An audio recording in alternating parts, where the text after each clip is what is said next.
All right, we will go on the record.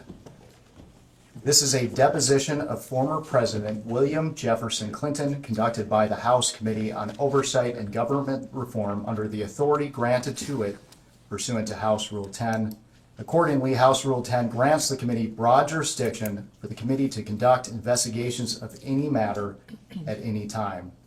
On July 23, 2025, the Subcommittee on Federal Law Enforcement of the Committee on Oversight and Government Reform voted by voice to approve a motion directing the chairman to authorize and issue a subpoena to you for a deposition. On August 5th, 2025, Chairman Comer issued a subpoena for President Clinton to appear today for a deposition in furtherance of the committee's investigation into the actions and investigations of Mr. Jeffrey Epstein and Ms. Ghislaine Maxwell. I will now enter the original subpoena and corresponding cover letter from August 5th, 2025, as well as the additional subpoena from December 15th, 2025, determining a new date as Exhibit 1. I will enter as Exhibit 2 the correspondence between Chairman Comer and counsel for President Clinton and Secretary Clinton. This correspondence includes the following letters. October 6, 2025, letter from David E. Kendall to Chairman Comer and Ranking Member Garcia. October 22nd, 2025, letter from Chairman Comer to David E. Kendall. November 3rd, 2025, letter from David E. Kendall to Chairman Comer and Ranking Member Garcia. November 21st, 2025, letter from Chairman Comer to David E. Kendall. December 10th, 2025, letter from David E. Kendall to Chairman Comer and Ranking Member Garcia. December 15th, 2025, letter from Chairman Comer to David E. Kendall. January 3rd, 2026, letter from David E. Kendall to Chairman Comer and Ranking Member Garcia. January 8th, 2026, letter from Chairman Comer to David E. Kendall. January 12th, 2026, letter from Ashley Cowan and David E. Kendall to Chairman Comer. January 13th, 2026, letter from William J. Clinton and Secretary 8 Hillary R. Clinton to Chairman Comer encompassing attached declarations under the penalty of perjury of both President Clinton and Secretary Clinton. January 20th, 2026, letter from Ashley Cowan and David E. Kendall to Chairman Comer. January 31st, 2026, letter from Ashley Cowan and Catherine M. Turner to Chairman Comer, and February 2nd, 2026, letter from Chairman Comer to Ashley Cowan and Catherine M. Turner. The committee originally noticed the deposition for President Clinton on December 12th, 2025. I will mark that notice as Exhibit 3. I will mark as Exhibit 4 the notice dated December 16th, 2025 for a deposition of President Clinton to occur on January 13th, 2026. President Clinton did not appear for his deposition on January 13th, 2026. I will enter as Exhibit 5 the transcript for the deposition that President Clinton failed to appear for. The committee noticed a committee business meeting on January 14th, 2026 to consider the contempt report for President William J. Clinton held on January 21st, 2026. I will mark that notice as Exhibit 6. I will mark as Exhibit 7 the contempt report for President William J. Clinton voted favorably out of the Committee on Oversight and Government Reform on January 21st, 2026. I will mark as Exhibit 8 the final roll call vote sheet on favorably reporting the contempt report of President William J. Clinton out of the Committee on Oversight and Government Reform on January 21st, 2026. The committee noticed today's deposition on February 19th, 2026. I will enter the notice for this deposition as Exhibit 9. I will enter as Exhibit 10 an email thread between Committee on Oversight and Government Reform staff and counsel for President Clinton and Secretary Clinton. The email thread confirms the date, time, and location, among other terms, of today's deposition. Additionally, this email thread clearly states the agreed upon terms, including but not limited to video recording, no predetermined time limit, and scope. The agreed upon scope from the email marked as Exhibit 10 is as follows.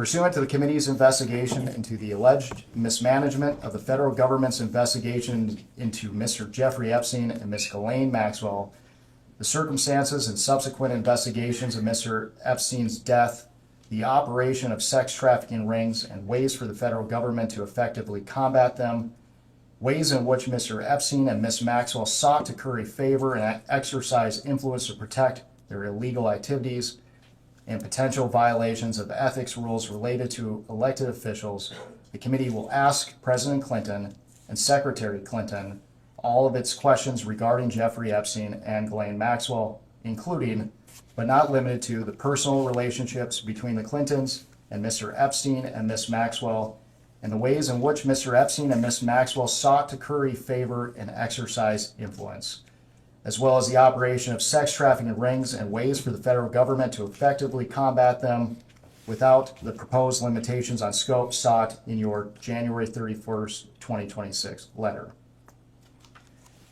Can the witness please state his name for the record? William Jefferson Clinton.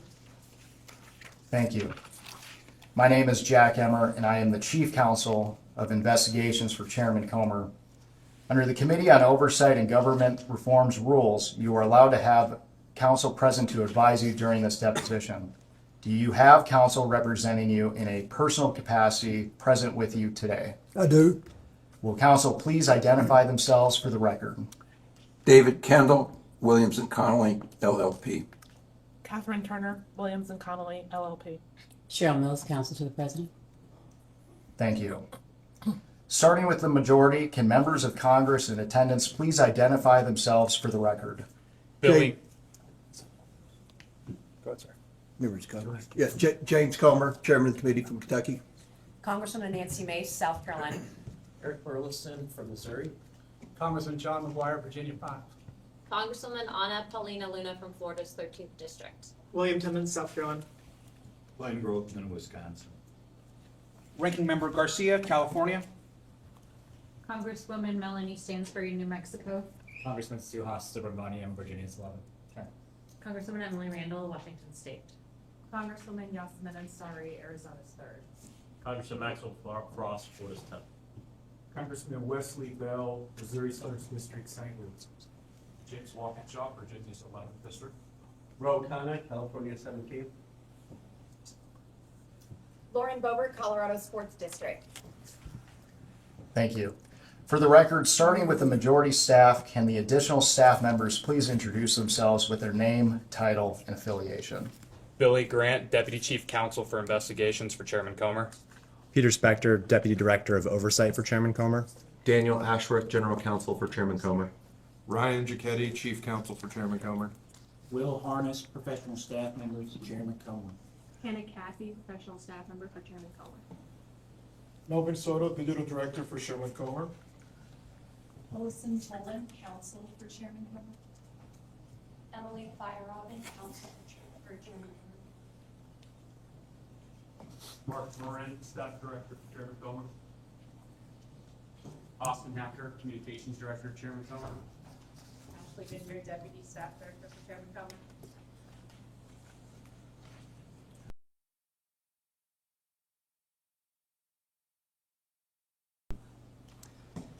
Thank you all.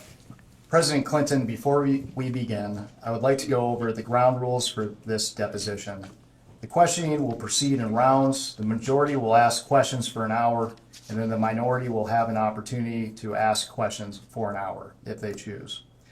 To the extent members have questions for the witness, they will be propounded during their sides' respective rounds. The clock will stop if you need to confer with counsel. Your counsel is speaking, and when members or staff are speaking during the opposing side's rounds of questions. We will alternate back and forth until there are no more questions. Do you understand? Yes. There is a court reporter taking down everything I say and everything you say to make a written record of the interview. For the record to be clear, please wait until the staffer questioning you finishes each question before you begin your answer, and the staffer will wait until you finish your response before proceeding to the next question. Further, to ensure the court reporter can properly record this deposition, please speak clearly, concisely, and slowly. Also, the court reporter cannot record nonverbal answers such as nodding or shaking your head. So it is important that you answer each question with an audible verbal answer. Do you understand? I do. Exhibits may be entered into the record. Majority exhibits will be identified numerically. Minority exhibits will be identified alphabetically. Do you understand? Yes. We want you to answer our questions in the most complete and truthful manner possible, so we will take our time. If you have any questions or do not fully understand the question, please let us know. We will attempt to clarify, add context to, or rephrase our questions. If we ask about specific conversations or events in the past and you are unable to recall the exact words or details, you should testify to the substance of those conversations or events to the best of your recollection. If you recall only a part of a conversation or event, you should give us your best recollection of those events or parts of conversations that you do recall. Do you understand? Yes. You are required by law to answer questions from Congress truthfully. This also applies to questions posed by congressional staff in this deposition. Do you understand? Yes. If at any time you knowingly make false statements, you could be subject to criminal prosecution, including but not limited to perjury. Do you understand? Yes. This includes both knowingly providing false testimony, but also stating that you do not recall or remember something when in fact you do. Do you understand? Yes. Furthermore, you cannot tell half-truths or exclude information necessary to make statements accurate. You are required to provide all information that would make your response truthful. A deliberate failure to disclose information can constitute a false statement. Do you understand? I do. Is there any reason you are unable to provide truthful testimony in today's interview? I don't believe so. Please note that if you wish to assert a privilege over any statement today, that assertion must comply with the rules of the Committee on Oversight and Government Reform. Pursuant to that, Committee Rule 16C1 states, for the chair to consider assertions of privilege over testimony or statements, witnesses or entities must clearly state the specific privilege being asserted and the reason for the assertion on or before the scheduled date of testimony or appearance. For the purposes of this deposition, objections must be stated concisely and in a non-argumentative or non-suggestive manner. If the witness refuses to answer a question to preserve a privilege, the committee may seek a ruling from the chair. If the chair overrules any such objection, the witness shall be ordered to answer. If the witness continues to refuse to answer a question despite being ordered to do so, the witness may be subject to sanction. Do you understand? Yes. Ordinarily, we take a 5-minute break at the end of each hour of questioning, but if you need a longer break or a break before that, please let us know and we will be happy to accommodate. However, to the extent that there is a pending question, we would ask that you finish answering the question before we take a break. Do you understand? Yes. Finally, I will note for everyone here today that the contents of what we discuss in the deposition today is confidential under the House Deposition Regulation. Under the rules, the chairman and ranking member shall consult before any release of testimony or transcripts, including portions thereof. This means it is a violation of House and committee rules to disclose the contents of the deposition prior to its official release. For this reason, the marked exhibits that we will use today will remain with the court reporter so that they can go into the official transcript, and any copies of those exhibits will be kept at the table or returned to us when we wrap up. Can the reporter please swear in the witness? Raise your right hand, please. Do you solemnly declare and affirm, under the penalty of perjury, that the testimony you're about to give will be the truth, the whole truth, and nothing but the truth? I do. Do you have any questions before we begin? No. I have a comment before we begin, please. Mr. Chairman, I want to start out by saying, as you know, yesterday there was a photo released, and I appreciate you assuring and admonishing the committee and all of us of our obligations. Obviously, we want to ensure that that doesn't happen again. We've obviously experienced a number of deep fakes that have now been circulating on the web, not because of anything that the committee did, but because of the release of this particular photograph. And for that reason, I would ask two things. One, a reminder to all that the obligation to maintain what is occurring in this room occurs. And two, a release of the video of the secretary's testimony as soon as possible, ideally today, which was in 24 hours, and the same for the president, so that there are not deep fakes that are representing what is happening here when they actually have not. Yeah, and let me say, yesterday, that was an unfortunate situation. We had probably two things that shouldn't have happened. The release of the photo, as well as a Democrat member communicating with the New York Times. So I will again remind everyone to refrain from sending pictures or texting with media outlets outside. Melvin is our videographer, and we're getting he's doing this today as well as producing the video, so we'll get them out hopefully as soon as possible, hopefully within the next 24 hours. Thank you very much, Mr. Chairman. I appreciate that. Nothing more. Mr. President, do you wish to provide an opening statement? I do. It's brief. First of all, good morning and welcome to all of you to our hometown. I appreciate you coming here. I'm here today basically for two reasons. First of all, I love my country and the Constitution, and I believe America was built on the idea that no one is above the law, especially presidents, and that we should all live by the same set of rules shaped by the Constitution. Democracy requires every person to play their part, and I hope that by being here today, we can bring ourselves a little further away from the brink and back to being a country where we can disagree civilly and search for the truth and justice, and that outweighs the partisan urge for spectacle and point scoring. I will do my part, and I hope you'll do yours. The second reason I'm here is that the girls and women whose lives Jeffrey Epstein destroyed deserve not just justice, but healing. They've been waiting too long for both. Through my brief acquaintance with Jeffrey Epstein, though it ended years before his crimes came to light, and though I never witnessed during our limited interactions any indication of what was going on, I'm here to offer what little I know so I can do my part to prevent something like this from happening again. I have to just say one personal thing. Since Hillary came in yesterday, she had nothing to do with Jeffrey Epstein. Nothing. There's a picture of us both shaking hands with him in a photo line in 1993 at a fundraiser for the White House Historical Association. I don't know how it is under President Trump, but when I was there, it was about the most non-political operation you can imagine.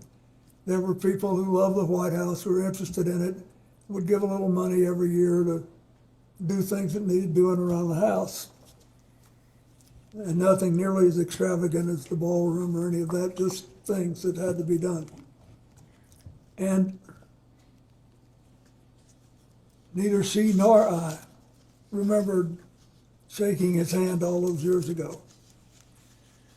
So I don't think that was right. On the other hand, I do think you should be talking to me. I think you should have called me.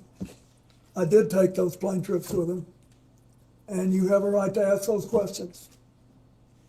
So I'm glad to be here, and I understand what the oath is. I have to be honest with you. You know, I'll be 80 years old if I live to my next birthday. I don't remember everything that happened 24 years ago, but I do remember some things, and I will tell you what I remember as best I can.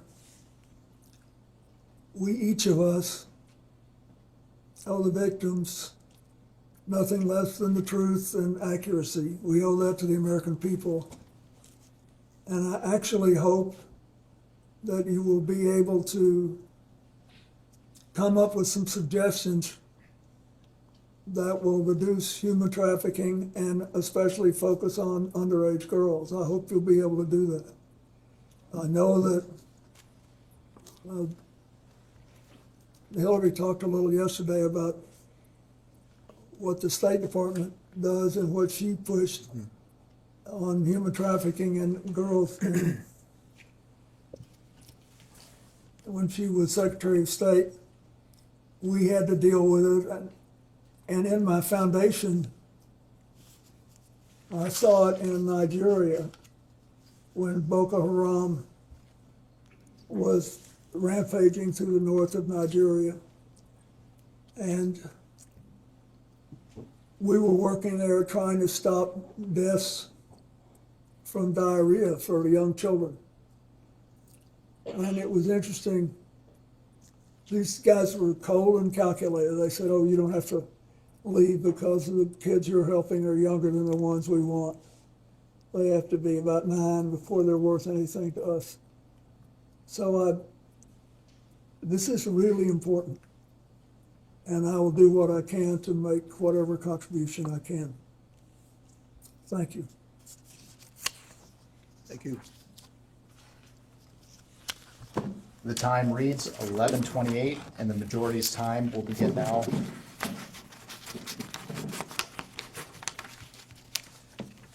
Mr. President, thank you for agreeing to testify today and for your years of service to our country. I want to start from the beginning. When did you first meet Jeffrey Epstein?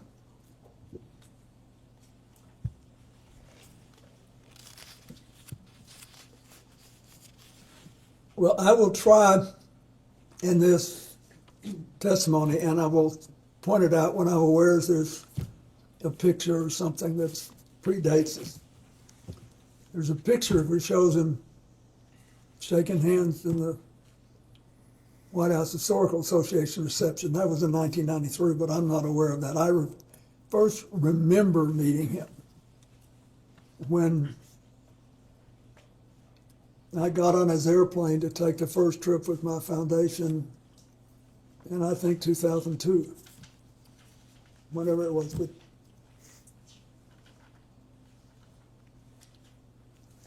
And to be clear, do you have any reason to believe that you may have met Mr. Epstein prior to becoming president of the United States? Before I became president, no.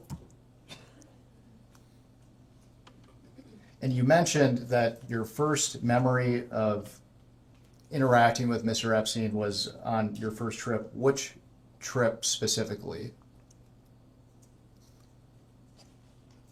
I'm not sure which one it was. Which one was the first? I took all or parts of 4 or 5 trips to Asia and Africa and one to Northern Europe on Mr. Epstein's airplane.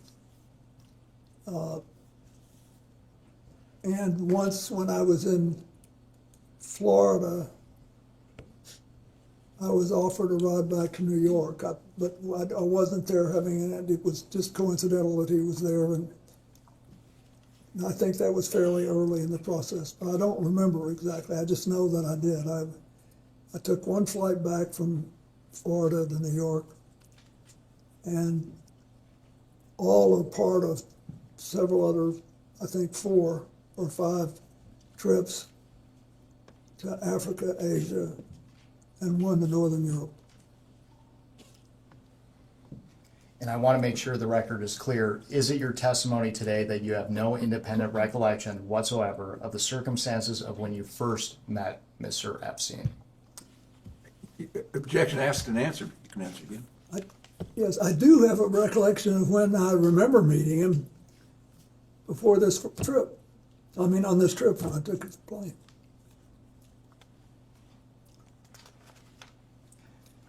Mr. President, we're going to discuss more specifics later, but for the record, can you briefly describe the nature and extent of your relationship with Mr. Epstein? Well, sometime after I left the White House, either in late 2001 or early-ish in 2002, I received a call from Larry Summers, who had been on my economic team and was later Secretary of Treasury.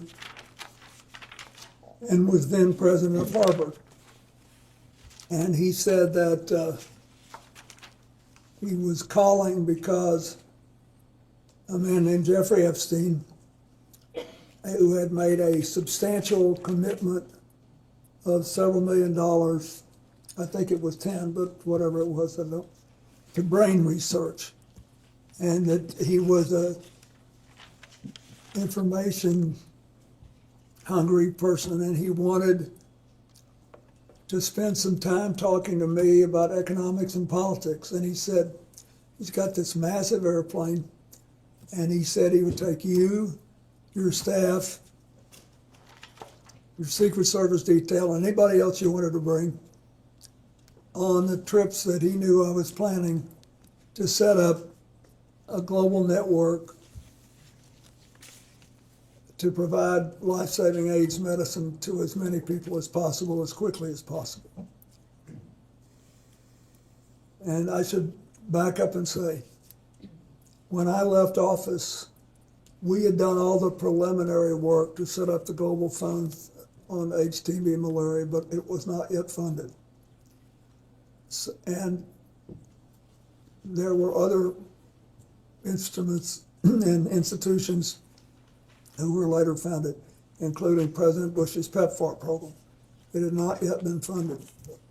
There were only 200,000 people in the entire developing world who had AIDS medicine, most of them in Brazil, which had a big drug operation on its own,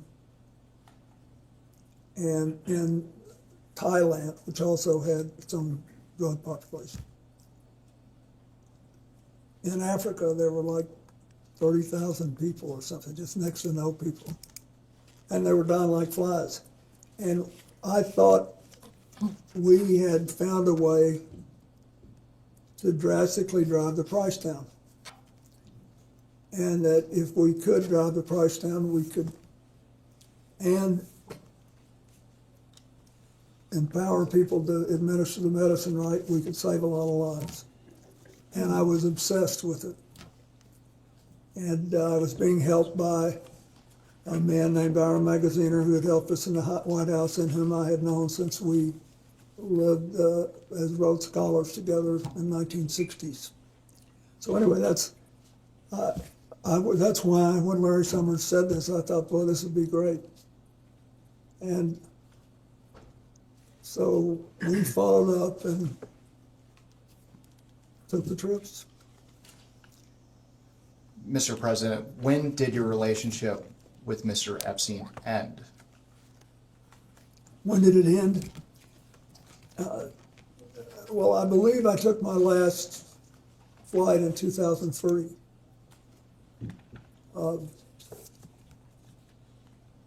Now, later I became aware of some involvement he had in the first Clinton Global Initiative, but it was much later. Why did your relationship with Mr. Epstein end? Well, after a year or two, we really picked up a head of steam with this AIDS program, and a lot of other people whom I knew better and who really cared about the work came forward and offered to help us provide transportation. And I thought Mr. Epstein was an interesting man, but I didn't think he was really interested in what I was doing. That is, he asked all these questions. He did ask about economics and politics, as he said he would. And he never asked me anything untoward. It's just that I thought I had done what I promised to do, and he had done what he promised to do. And I thought I'd always, over the years, with these donors, tried not to overstay my welcome. I thought that we'd done enough, and then it's time to start working with other people.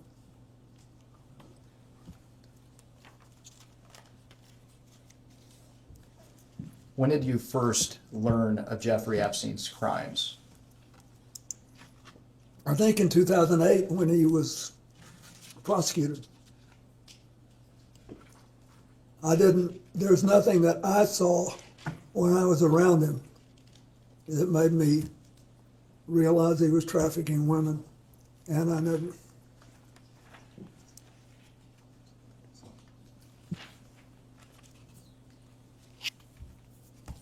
Let's talk about Ghislaine Maxwell. When did you first meet Ghislaine Maxwell? I believe I first met her with him when she was working with him. And what did you understand Miss Maxwell, and what did you understand her relationship to be with Mr. Epstein? I thought she was sort of his chief of staff or administrator. And you said that you first met Miss Maxwell with Mr. Epstein. Is that after you were president? Yeah, I don't believe I met her when I was president. I could have. I met a lot of people, I don't remember, but I definitely remember meeting her on that first flight.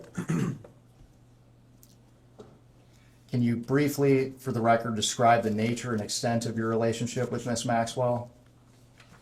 Yes, it was. It lasted longer and was more extensive than my relationship with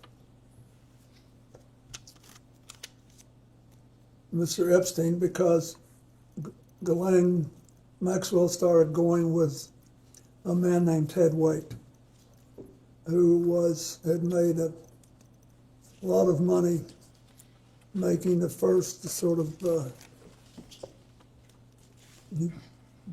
self-designed computers. And he was a big supporter of mine and the foundation before he started seeing Ghislaine. We've been friends, and he was interested particularly in reducing pollution in the oceans. And so when she started going with him, I would see her from time to time. And when did your relationship with Miss Maxwell end? I don't think I've seen her in a decade. I don't know. It's been a long time. I don't know exactly when. Why did your relationship with Miss Maxwell end? Well, first she moved to Boston, I think. She had a relationship with a man there, and I think they may have married. And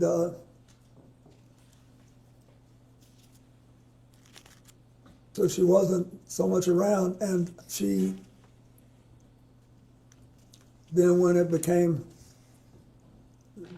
after 2019, when it became obvious that she was involved too, to an extent that I did not know,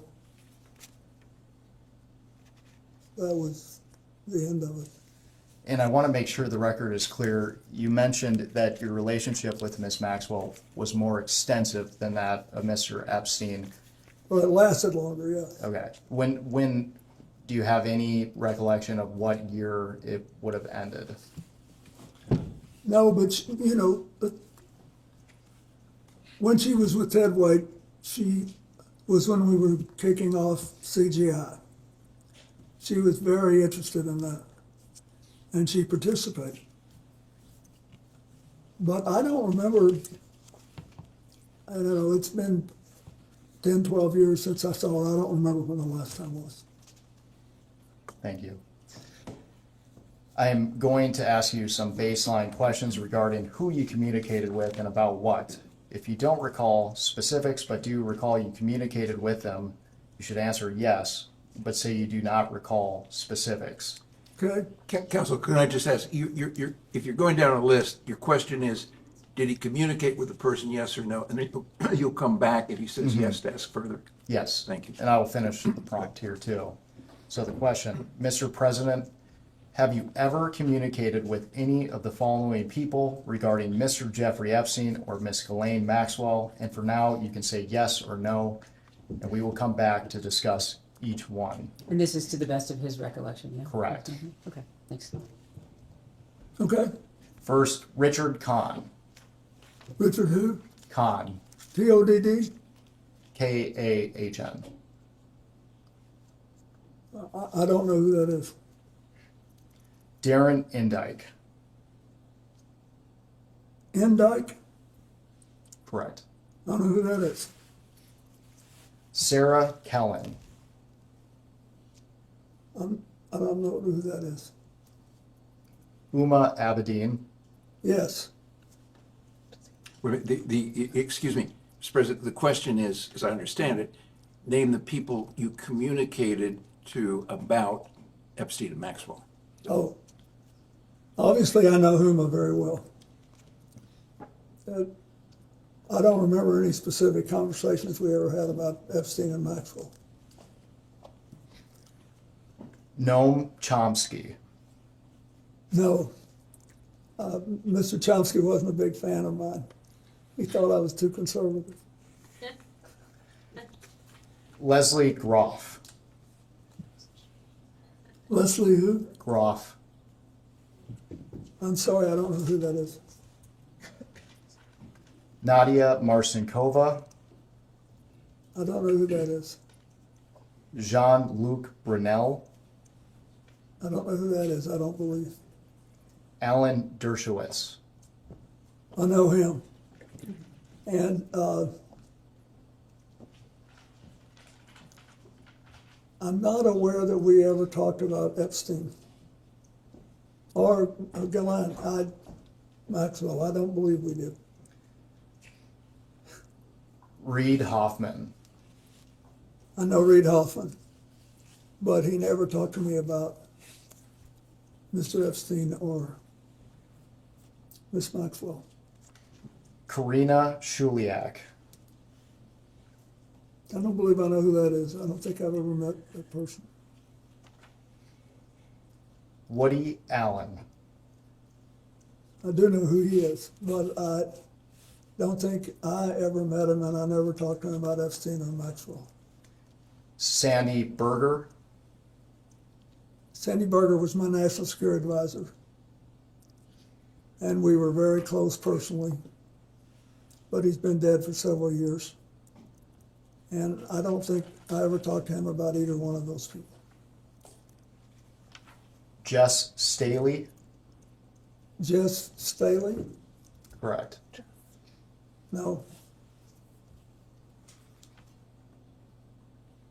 Paul Morris. I don't believe I know him. LED Rothschild. Who Rothschild? LED Rothschild. LED? Mm-hmm. I know Evelyn Rothschild. Is that who it is? No, and I have other Rothschilds on this list as well. I'm not sure who LED Rothschild is. I've met a bunch of them when I spoke at the funeral for Evelyn Rothschild.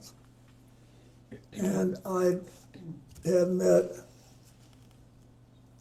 some of the others, one couple in France once 20 years ago, but I don't remember him. Okay. Lynn Borser Rothschild. Yes, I know her, but I don't remember ever discussing Jeffrey Epstein or Ghislaine Maxwell with her. Glenn Dubin. I don't believe I know him. Eva Anderson. I don't believe I know her. Casey Wasserman. I know him. And he was on a trip to Africa with me. But I don't recall ever discussing either Ghislaine Maxwell or Jeffrey Epstein with him.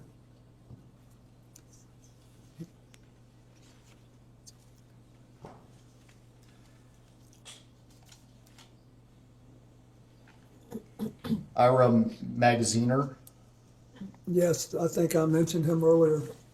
He was the person who basically helped me start the AIDS program, and he ran the Clinton Health Access Initiative for many years. He retired a couple of years ago, a few years ago. But I don't remember ever discussing either Epstein or Rothschild with him, or Maxwell with him. Karen Ewing, No. Stacy Plaskett, Stacy Plaskett is the member of Congress from the Virgin Islands, isn't she? correct. I know her. But I don't recall ever discussing Epstein or Maxwell.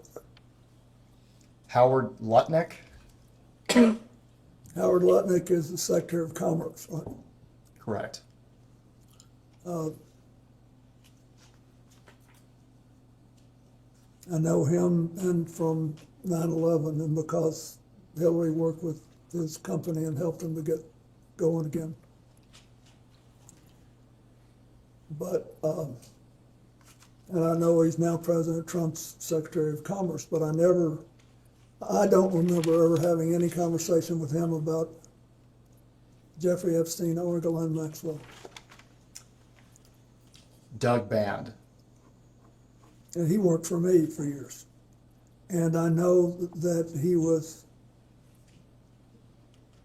he arranged like airplane flights and things like that, and was doing work on the first Clinton Global Initiative in 2005. And I know that he knew both Epstein and Maxwell. I do not know to what extent he was in contact with them. And I heard things in the last things I didn't have any idea 24 years ago. So you'd have to be more specific if you want to know if I knew something then. I can tell you as best I can, but he worked for me and I knew some of what he was doing and I didn't know some of what he was doing. thank you, and we will return to Mr. Band. Louis Free. I do know him.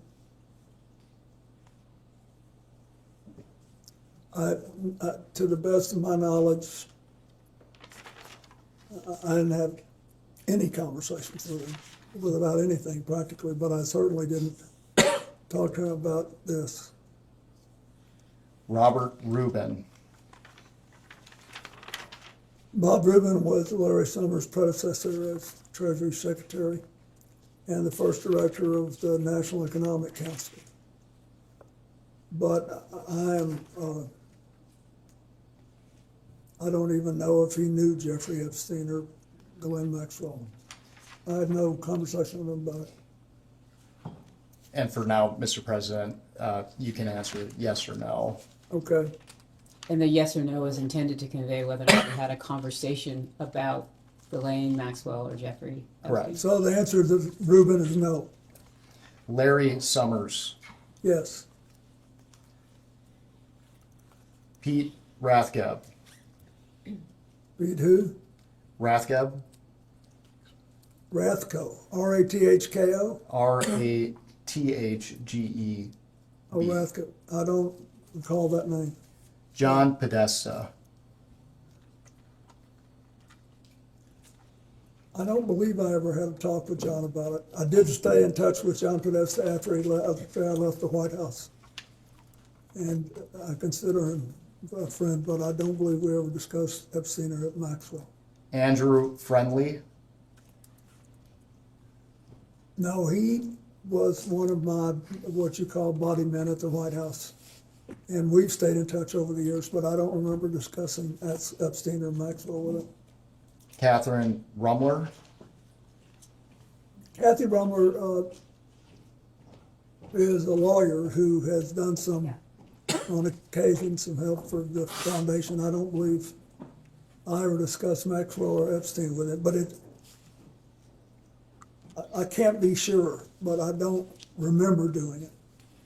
Mr. President, they're only asking you what you can remember. What? They're only asking you what you can remember. Mark Middleton, I did not And he sadly is dead now. Bill Richardson, No, he's dead too now, sadly, but I didn't know about his relationship with Epstein.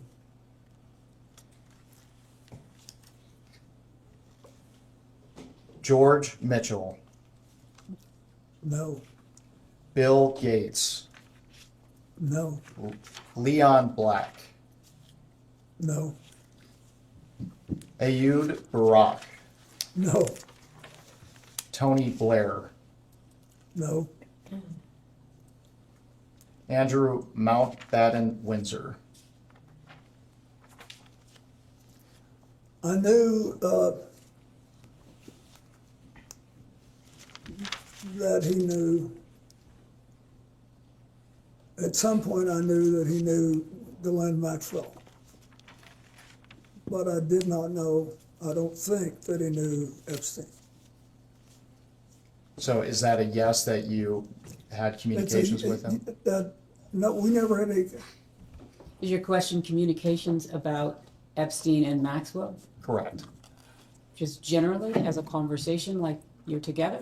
Can you just Yes. elaborate more so he can better answer your question? Mr. President, did you ever have any communications with Prince Andrew related to Mr. Epstein or Miss Maxwell? the direct answer to your question is no, but I don't want to mislead you.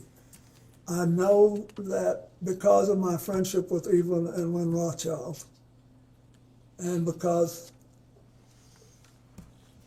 the former prince was around them, and they knew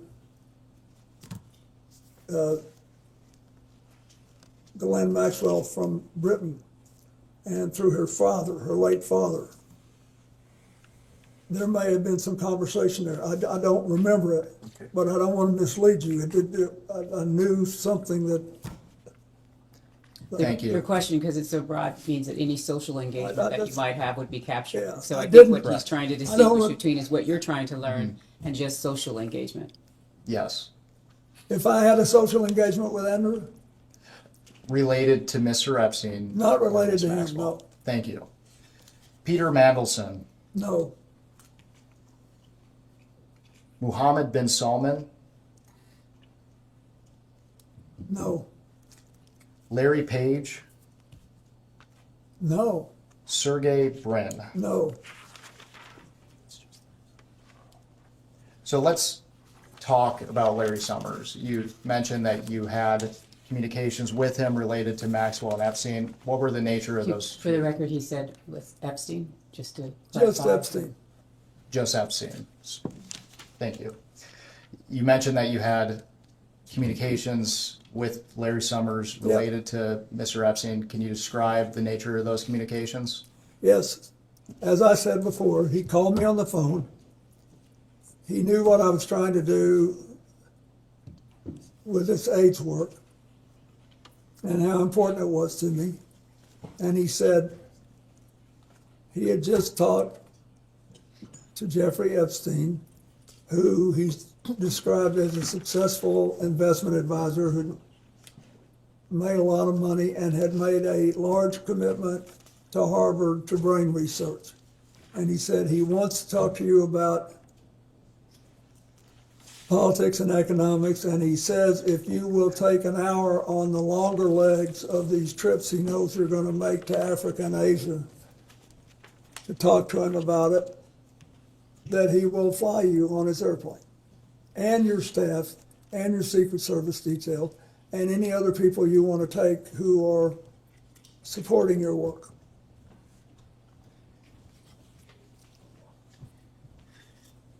And you mentioned these communications were related to the work of your foundation. Did you ever have any other communications with Larry Summers related to Mr. Epstein? No.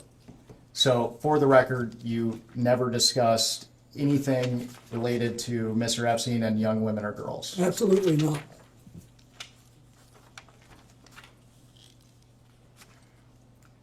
Mr. President, for the record, have you ever been contacted by any law enforcement agency concerning Jeffrey Epstein or Ghislaine Maxwell?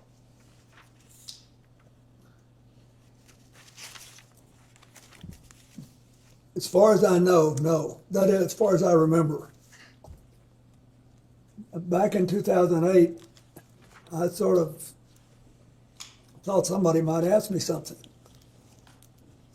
Because I was glad this had come out since it had happened. But I don't believe anybody ever did. You mentioned that you thought someone would want to ask you something. Can you elaborate on what that means? Just because he let me use this airplane. And to be clear, have you ever provided any information to any law enforcement agency concerning Jeffrey Epstein or Miss Ghislaine Maxwell?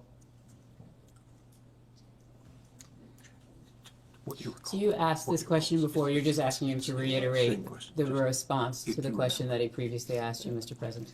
I don't believe any law enforcement agency has ever asked me. And I didn't know enough to volunteer anything. Mr. President, are you aware of any efforts by anyone, including an attorney, process server, investigator, or any other person to contact you regarding any civil lawsuit, claim, or litigation involving Jeffrey Epstein or Ghislaine Maxwell? Not that I recall.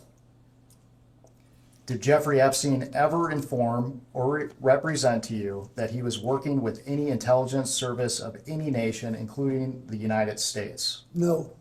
Did Ghislaine Maxwell ever inform or represent to you that she was working with any intelligence service of any nation, including the United States? No.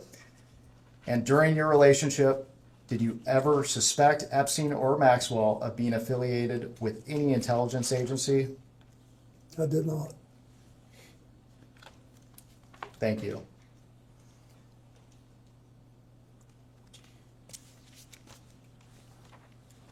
I want to talk about your time in the White House. I realize that you have testified, your recollection is limited, but did Mr. Epstein ever visit the White House while you were president? Objection, asked and answered. The records reflect that he did. That's not the question. According to FOIA requests to the Clinton Library, Mr. Epstein visited the White House at least 17 times between 1993 and 1995. Do you have any reason to dispute those numbers? Nope. I don't. Do you know what the nature of Mr. Epstein's visits to the White House were? Are you asking what he knew in preparation for today? Can you clarify what you are seeking to learn? First of all, at the time, I had no idea he was coming and going. Huge numbers of people come and go in the White House. A lot of them come well over once, especially if they're lobbyists, for example. But I didn't know he was coming, so I certainly didn't know what he was coming about.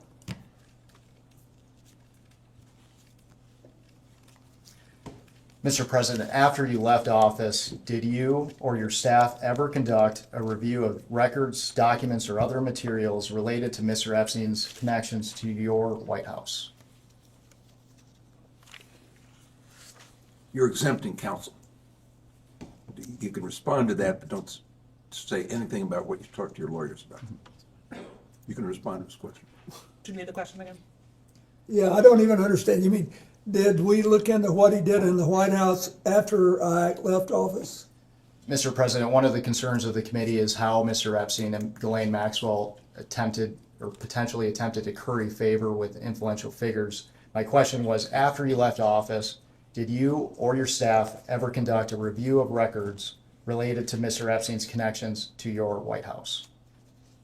To the best of my knowledge, no.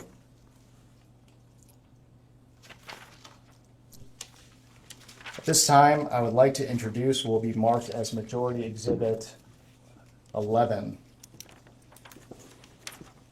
And while it's being passed out, I will note for the record, this is a New York Times article entitled The Untold Story of How Jeffrey Epstein Got Rich, published on December 16th, 2025.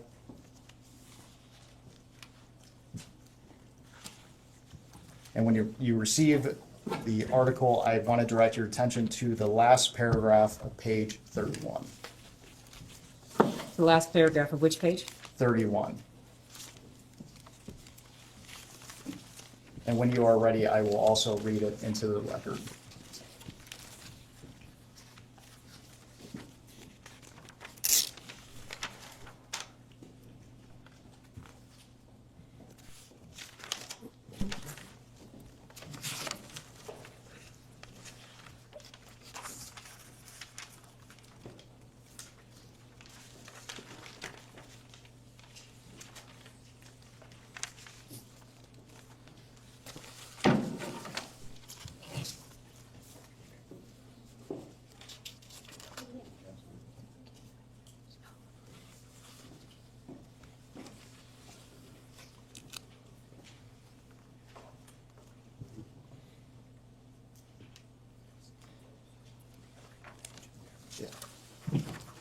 Again, we are looking at page 31 in the last paragraph, Yep. and I will read it into the record and ask you a few questions. Please give him a moment to read this.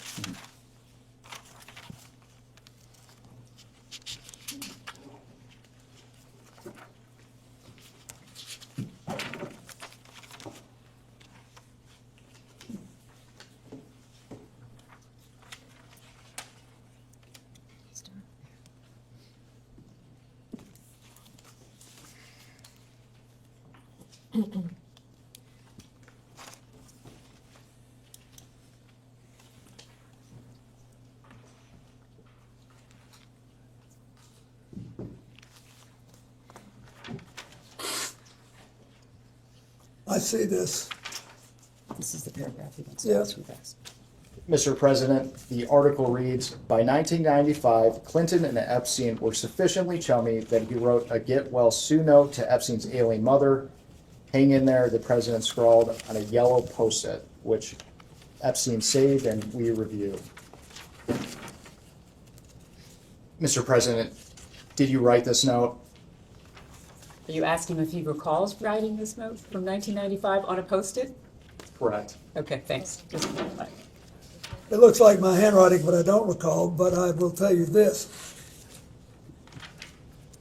I have written get well notes to lots of people I did not know and had never met. And you answered my next question. Did you ever meet Jeffrey Epstein's mother or any of his family members? No, I'm not sure that I was asked to do this by Jeffrey Epstein. And I want to focus specifically on the article's characterization. It says that you were chummy with Mr. Epstein in 1995. Is that accurate? Well, I'm going to object to that. It's a characterization. It's hearsay. The president may answer. No. I was surprised by that. Stop. Let's talk about your relationship with Mr. Epstein after you left the White House. Okay. How would you characterize your relationship with Mr. Epstein? Mr. Well- President, we have a question for you. During the time it was cordial. At any time, would you characterize Mr. Epstein as a friend? We were friendly, but I didn't know him well enough to say we were friends. How often did you communicate with Mr. Epstein? Usually only on the trips. I did go to his house once, as you know. And we will discuss that further later on today. And how did you typically communicate with Mr. Epstein? Did you talk to him on the phone? Excuse me, he just said he talked to him on the trips, so that's in person. Typically, my staff communicated with with him. I think it was mostly Mr. Band, but somebody talked to him. And you mentioned that you visited one of his properties. But outside of the work on the foundation and your trips, how many times did you meet in person with Mr. Epstein? You're asking him to the best of his recollection. Outside of the trips, I believe he came to the office once in Harlem I was still housed up there then. And I think he paid a brief visit to the office. And I paid a brief visit to his house. When I once thought he was there, but now that I think about it, I don't think he was. And that was it. I mean, that's what I remember. And you mentioned you visited Mr. Epstein's house. Are you referring to his New York townhouse? Yes. And your communications with Mr. Epstein, did you ever have any communications that were not related to the foundation? I don't believe we ever talked about anything but the work we were doing. I mean, maybe small talk, I can't imagine, I don't remember the conversations. And for the record, before we move on, did you ever have any communications with Mr. Epstein that related to young women or girls? No.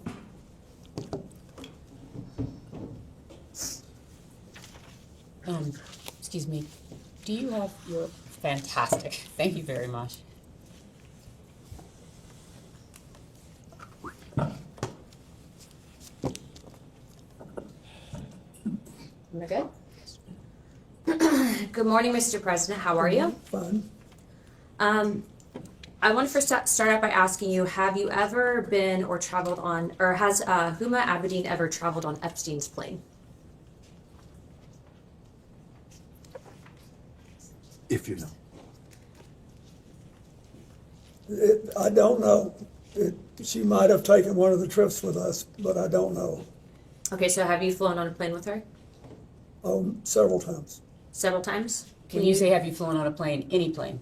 The Lolita Express. What is that, when you say that? Have you flown on the Lolita Express with Jeffrey? Objection.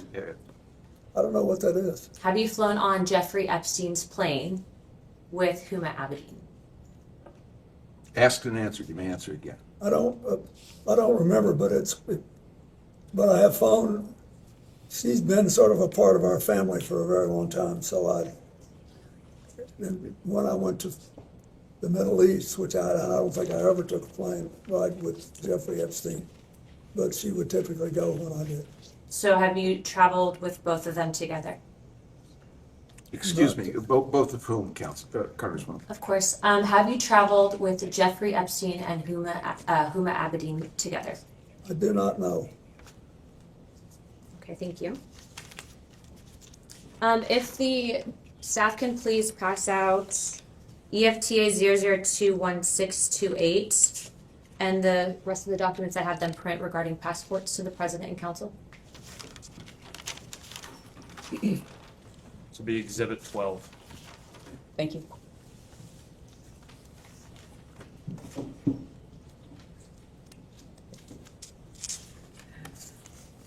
Thank you very much.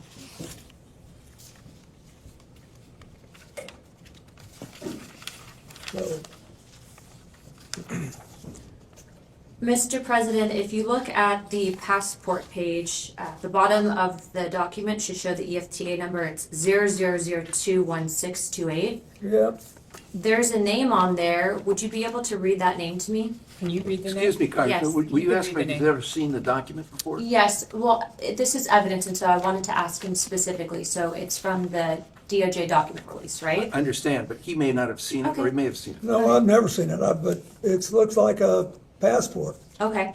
Can you tell me the name that's listed on the passport? Excuse me, he's never seen this document. Would you just read the name, please? Yes, the name is Marius Robert. Marius Robert, yeah. Are you familiar with that name at all? No. Okay. Would you be able to identify the individual in the photo? It looks like Jeffrey Epstein.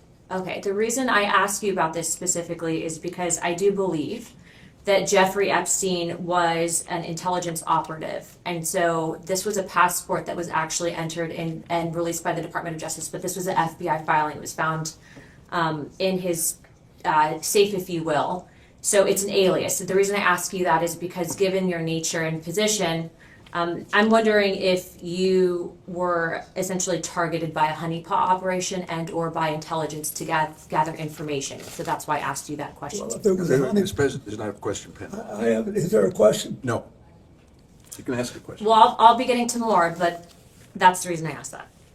Okay, my next question for you is, have you ever had contact with an individual by the name of Shantae Davies?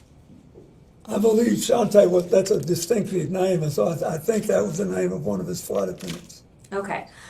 She's been described on being on a 2002 Africa trip and providing massages. Was she or any other young female on that trip underage at that time? Not that I'm aware of. Okay. Did you ever receive a massage or have physical contact from her or anyone else on that trip? You've seen the pictures. There was one time when I was sitting up and I got a back rub, a neck rub. Okay. And I think Shantae did it, but I'm not sure. Okay. Did you ever visit Epstein's Little St. James Island? No.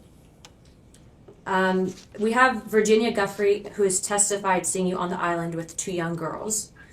Did this occur at all? Okay. Why do you think she would have made that claim? Objection, speculation. He can't possibly. Have you ever met her or any other Epstein associated underage girl? Not to my knowledge. In Epstein's 2016 deposition unsealed in the DOJ files, he refused to answer if you were accompanied by 2 young women who were approximately 18 years old on the island. Were any such women potentially underage with you? I know you've stated that you were not there, but did you have any interaction with the said Objection individuals? to the foundation of the question. He's already stated he was not on the island. You're now asking about a claim of the Fifth Amendment by Jeffrey Epstein. Okay. Would the staff be able? Go ahead. If the witness doesn't know, the witness is welcome to say he doesn't know. No, but he actually answered the question. Yeah, he when answered she the asked question, that but he wasn't on the island, I'm so not then she was instructed asked. not to. Okay. Do you know an individual by the name of Sarah Ransom? I don't believe so. Okay. There have obviously been claims made about you, and I do not believe that these claims are credible. The reason I am asking you specifically about that name is because that individual stated that you were in sex tapes, okay? It was unfounded and it was discredited. But given the politicization of this entire investigation, do you believe that it would be appropriate of members of this committee to bring in witnesses, whether it is about you or another president, that have unfounded allegations regarding sexual claims of misconduct? That's not a decision for me to make. As a recommendation in regards to avoiding trafficking, et cetera, and bringing justice for the victims, would you make that recommendation to this committee? Congressman, just so I understand the question, you're saying if the witness has unfounded claims? Well, I don't believe that Sarah Ransom's claims about the president are founded. I don't believe that there's sex tapes with you, President Clinton. No, I'm just asking about your question. You're not asking if somebody with plausible claims should be brought in. You're asking if somebody with implausible, unfounded claims. Correct, because these claims were found to be unfounded by investigators. So are you asking his opinion? Yes, because we are trying to figure out in regards to being able to further this investigation and whether or not we are going to be interviewing other individuals regarding sex trafficking, avoiding in the future. I know that you and your wife have both been big on this issue. So I'm asking you, would you think that it would be appropriate that this committee bring in someone like Sarah Ransom, who has unfounded claims that have been debunked in this investigation? It's So he a answered simple the question about, he answered this question when you first asked it then, when he said that it wasn't for him to make those decisions. Well, I'm asking for his recommendation to the committee and follow-up. It's not a gotcha question. This is obviously a very serious investigation. Well, first of all,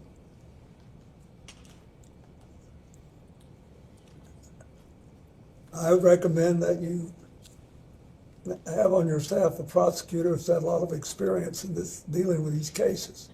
Normally, it's not a good idea to bring in a witness that you know is lying. Okay, thank you for that. My last questions for you are you familiar with anyone by the name of Adriana Ross? I don't think so. How about Sarah Kellen? I don't think so. Okay.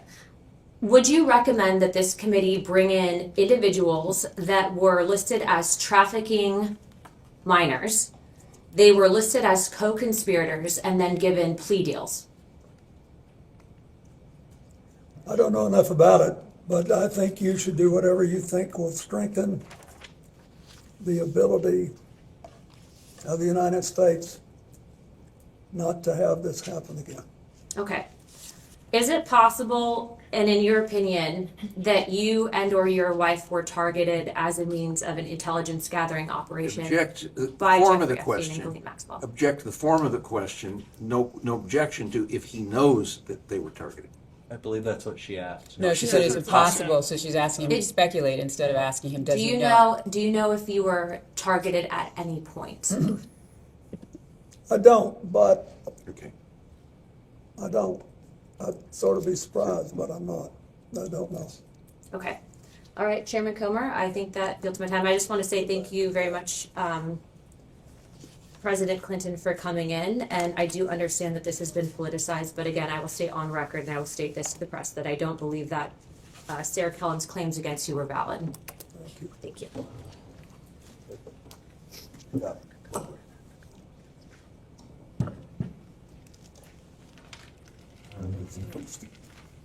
Mr. President, before we left off, I asked you to characterize your relationship with Mr. Epstein. I asked you if you considered him to be a friend. You said you did not. Is that right?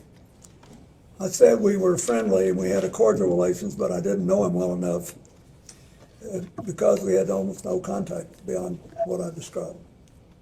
At this time, I'd like to introduce what will be marked as Majority Exhibit 13. And this is Bates marked House Oversight 000126. And while it's being passed out, this is a letter from a book of letters, which Yeah, it's his 50th birthday. Jeffrey Epstein's 50th birthday. Questions? Yep. Mr. President, do you recognize this I do. letter? And for the record, does this appear to be your handwriting and signature? It is. And why did you write this letter? Why did I? Because I was requested to contribute a nice letter for his birthday book. And who asked you to write the letter? I don't remember. Would Miss Maxwell have I asked you? don't know. I think someone on my staff asked me. Now, there's a word that our committee has not been able to identify, and in our defense, the Wall Street Journal has not been able to identify. Imagine being on his staff. Can you please read the letter for the record? Yes. It's reassuring, isn't it, to have lasted so long across all the years of learning and knowing, adventures and errors, and still to have your childlike curiosity, the drive to make a difference, and the solace of friends.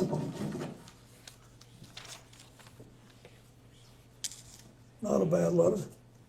And because we haven't been able to identify that word until now, what did you Which mean? word was it that you could not? Solace, you couldn't, No, errors. errors. Were What did you I mean? refer- Anybody who's lived 50 years and done anything has made mistakes as well as progress and done things. But for the record, you weren't referring to errors in judgment that Mr. Epstein had related to his inappropriate activities involving young Absolutely not. I knew nothing about that.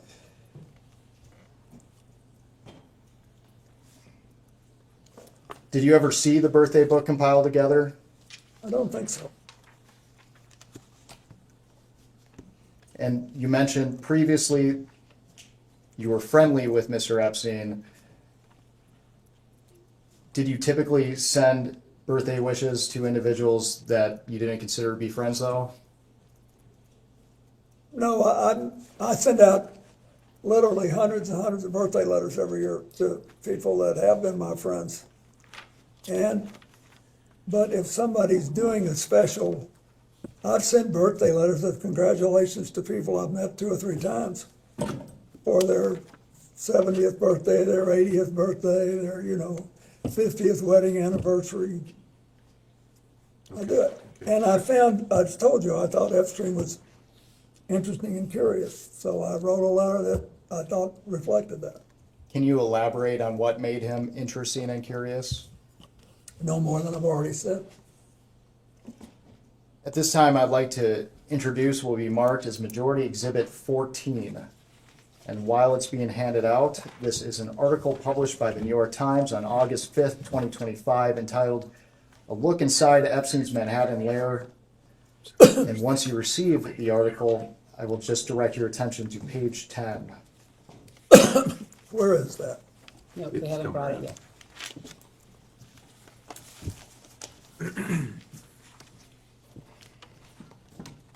Thank you very much.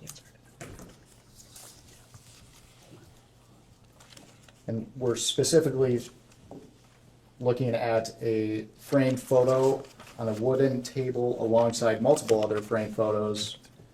And we're focusing on the photo in the middle, which appears to have a golden frame. Where is that? I think 2 more pages. Right there.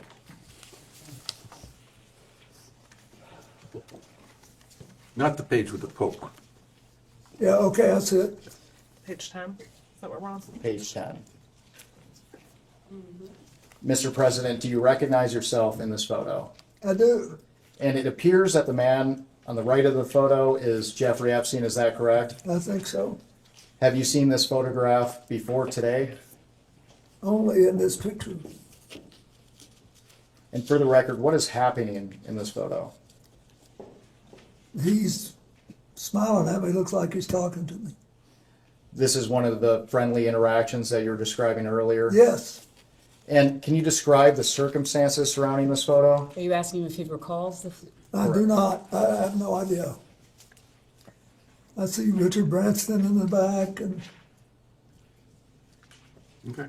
other people. That's fine. But I don't remember anything about it. And you appear to be comfortable with Mr. Epstein in this photo. Would you disagree with So that characterization? You're creating a characterization. He's already responded to your question about the picture. I'm comfortable with a lot of people. I'm comfortable here. I'm not happy, but I'm comfortable.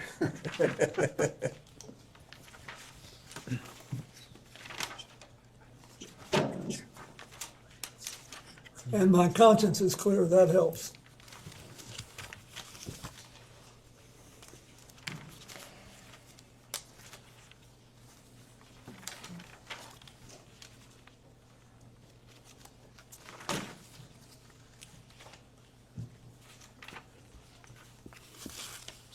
What's that? Let me see it.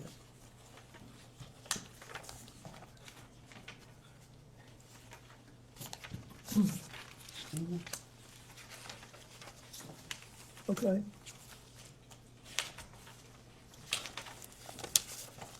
Mr. President, we have about 5 minutes remaining in the majority's first hour, so I just want to ask you some questions related to the crimes committed by Mr. Epstein and Ms. Maxwell. Did you ever witness Mr. Epstein sexually abuse or assault young women or girls? No. Did you ever witness Mr. Epstein receive massages from young women or girls? Not that I recall. Did Mr. Epstein ever discuss sexual acts of any kind with you? No.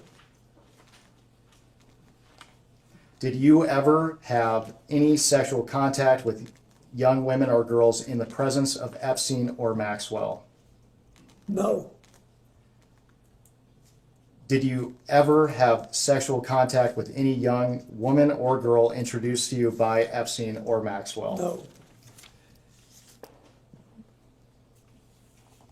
Mr. President, with the benefit of hindsight, were there things you witnessed that could have suggested that Epstein was trafficking and sexually abusing young women and girls?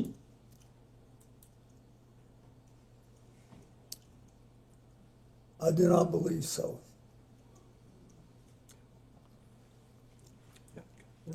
We will go off the record.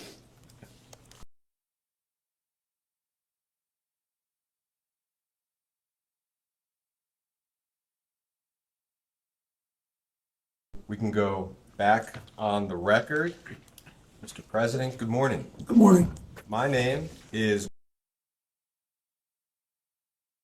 and I'll be doing most of the questioning for the minority today. First, I want to thank you for your long and distinguished service to this country. I also want to thank you for your time today. We appreciate it. Before we get to questions, I'd like to take a few minutes and highlight some context that we think is relevant for today's conversation. President Trump had a long-standing personal relationship with Jeffrey Epstein. That is not a secret, it is well documented, and I think the public and everyone in Congress understands that at this point. President Trump does not like talking about his long-standing personal relationship with Jeffrey Epstein. I think we've all seen that as well. On November 12th of last year, Oversight Committee Democrats released emails that were obtained from the estate of Jeffrey Epstein. In one email from 2011, Epstein said to Ghislaine Maxwell that President Trump was, quote, that dog that hasn't barked, and that an unnamed victim, quote, spent hours at my house with him. In another email from 2019, Epstein wrote that, quote, of course he, referring to President Trump, knew about the girls as he asked Ghislaine to stop. I'd like to enter as Minority Exhibit A, Oversight Democrats press release from November 12th, 2025, titled House Oversight Committee Releases Jeffrey Epstein Email Correspondence Raising Questions About White House Cover-Up of Epstein Files. And that includes both the emails that I just mentioned. There was a fair amount of public attention on those emails, and 2 days later, President Trump asked the Department of Justice to investigate Epstein's relationships with yourself, Larry Summers, Reid Hoffman, and J.P. Morgan Chase. You are, of course, a former Democratic president of the United States. Notably, President Trump did not include any Republicans in his demands.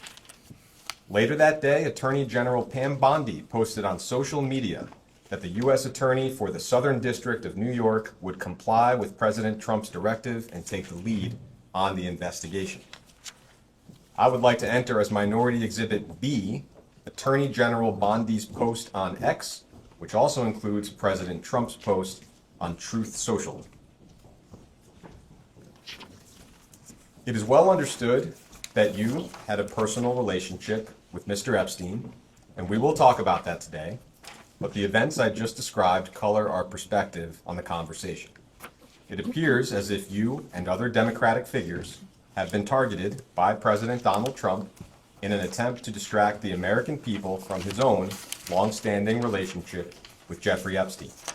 And if that were true, it would not be the first time that President Trump has targeted his political enemies under the guise of law enforcement. This deposition is occurring in the context of unprecedented weaponization of the Department of Justice by Donald Trump. You may have a perspective on this of your own, so before we get started, I just want to give you the opportunity to share any thoughts you might have on that subject.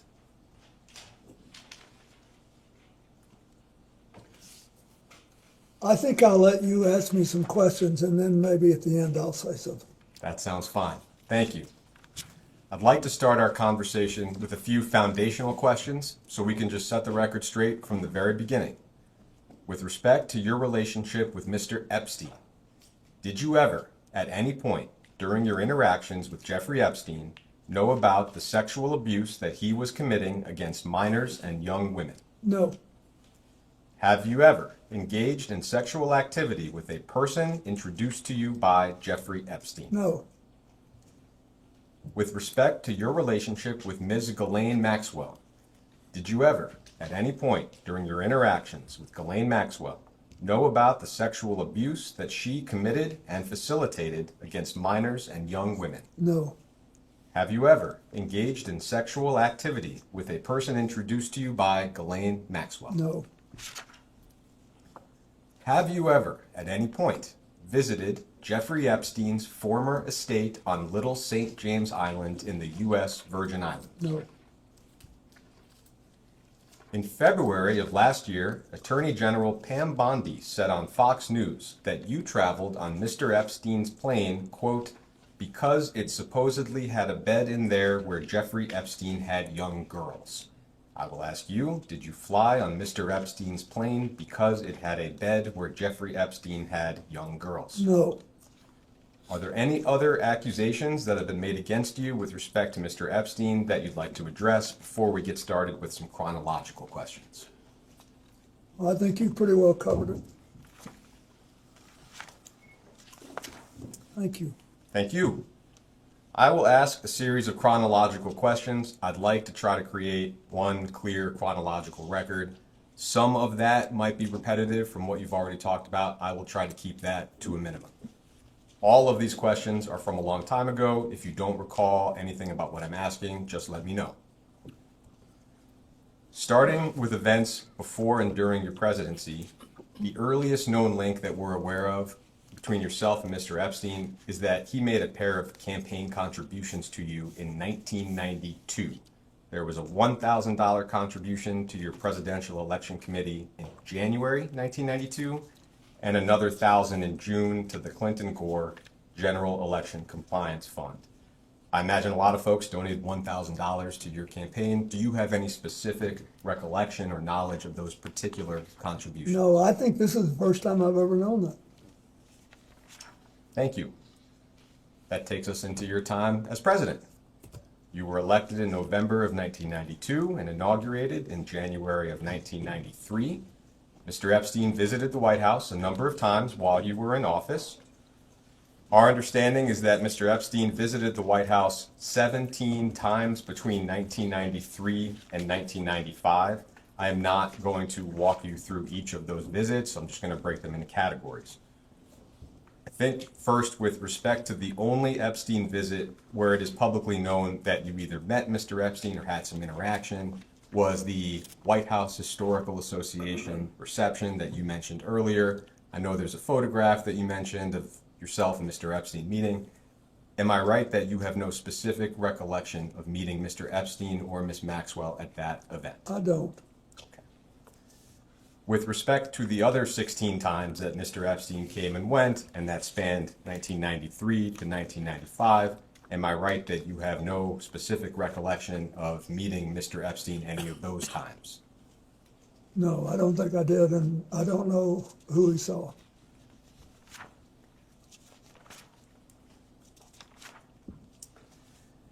It's been publicly reported that in March of 1995, there was a fundraiser in Palm Beach that you attended and that Mr. Epstein also attended. Other guests reportedly included Jimmy Buffett and investor Ron Perlman, who may have hosted the event at his home.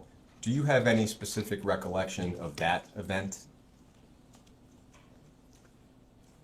I remember going there in 1995. I have now seen the picture with Jeffrey Epstein and Jimmy Buffett. I recognize Jimmy Buffett. He was a longtime friend of mine. He performed for me twice in my second term as president. And we were friends for the rest of his life. But that's it. I don't know if he knew Mr. Epstein. I had no idea what that picture was. I didn't remember it. And so is it right that you have no specific recollection of meeting Mr. Epstein? No, I don't. At that fundraiser, just for the transfer? Yeah. I'd like to introduce as Minority Exhibit C an article from the Daily Beast titled, "Jeffrey Epstein Visited Clinton White House Multiple Times in Early 90s.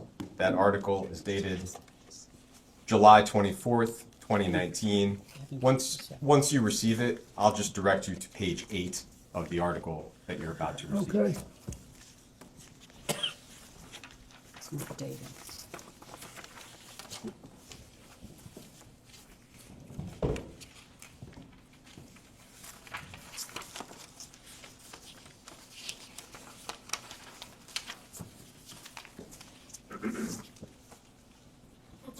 I'll give you a moment to look that note over, and then I'll read the relevant portion into the record. Page 8. Yeah. Okay.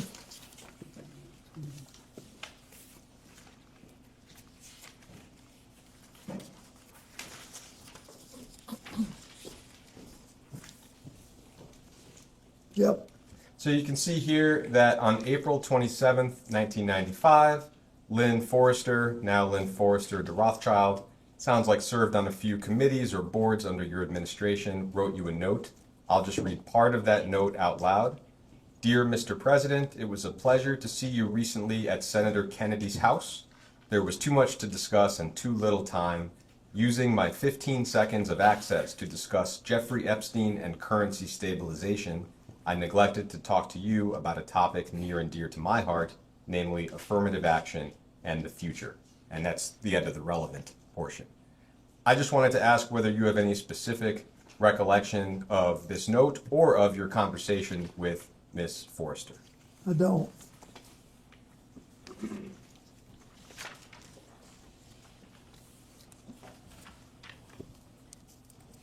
As far as you can remember, at this point in the middle of 1995, how would you have characterized your relationship with Mr. Epstein? It would be virtually non-existent. Do you recall any other interactions that occurred between yourself and Mr. Epstein during your time in office that have not already been mentioned today? No. I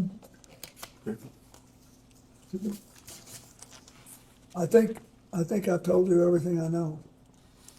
In October of 1999, toward the end of your time in office, we know that Epstein contributed $20,000 to the First Lady's joint fundraising account. Would you have any memory or knowledge of that particular contribution? No, is that for a White House related thing? No, joint fundraising, he means the Senate. Oh, no, I didn't know that. Okay, I am going to move to the years after your presidency. We'll do this in chronological order as well. Your second term ended in January of 2001. In December of 2001, the New York Post reported that you and Miss Maxwell had dinner at a New York City restaurant called Nello's. Do you have any specific recollection of that dinner? No. How do I know? I didn't. Nor do I remember the article. So moving into 2002, you touched on this in the previous round. It sounds like there were two meetings. We don't have exact dates for them, but one of them was at your office in Harlem with Mr. Epstein. The other was at Mr. Epstein's home in New York City. Could you just repeat for us, what do you recall about each meeting, maybe starting with your office in Harlem?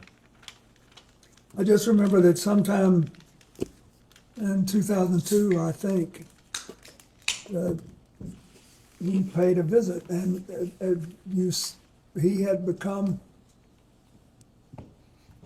I think it was either after or just before we started the flights. But he obviously was going to be a serious supporter of the foundation, and I think he paid a visit. I was flattered he wanted to see my office. I liked it. And then the meeting at his home in New York City, did I hear you say in the previous hour that Mr. Epstein was not actually there? I said that when I wrote my book and talked about it, and when I've talked about it in the past, I realized I talk as if he were there, and of course he was there. And I started trying to picture the nice man on the staff that showed me around. And now I'm just being honest, I don't remember whether he was there or not. He could have been there, but I don't remember. As far as you can recall, would the purpose of that meeting also have been related to Mr. Epstein's support of your work through his plane, for example? Yeah, the reason we went by, regardless of who was there, was that my staff we finished an event in New York City that at a place, and Lord knows how many I've done since then, I don't remember what it was for, but it was in New York City. And my staff said, we're only a couple of blocks from Epstein's house. It's a converted elementary school. He's very proud of it.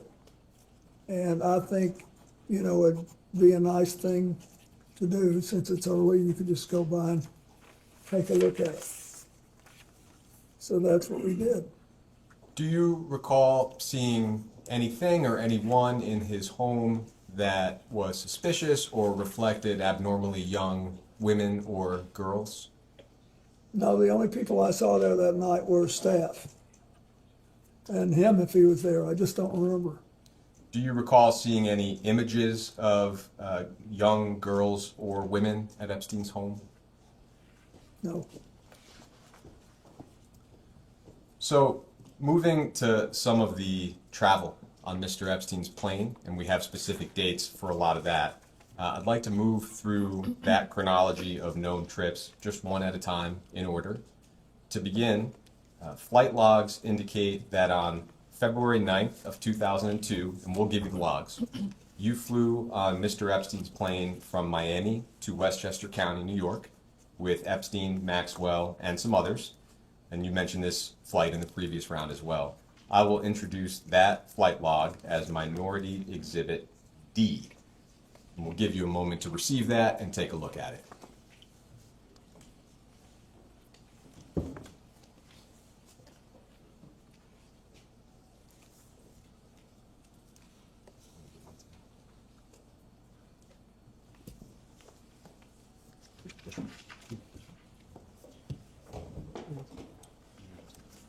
Is this one page? It is one page, exactly. Excuse me, Mr. President. And the flight in question, the leftmost column has the number 9 on it, and you can see your name at the beginning in one of the middle columns. Excuse me, Yeah. at the top, it says 15. Are you talking about a date? Could you just? Yeah, the one on February 9th. Thank you. Sure.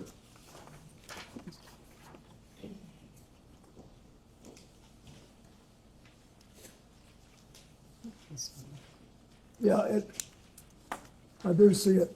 Great.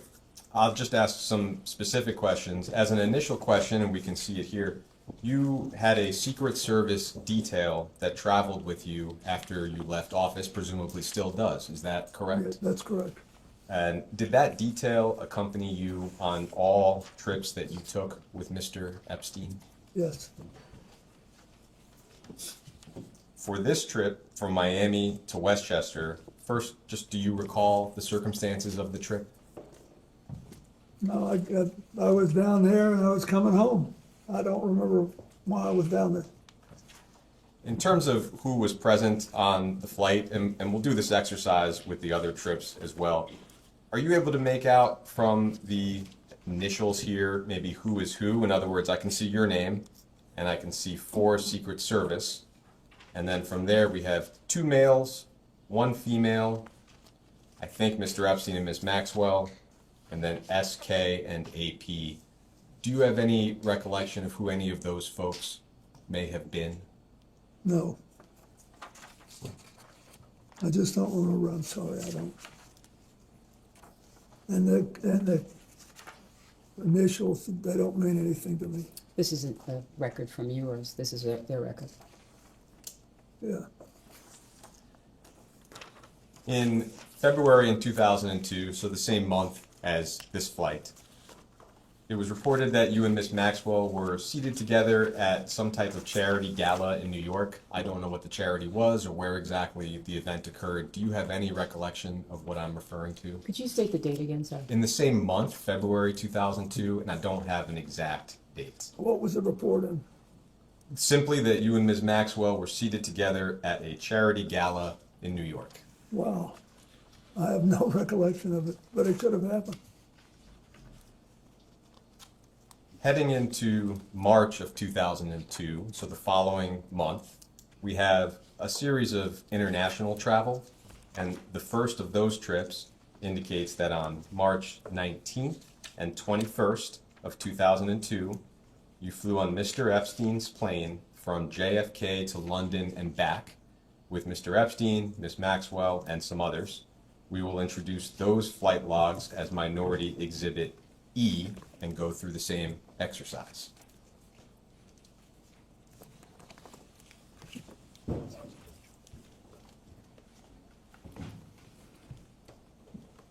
Thank you.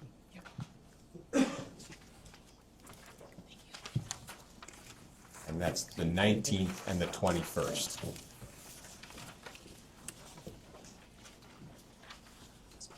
The 19th and the 21st? Yes.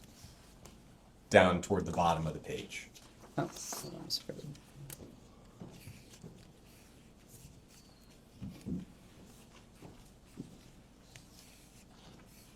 Was this a flight to London? Yes.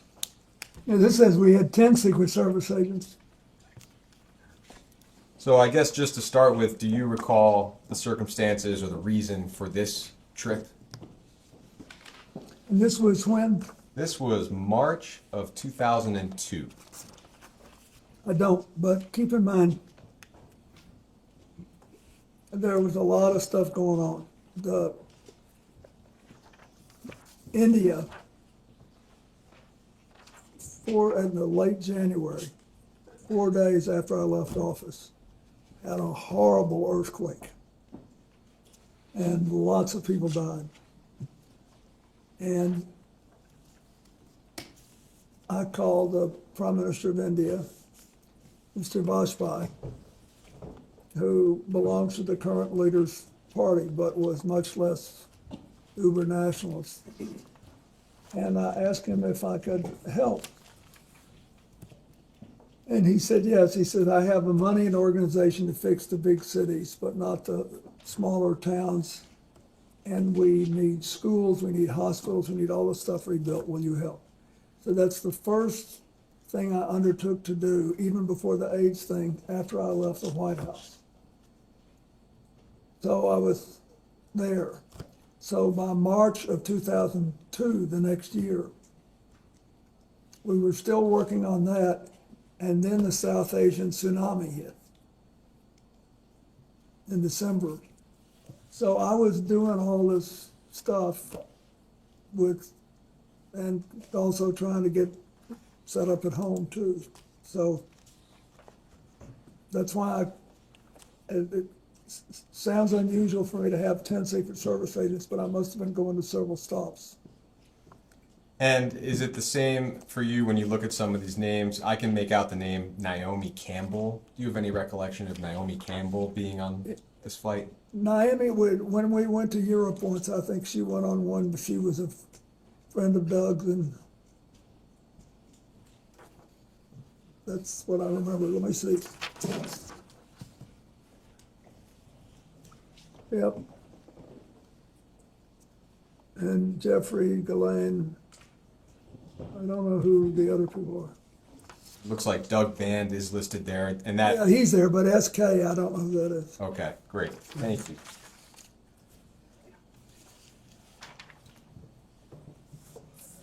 Moving to May of 2002, just 2 months after the one we just looked at, flight logs show a series of flights around Asia. Got 5 flights, including Hong Kong, China, Singapore, and Thailand. I'll introduce the flight logs for that trip. Just take a look at it together as Minority Exhibit F.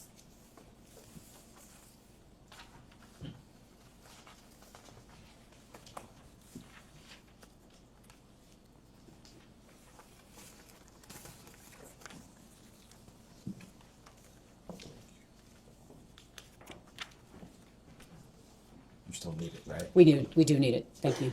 Oh, great. Thank you very much.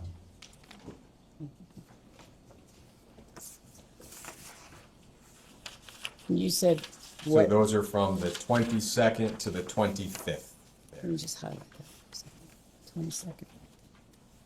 22nd. And you're saying each one till the 25th? Yeah, so the first one lists the former president, and then 4 in a row after that lists same as above. So it's the same group of folks for about 5 flights there. So same question, this trip to Asia, do you have a recollection of the circumstances, how the trip came about? Yeah, that was 2002, right? Yes. So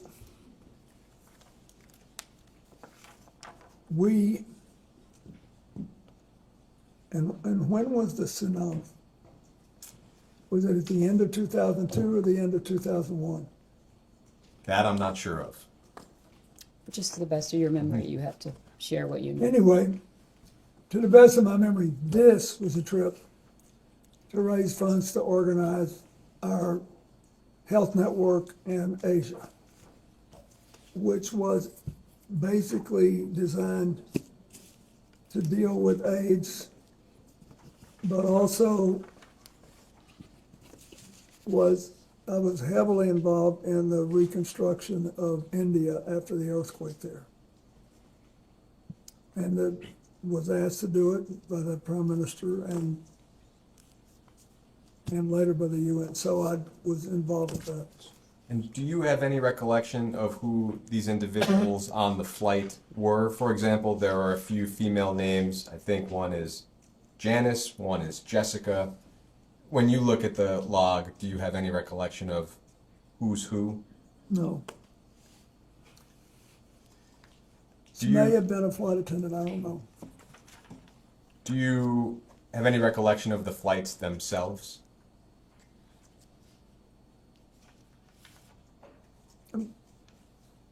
Of this Not the particular flights flight? themselves. This group of flights. I remember we made several stops and you mentioned them. And we're going there, but that's all I remember. To the best of your recollection, whether with respect to the flights or the trip itself, did you ever witness or become aware of sexual abuse of any kind? No. We then have logs showing 2 flights in July of 2002, and I will introduce those as Minority Exhibit G. Give you a moment to receive those. What was the prior one? Prior one would have been F. And that was the May 2002 flight log. There's F. No, I put F on that, but I thought that was, sorry, so you're. Oh, no problem. It should be May 2002. I have as F as in Frank. Okay, I'm not sure what this one was. Okay, got it. I'm gonna get the labels later. Okay. Thank you, sorry about that. No, not at all. Apologize. So this one will be G, and it's July of 2002, specifically on July 13th. Oh, sorry. Next one, Mr. President. I'll give that one to David. I'll You give you a said- moment Okay, to does look this at say it. where we're going? Yeah, it's on the 13th, and these flights are from Morocco to Portugal, and then Portugal to JFK. And our understanding, just from public reporting, is that this may have been part of a trip to Morocco to attend the King of Morocco's wedding. And you're asking him about the legs that he's on? This Correct, was- exactly. This is July of Is that when his 2022. wedding was? Sorry? Is that when he got married? It may have been. I think that's my July. question for you, is whether you recall that this trip. I recall going to his wedding. Okay. Do you recall approximately when that wedding would have been? No, but it was a long time ago. I don't know if this was it. But I did go to Morocco more than once. Do you recall attending the King of Morocco's wedding? Absolutely, I did. Do you recall whether Mr. Epstein and Miss Maxwell also attended that wedding? I don't. I remember, I think Chelsea went with me. And I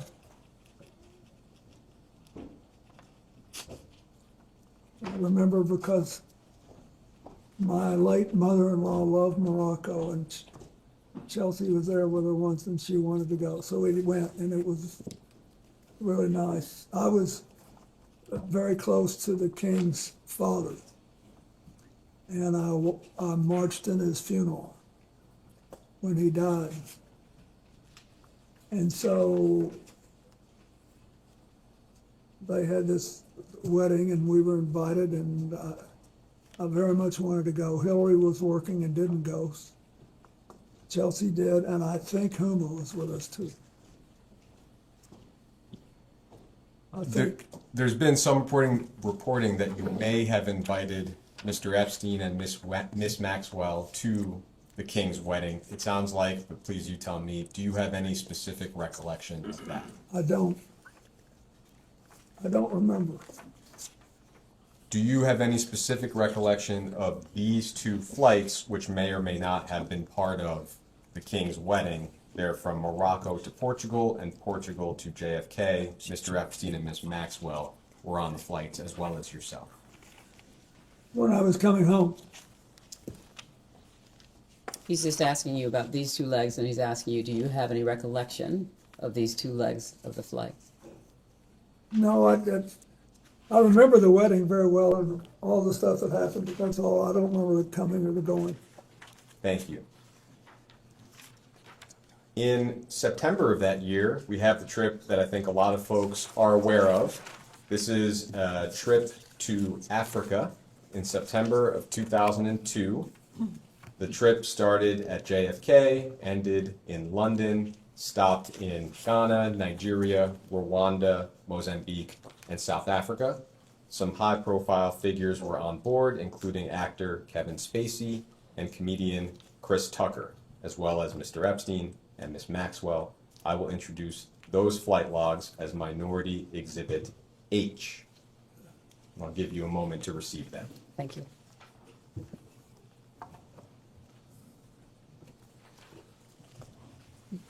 H. Thank you very much.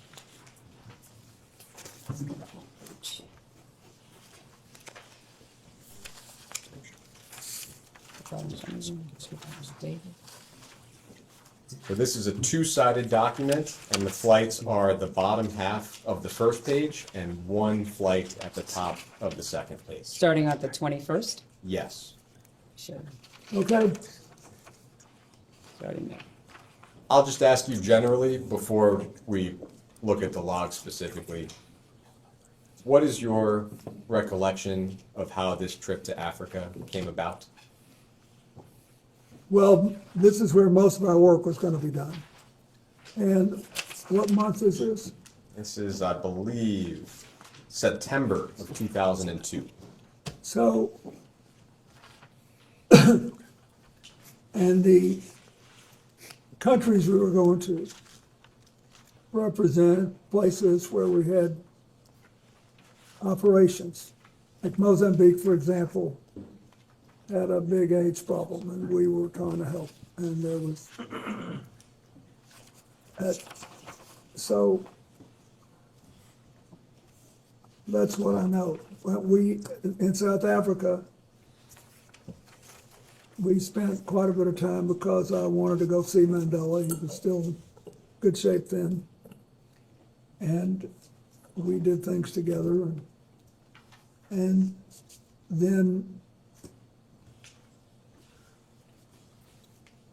Charlene Hunter-Galt, who was one of the black women that integrated the University of Georgia and became then a very well-known international television commentator for PBS. And her husband, Ron, had moved down to South Africa. And they were longtime friends of mine. We had celebrated the 150th birthday of Arkansas together in Little Rock. We were longtime friends. And so we went to visit them, and she threw a big cookout for us. And it was a funny time. Chris Tucker and Kevin Spacey imitated me. So a lot of these names on the logs are hard to make out. Do you have any specific recollection of who was on board those flights? He's not asking you to review and try and see if you can read their names. He's asking you what your recollection is. It says Shante Davis was, and she worked for Jeffrey. And I think it was discussed in the previous round, but that well-known photograph of yourself and Miss Davies, what is your recollection of the extent of your interactions with Miss Davies on that trip? Where were we? In Africa. No, where was the photograph? I think it was at the airport on the way to. That's it. I mean, we had a good relationship, but it was entirely proper. I never had any personal contact with her, if that's what you imply. And am I right that while on that trip, whether the trip or the flights, did you ever witness or become aware of sexual abuse of any kind? I did not. Thank you. Thank you, Mr. President. Thank you. We have a series of questions from some of the members in the minority. And so I'll be calling them up as we go through. And thank you. Just want to also again thank you for being here and answering all the questions. We appreciate that and for your service. Just two clarifying questions. One that was asked during the Republican hour, and I just want to have you reiterate it for the record.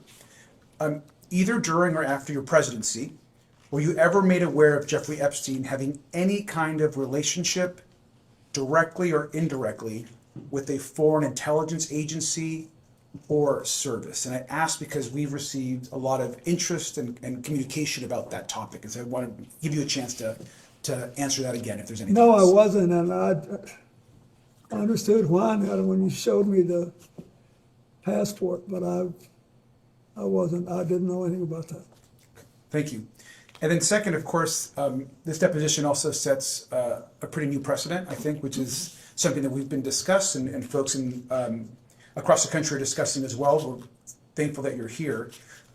We believe in the minority that President Trump should also answer this committee's questions. He's someone that is mentioned almost more than any other person beside Ghislaine Maxwell in the Epstein documents. And so to get more information for this investigation, was wondering if you also agree that President Trump should answer questions of this committee. That's for you to decide, but he did know him well, and I once had a brief discussion with him about it. Thank you. Thanks for the answer. With that, I'm going to go to Mr. Walkinshaw, and we'll go down a series of questions. I hate this, but because I don't believe I should inject anything. But I do not want to leave the impression,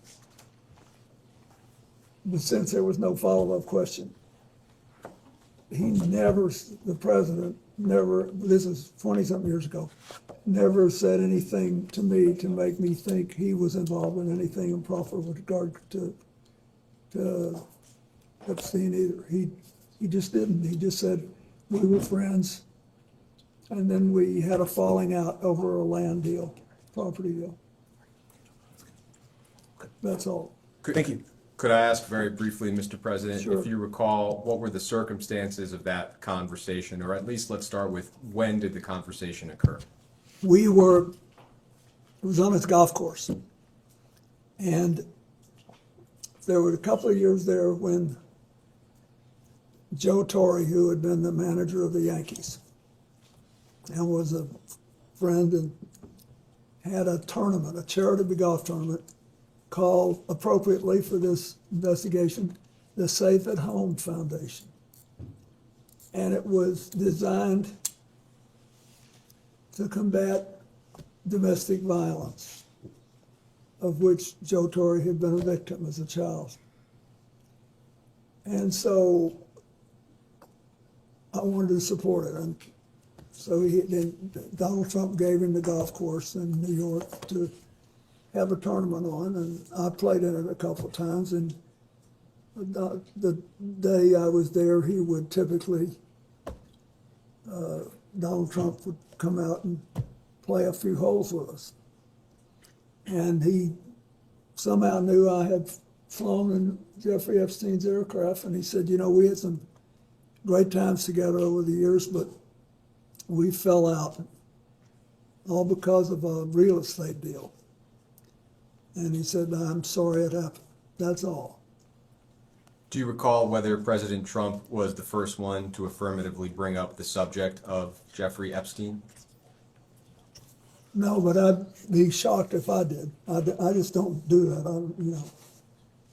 Do you recall whether President Trump elaborated at all on the great times that he had with Jeffrey No. Epstein? No, and at the time, I didn't put any, sexual spin on it. And as far as you recall, President Trump characterized the nature of the ending of their friendship as being solely due to the real estate That's bidding what he problem. said. Thank you. But I didn't think much about it at the time. And, it was 2 minutes and then we were gone. As far as you recall, have you had any other conversations with President Trump related to Jeffrey Epstein or Ghislaine Maxwell? No. And your best recollection, if you have one, of the year that this conversation occurred? be 2002 or 2003. Thank you.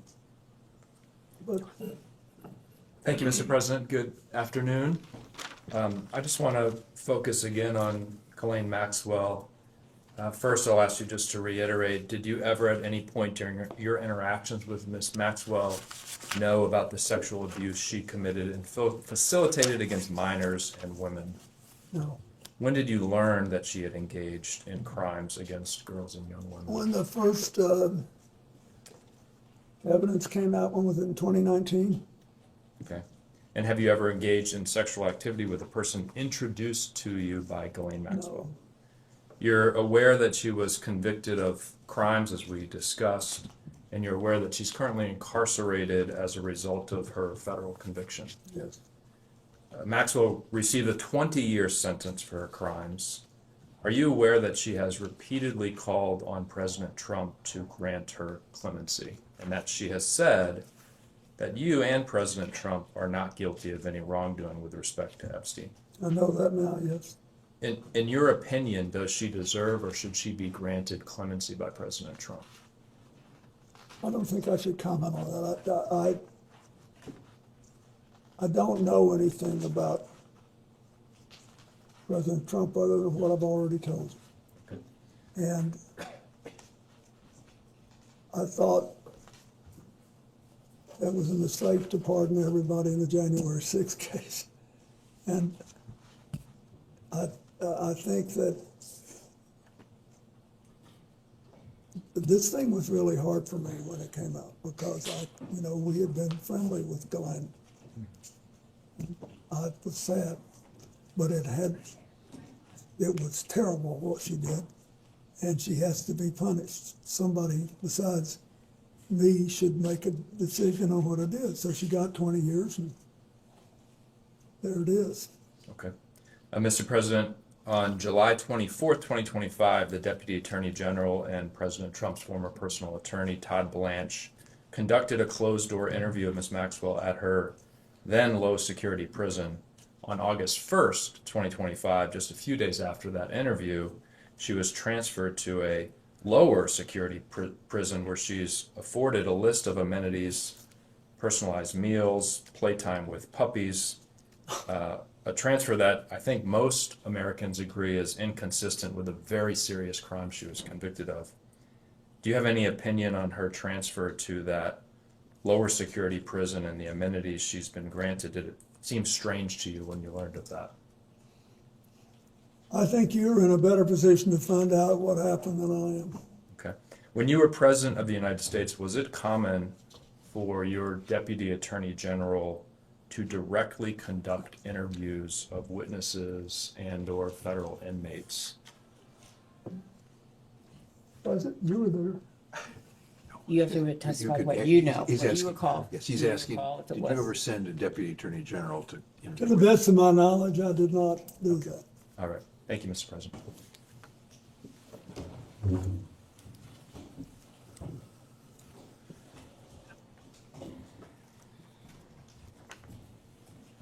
May I ask a question? Representative Foster, are you still the youngest person in Congress? Yes, I am, Mr. President. Lucky you. Hopefully that changes soon. If you're the youngest for too long, it's not good. There'll come a time, believe me. I was, for most of my life, the youngest person doing whatever I was doing.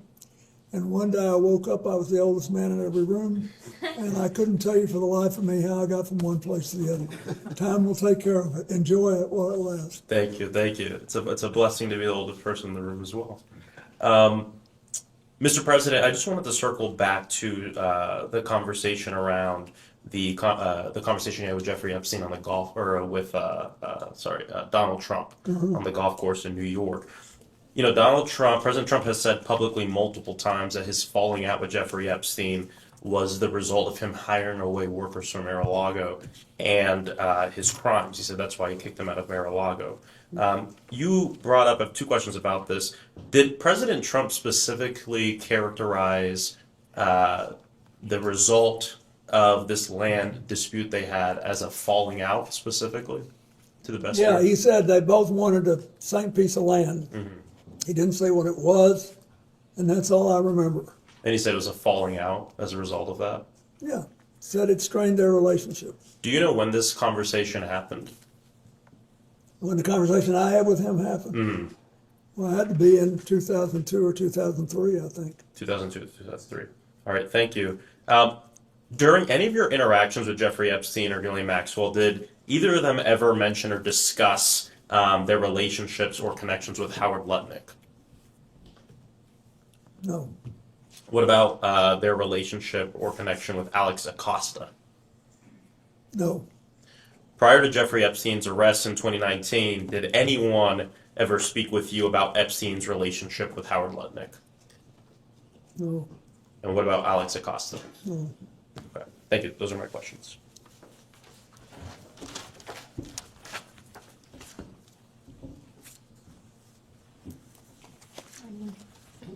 Good morning, Mr. President. Good morning. I'm Melanie Stansbury. I represent New Mexico's 1st Congressional District, and it's an honor to have you and your council here. This is a very important investigation, and we obviously have a lot of questions. And for me personally, this case is all about justice for the victims. And I really appreciated in your opening statements, your statement about nobody being above the law, including a president. And I think it's important that we are setting the precedent for Congress establishing oversight and subpoena power over a president. And I believe Donald Trump should and will ultimately be in front of this body. And I also appreciate what you said about women and girls who were abused by Jeffrey Epstein deserving justice and healing. And that's where I'd like to focus my questions. And in particular, I want to focus on 3 survivors who have shared stories that involve you. So I want to begin with Maria Farmer. Do you know who Maria Farmer is? Maria Farmer was employed by Jeffrey Epstein and abused by him for a number of years. And she first reported her abuse to the New York PD and FBI in 1996. And she states that she has personal knowledge that you visited Jeffrey Epstein's house 3 to 4 times while you were the sitting president between 1995 and 1996. And she says she knows this based on photographs that Ghislaine Maxwell showed to her, as well as discussions with the staff. So let me ask you, Mr. President, did you visit Jeffrey Epstein's house while you were president? I do not remember doing that. I do not believe I did. How do you explain this discrepancy? Objection calls for him to speculate. I can't speculate. But all I can tell you is I don't remember being there. Okay. Moving on to Virginia Roberts Giuffre. Are you familiar with her? Mm-hmm. As has already been established, she has stated in numerous sworn statements, including a sworn deposition in the Maxwell trial, that she saw you on the island with Jeffrey Epstein. And in fact, this morning, her family shared her diary with me. And in it is a quote wherein she writes, quote, Bill Clinton met 2 times island with 2 girls, CT, GM, and JE. What is your reaction to that? It's not true. Do you have any dates associated with that? Were there dates on the diary? I don't have that information, but we'll be happy to share it with you. Terrific, because I think there are also records that would reflect where else he would have been. So thanks. Did she say that in her book? This is from her personal diary that her family shared with us. But the book came out more recently. Did she say that in the book? I'm just reading you the entry from her diary that her family shared with me. I think she ultimately reached a different conclusion, although I had no contact with her. Okay, well, I just want to make sure that it's on the record that is Virginia Giuffre's statement. Did you ever fly in a helicopter with Ghislaine Maxwell? Ever anywhere? I have no idea. Okay. Well, at least one of the survivors claims that you flew in a helicopter with Ghislaine Maxwell to the island. Did you ever? Then I did not do that. I've never been to that island. Okay. The third person I want to talk about briefly is Shantae Davies. I know we've already mentioned her here today. I know you've already mentioned that she was listed as a flight attendant. on the trip to South Africa in 2002 that you took with Jeffrey Epstein. Are you aware that Shantae Davies is a survivor who claims she was abused for 3 years, including during that time period? I am now. And are you aware that Jeffrey Epstein recruited his victims through calling them masseuses? No. You're not aware that But Jeffrey... it doesn't surprise me. I mean, I didn't know that, no. Knowing that Jeffrey Epstein recruited hundreds of minors as masseuses to massage him, and knowing that this victim, who was a survivor 3 years of his sexual abuse as a masseuse, was on the plane, does that make you think about the massage you received from her differently? Can I just interrupt? You're saying knowing, you know that. He was saying that he was unaware that that's how Mr. Epstein was recruiting his individuals. I'm asking if today, hearing this... You seen the picture? I have a copy of it right here, yes. Well, I'm sitting up and I'm just asking if now that you know that Jeffrey Epstein recruited girls as masseuses, does that reframe that photograph, and knowing that there were girls on the plane that were being abused? Objection. It states facts not in the record. You can ask this witness what he thinks or remembers about anything that happened, but I don't think it's right to ask him to speculate. she wants to know if I feel bad about it, yes. I'm not, I think Don't you? what I'm trying to get at is that there is a culture that surrounded Jeffrey Epstein in which rich and powerful people saw young women that were survivors who were being abused and didn't say anything and didn't do anything. So is your question- Part of what I'm trying to do is to ask you, we know there was a survivor that was on the plane. You've stated that you didn't know she was a survivor. I understand that, but I'm asking now that you are aware that Epstein was recruiting survivors as masseuses, does this make you rethink what you saw as you were traveling and interacting with him? So he has already spoken to. Wait a minute. I want to make sure that you are clearly answering her question. He's already stated what he saw and what he knew, and so what you're now asking him is, given what you've now shared with him, does he think any differently about what he saw and what he knew? Thank you. Yes, thank you. I wish Shantae had told me. I liked her. Mhm. But I didn't think it was anything unusual. I can't tell you how many airplanes I've been on where rich people asked me to go and they had someone offering a massage. You know, all these boats that you go on and all that, they all do that. And usually I don't do that. I'm not into this. Well, that certainly raises some other questions about people offering free massages on boats, etc. But I do want to enter a couple of exhibits into the record, and I know council is prepared to pass them out. And while that is occurring, we're going to introduce this exhibit. What is it? Exhibit I, it'll be Minority Exhibit I, which is a FBI PowerPoint that was included in the files that were released as part of the Epstein Files Transparency Act. And then I would like to introduce this exhibit, which is Exhibit J, which is a internal correspondence, emails between the FBI. And though I'm short on time, what I'll describe in both these exhibits is that your name appears in FBI tip sheets as having attended parties in Jeffrey Epstein's presence in which sexual activities were occurring. Did you ever attend a party of any kind or an event with Jeffrey Epstein in which sexual activities were occurring? Okay. And then finally, there will be many millions of people that watch this deposition. What would you like to say to the survivors directly? That I hope this will produce a sense of finality. And I don't think that'll happen till the government starts holding on to all the records. I think that, the record should be released. And then I think that we need to come up with strategies to help people who can't get over this get better. And the most important thing we do, I think, besides treat the victims right, is increase the guardrails that will set off alarm systems and stop other people from doing the same thing Epstein did. Thank you very much, Mr. President. Thank you. Thank you. We had an additional member join us in the interim. Could that member just identify themselves? Absolutely. Hello, Mr. President.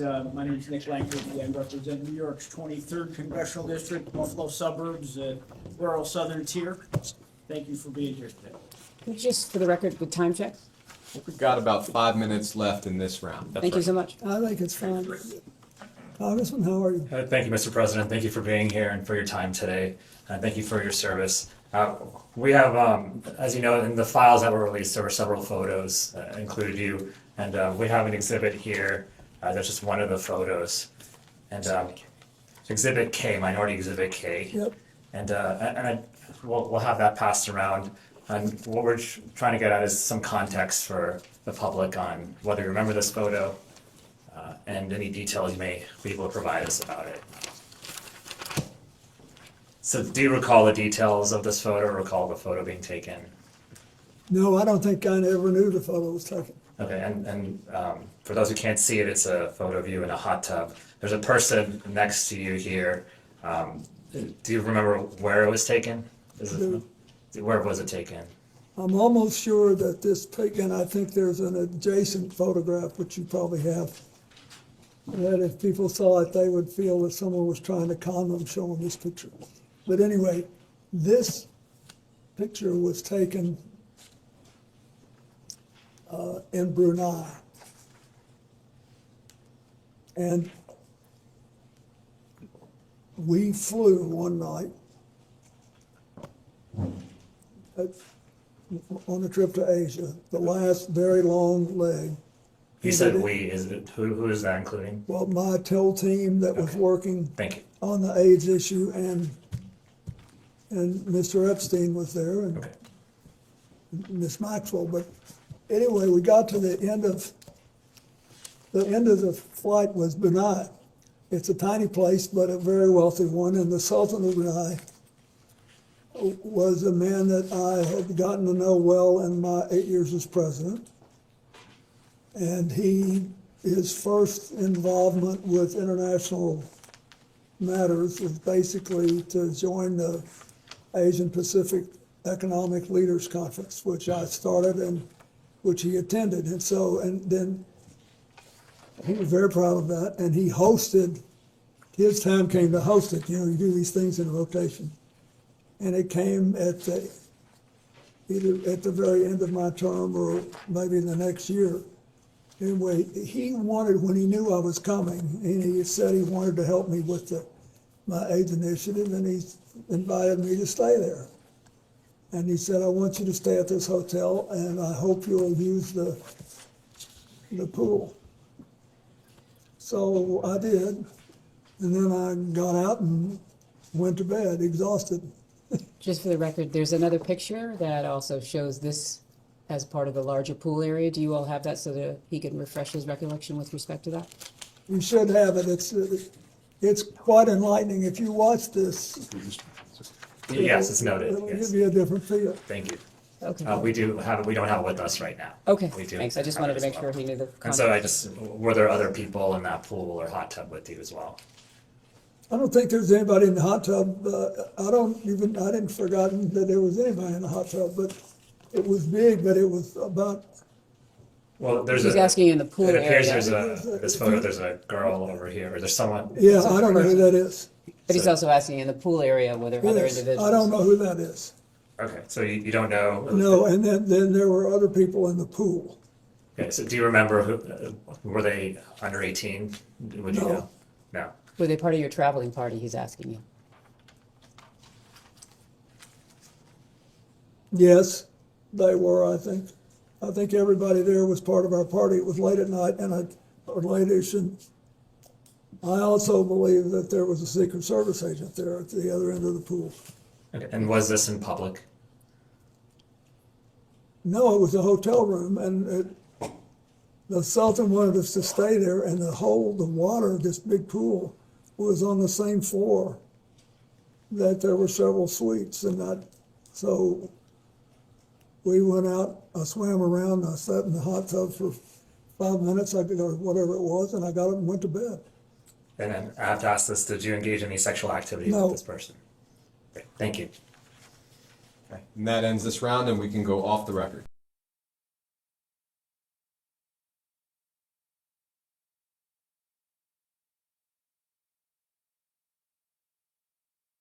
All right, we'll go back on the record.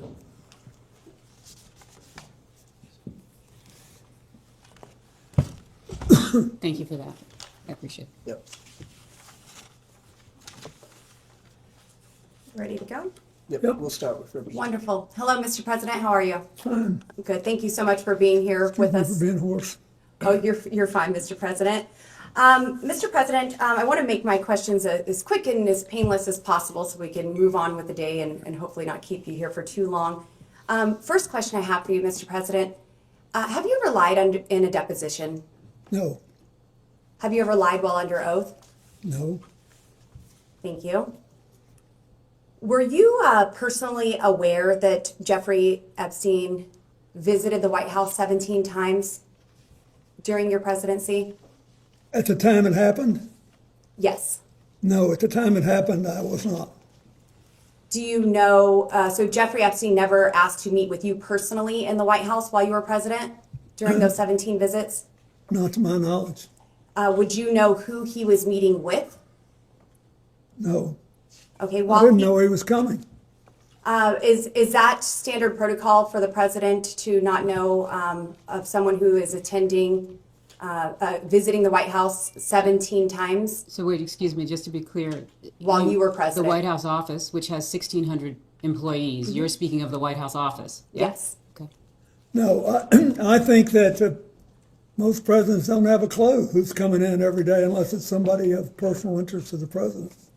Yes, and you did have a familiar relationship with Jeffrey Epstein, correct? No, I didn't. I wasn't aware I'd ever met him when I was president. While you were president. We are trying to establish if Jeffrey Epstein was a foreign or potentially even a domestic asset of some kind. Do you have any reason to believe that he was trying to seek access to classified materials, intelligence reports, or sensitive government information? No, I knew nothing about this story until it came up. I was glad to see that picture of the Yes, and Mr. passport. President, sorry to interrupt you. Mr. President, since knowing Jeffrey Epstein and knowing that he had visited the White House, were there any conversations from your associates, any White House staff, or anyone familiar with the meetings that said he was seeking detailed information about government relationships? Does that question relate to back in the day or now? What's the time of the question? I'm asking, since you have been aware, any time since after you were aware that Jeffrey Epstein visited the White House 17 times, has there been any conversations with anyone that you are aware of that Jeffrey Epstein was seeking sensitive government information? She's asking to the best of your recollection. To the best of my knowledge, no. Yes, sir. Thank you. And moving on, at any time while you were traveling on any aircraft owned, leased, or otherwise affiliated with Jeffrey Epstein, did you engage in sexual relations or sexual activities with anyone other than your wife? No. During any such flight, did you witness or have knowledge of any other individual engaging in sexual activities with any female passengers? No. In 2002, you participated in a 10-day multi-country trip to Africa while traveling on a Boeing 727 owned by Mr. Jeffrey Epstein. This trip was organized by Ghislaine Maxwell. Do you recall this trip, Mr. President? I recall the trip, but I don't know that it was organized by Ghislaine Maxwell. Yes, I sir. believe we were going places that I needed to go for my work in Africa. Yes, sir. Internal FBI records describe the aircraft as having a section with couches adjacent to which a sliding glass door leading to another compartment. There was a bed. Are you familiar with the layout of this aircraft that you traveled on? I'm familiar with the fact that there was a bench that turned into a bed at the end of the passenger seats. And no other bed you are familiar with Did you ever go into any part of the aircraft with a bed that you perhaps lied on or utilized? I'm familiar with the bench. Yes. It turned into the bed. Yes. I do not believe I ever went into the back section. At any time while traveling on such aircraft, do you remember utilizing either the bench that laid? I'll keep it as one option for now. Do you remember utilizing the bench as a bed?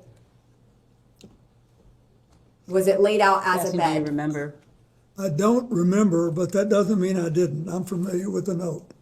Yes, sir. FBI internal records relay testimony from Dr. Greg Bledsoe, who participated on the 2002 Africa trip. Did Dr. Bledsoe describe multiple millionaires?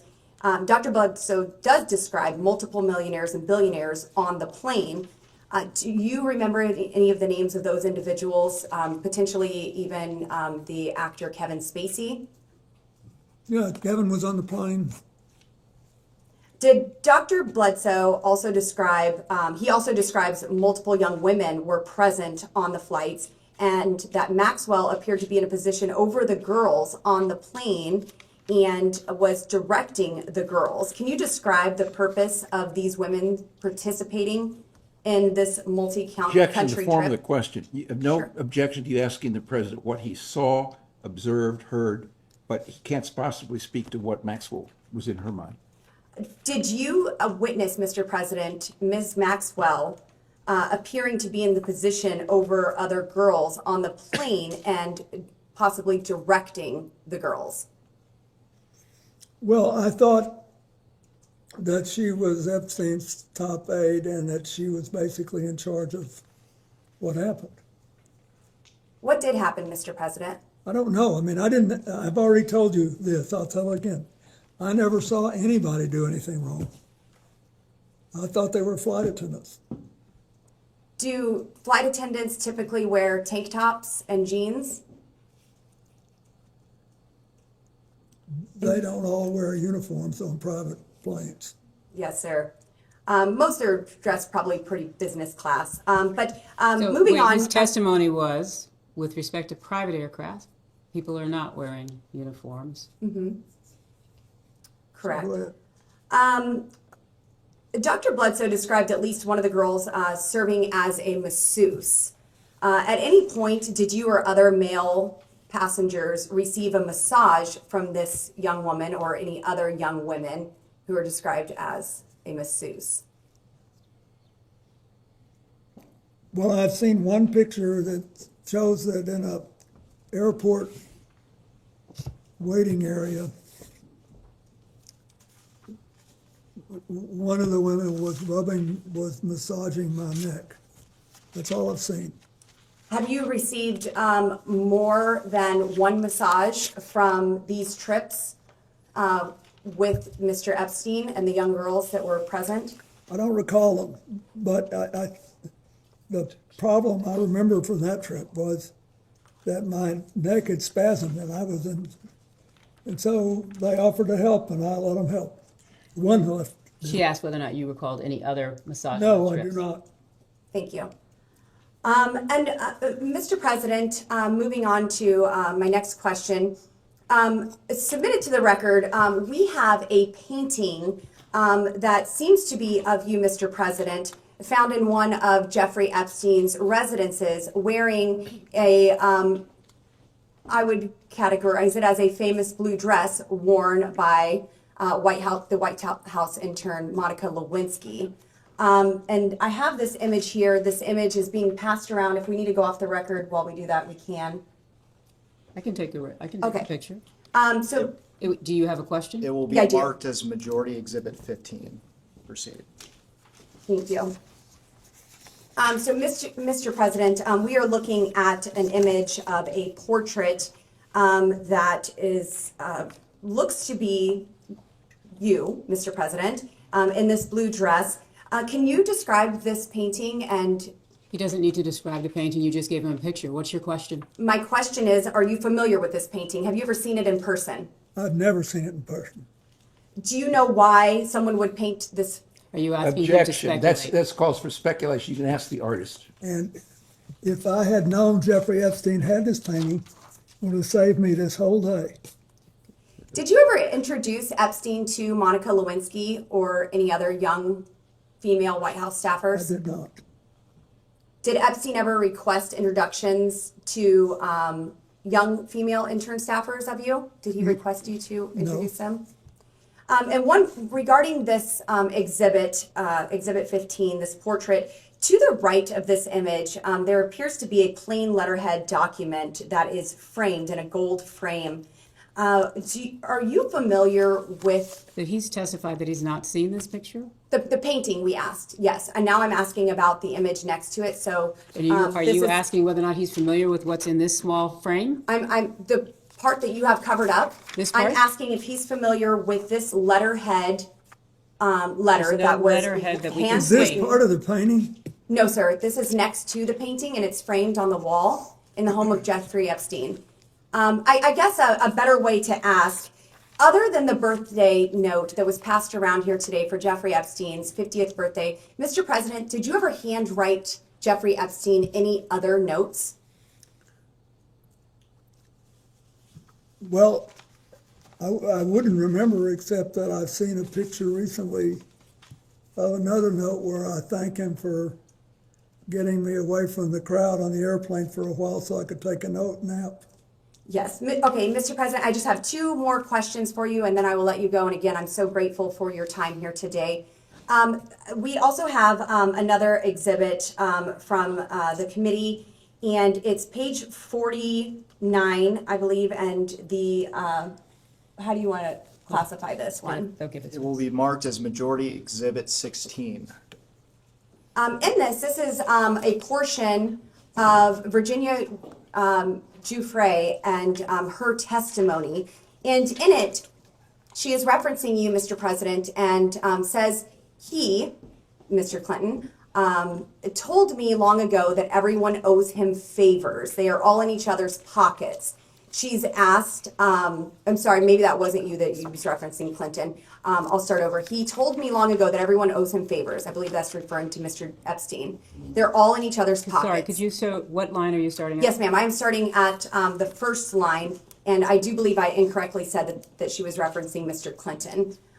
So to correct that. So she's not referencing. Correct. She's not referencing President Clinton. She's referencing instead who? I believe this is Jeffrey Epstein that she is referencing here. Thank you, Ms. Bober. Thank you. And then she's asked, would you say you asked him why Bill Clinton was here? And Virginia responds on the island, where he was here, on the island. And she goes on to say, excuse me, can you clarify who JS is? Can we look and see who JS is? It says V and then it says JS. So yes, is this I will get you that name. But this is a Here, I can pull it conversation up right between here. two people, or is this a Yes, transcript of a deposition? This is a transcript of a deposition, yes. Thank you so much. It says telecon at the top. Doesn't appear to be a deposition. It says, What do we Telecom. have this as? I'm not objecting. No, that's fine. And we could go off the record if you want, just to get this. I don't have this. So this is, go ahead. We'll go off the I think record.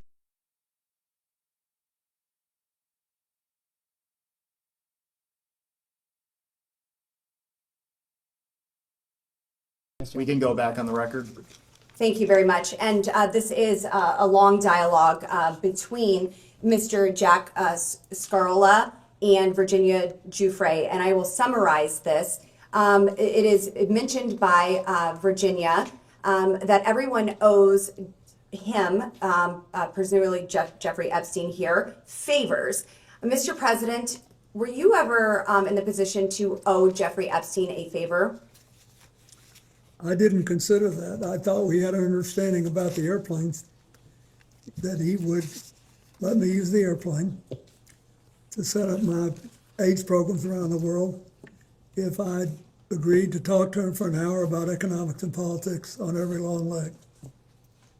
I kept my word, and he seemed to honor his. Were there any sensitive government topics ever discussed in those conversations? And also here, just for the Virginia, record, did the court reporter get his response? Thank you so much. Thank you. sorry, I'll try not to talk over you, wrapping up here. Virginia Giuffre is also asked in this document. The same one you handed us? Yes, ma'am. So we should be looking at, This is 1, 2, 3, 4, 5, 6, 7, 8 lines down. JS is speaking. Were sexual orgies a regular occurrence on the island at Jeffrey's house? Yes. My question, Mr. President, were you ever aware or engaged in any of these sexual orgies? are these on the island where he's testified that he's No, not ma'am, been on the I island? was never on the island. Were you ever on any island in the Virgin Islands? To travel for a trip with his wife, which is on the public record? I'm With sorry, Jeffrey what's your Epstein? question? No, You were never in the Virginia Islands, in the Virgin Islands with with Jeffrey Epstein, no. Okay, thank you.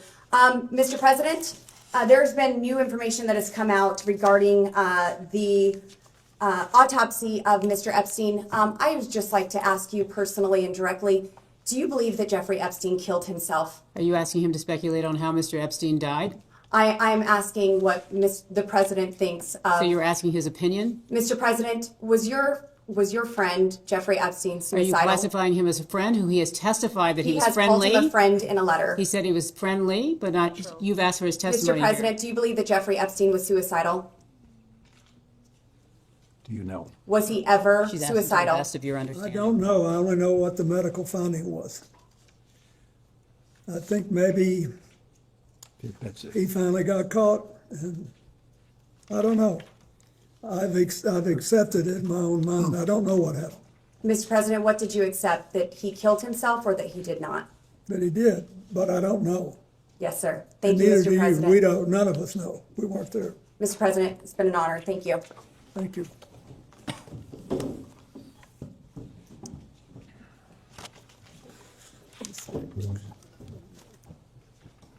Mr. President, in the previous hour, you discussed your relationship with Ms. Maxwell, and I have a few general follow-up questions. And I may make you repeat yourself, but I'll try hard to not ask you questions you've already answered. First, can you characterize your relationship with Ms. Maxwell after your presidency?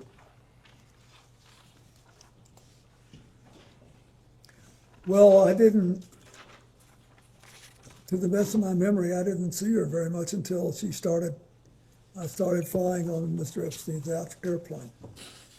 And for the record, would you at any time ever consider her to be a friend? Oh, yes, I would. What years would you consider her to be a friend? I don't know, when she started going with Ted Waite, I saw her more frequently. Because I saw him more frequently. Then she was around CGI. So if you compare the time I spent with her to the time I spent with Mr. Epstein, I spent more time and I felt that we were better friends. How did you typically communicate with Miss Maxwell? When she showed up at something that I was doing or vice versa, like. So in person? At CGI, yeah. I bet I never talked to her on the phone more than twice in my life. And what were the nature of your communications with Miss Maxwell? What your call? I don't recall anything. I don't recall what they were, but she was always, I don't know. She was very interested in CGI. I remember that. And that's it. And for the record, Mr. President, did you ever have any communications with Miss Maxwell related to young women or girls? No. At this time, I'd like to introduce what will be marked as Majority Exhibit 17. And while it's being handed out, I will note for the record that this is the transcript from the two-day Ghislaine Maxwell interview with Deputy Attorney General Todd Blanche, conducted by the Department of Justice on July 24th and 25th of 2025. And I will not be making you read the entire transcript. I will direct your attention when you've had a chance. Okay. Mr. President, have you seen this transcript? prior Before? to today. Yes. No. I would like to direct your attention to day 1, and we are looking specifically at the bottom of page 9. Yep. Are you at the And- bottom of page No, we nine? we No. need a copy down here. Do we have a second copy? And a third copy? Give me 1 second. Here, Thank you so much. We'll go If you off the could pause. record briefly.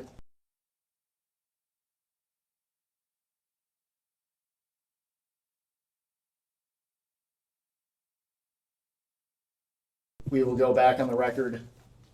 Yep. During Ms. Maxwell's interview, she stated that President Clinton was her friend, not Epstein's friend. Is that accurate? I'd say that it was accurate to say that I felt closer to her than to him. And for the record, why was that? Because I had seen her more and because she was very good friends with Evelyn Rothschild and his wife Lynn, whom I knew and was in regular touch with. And then this part is in there too. And Okay. You're on page 9. That's good. Just want to make sure you're reading the right section. She characterized your relationship with her as warmer. Is that yes, your Would question? would you agree with that? Warmer than with Jeffrey Epstein? Correct. oh yes, but it was not in any way sexual. At this time, I'd like to direct your attention to day 2 of the transcript, and now we are looking at the bottom of page 12, and it is page I see it. 258 and 259. This is interesting. Wait, pardon me, sorry, I'm not with you. The bottom of page 12 says 42 to 45. Of day 2. Oh, sorry, I apologize. Okay, Day 2, page 12, Yes. page 252. 257 to 260. Mr. President. Okay, 258 and 259. okay, got it. Can you hold No. for 1 second? Can you wait?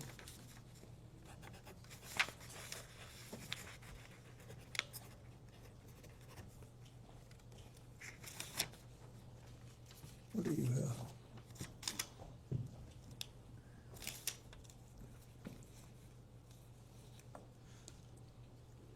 Two 259? Correct. Got it.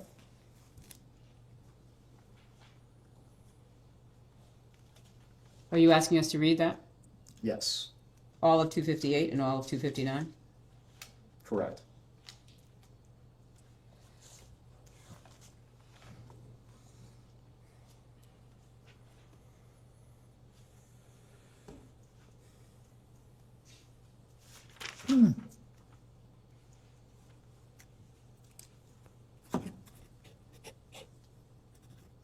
Okay, is there part of this you want me to read?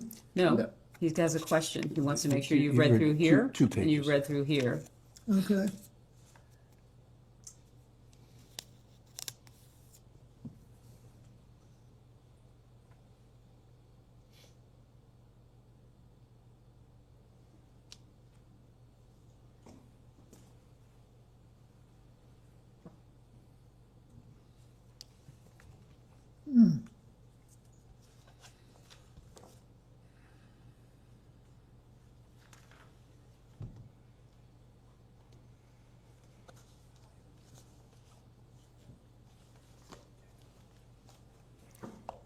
He's asking about these two.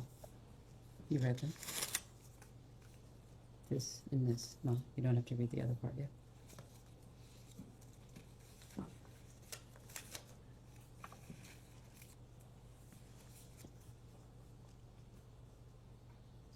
Ready? Yes. Got it. Mr. President, you've had a chance to review the transcript. Here, Blanche asks Maxwell if she has ever visited your home in Chappaqua, to which Maxwell testifies that she had been invited to visit your home. For the record, did Miss Maxwell ever visit your home in Chappaqua? It wouldn't Excuse me, surprise- counsel, the transcript says, I went to the house. Does it say invited? Did I miss that? Maxwell replies after Blanche asks, Got it. why Sorry. did you go to the house? You're right. Maxwell says, I was invited. Got it. I will repeat the question again. Did Miss Maxwell ever visit your home in Chappaqua? I don't recall, but it's quite possible she did. Hillary was a senator. In the beginning, she had a lot of events there. And we knew her.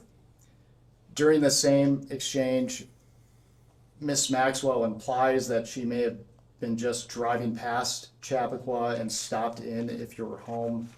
Did this ever occur? If you don't. Not that I remember, but I may not have been home. But Mr. President, is it common for people to just stop by your house? No. There And for are the more than record- one or two people who would do that. So for the record, you're a former president. Does your security detail allow people to show up unannounced? Well, No. they'd allow them to, but they don't, your question is whether or not the security allows them in.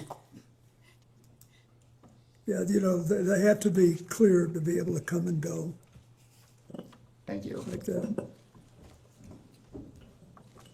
Thank you, Mr. President. I want to ask about Doug Band and Okay. what was Doug Band's relationship with you, sir? Well, it changed over time, but he was basically the last in a long line of young men. They were my sort of body people. They were close to me and supposed to get me where I was trying to go on time and all of that. And then after he and another young man, Justin Cooper, wanted to come with me when I left the White House. You know, when you leave the White House, they give you, you get, I don't know, a certain allocation for staff. And I think there are 9 positions you can put on federal health insurance. I think that's right. But anyway, Doug and Justin were 2 of them. So I'd say he's pretty close. What? You were pretty close. We were close, and Justin wrote my book with me. I mean, he did all the clerical work, and Doug was our main fundraiser when we started off. Okay. I would like to introduce Majority Exhibit, I believe it would be 18, which is the EFTA 02332287.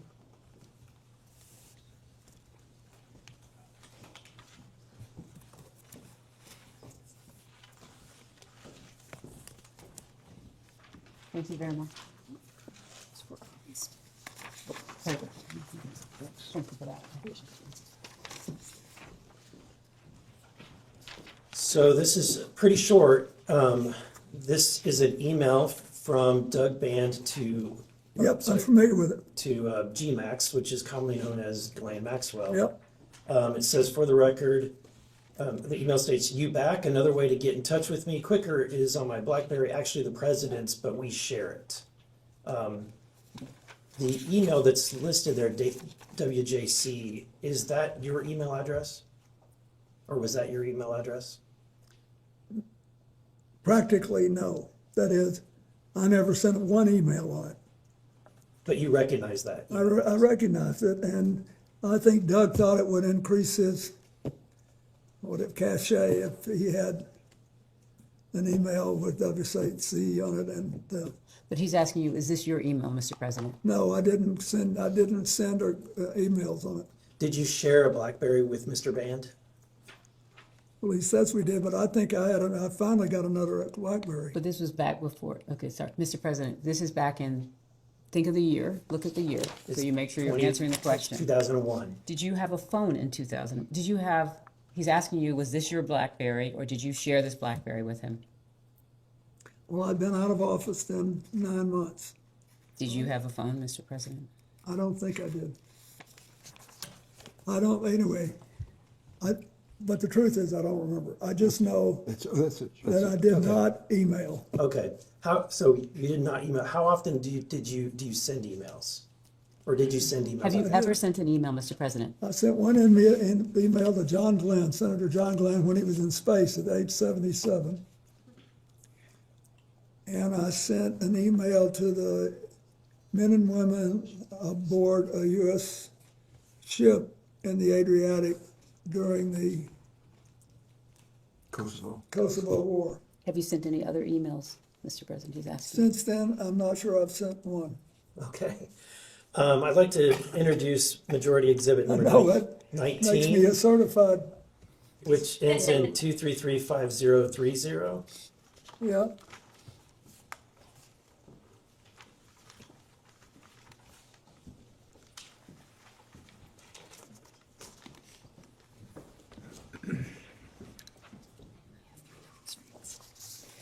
Let me see.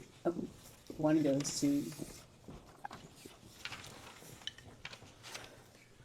Okay, if you're ready, I'll be happy to read it out loud. It's again, it's from GMAX, Ghislaine Maxwell. Yeah, I read it. We believe, while it's redacted, we, having seen the unredacted files, we believe that the two is to the same email. It says, sorry to hear about the Bellsburg stuff is bad news, even worse, that it may be damaging. You know that one of my pet fears is that in London I am press toxic, so I hope that I never add to your woes in that department. If I hear anything, I will of course let you know. I could not help myself. There was one juicy little bit tidbit I did let out, the one about what a super stud that you are and how I have a crush on you and how you are hung like a horse. And, well, you get the picture. Hope you don't mind. Are you familiar with this email? are you saying at the time it was sent or in the preparation for this? At the time that it was sent, were you familiar with it? Oh, no. Are you familiar with it before? Yes, it's Okay. now famous. Okay, what can you tell me about your knowledge of this email? So if his knowledge is only from when he was prepared for this hearing, that would have been with his counsel, or is that what are you asking for outside of any preparation for this hearing? Mr. President, do you believe that Mr. Band sent this or received this email? I do. Okay. So, and there's more. Let me go to the next one. Exhibit, which would be number 20.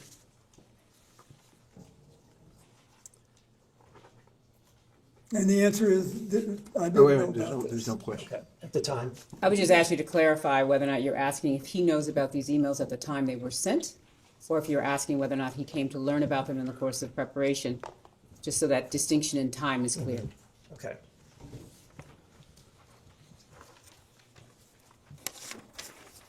Unbelievable.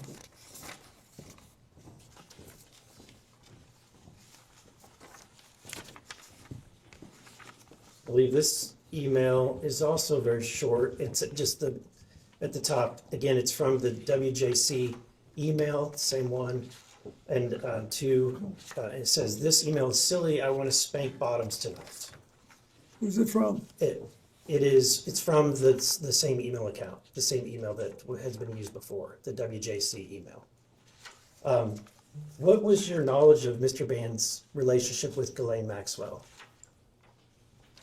I knew he was, basically, he contacted her in the same way that she represented Epstein on things. I did not know, nor did I need to know, that they had a personal relationship for Did a they while. have a physical relationship? Are you asking him whether or not they had a physical relationship? You believe they had a physical relationship? I don't know for sure. And But just to it's- be clear, you said it, but you did not have a physical relationship with Ghislaine Maxwell. The president's I did not. answered that question multiple Absolutely. times. Yeah, thank you. Okay, and then finally, I want to move on to another question regarding the visits to the White House. Are you familiar with Mark Middleton? Yes. Can you describe who Mark Middleton was? He was a young man from Arkansas who was really ambitious, wanted to go to work in Washington, wanted to have, and he knew Mac McClarty, my chief of staff, who was from Little Rock, and Bruce Lindsay, who was also from Little Rock. And he work with us, and then later I think he became, I don't know, but maybe he became a lobbyist later, but there was a period of time when he was in a position to wave people in to the White House because he was, that was one of his jobs. Okay. So he has been identified by multiple news sources to be the individual that most of the time was entering or signing in Jeffrey Epstein into the White House. Yes. And what role did he have specifically at that time?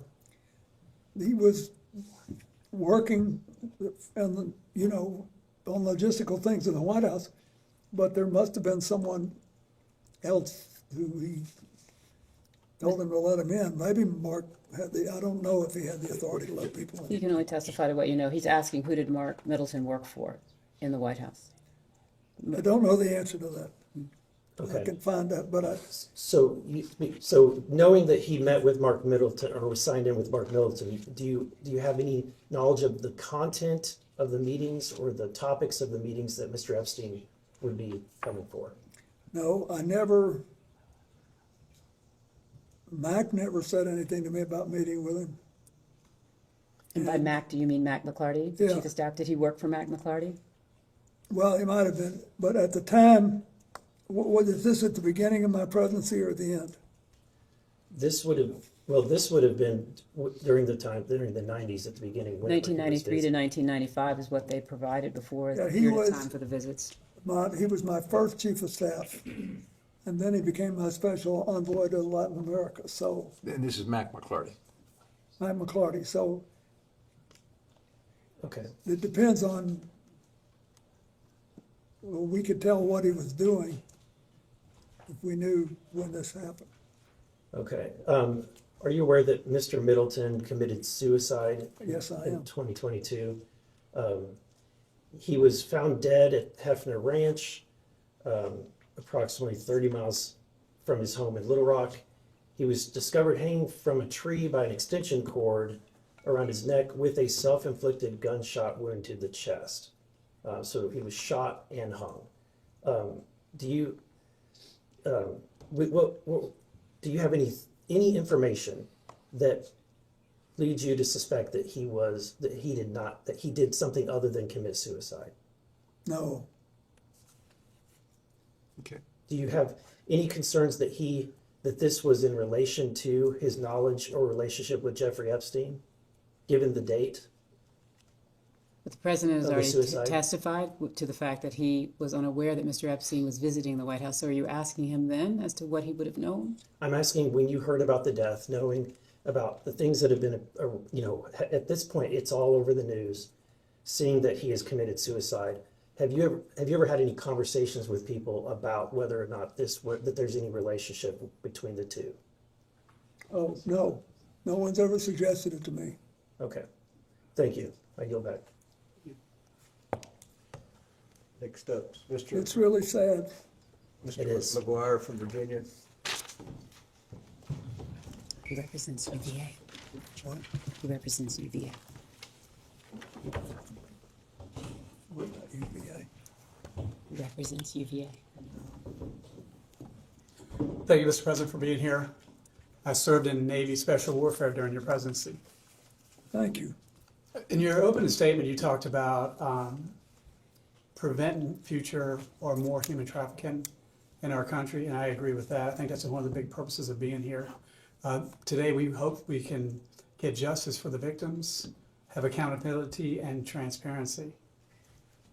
Just curious, have you read the Epstein files that have been released? No. I've read many news stories about them, but I haven't read them all. And how many Epstein files do you recall were released during the Biden administration? I don't If you know. know. How many? If you know. I don't know. 0. And how many Epstein files have been released during President Trump's second term? Again, if you know. Thanks to the Congress and the victims, quite a number. Over 3 million. Now, as president, you're chief of executive for the U.S., and as we get to the end of this, I'm going to ask you, what could we do to prevent, because I think that's what we all care about, is what do we do to prevent more human trafficking type stuff. So let's talk about Kevin Spacey for a second. In a June 2024 interview on Piers Morgan, Kevin Spacey recounted noticing young girls on the flight and expressed he didn't want to be around this guy, Epstein, because it felt he put the president at risk on that trip to South Africa because there were these young girls.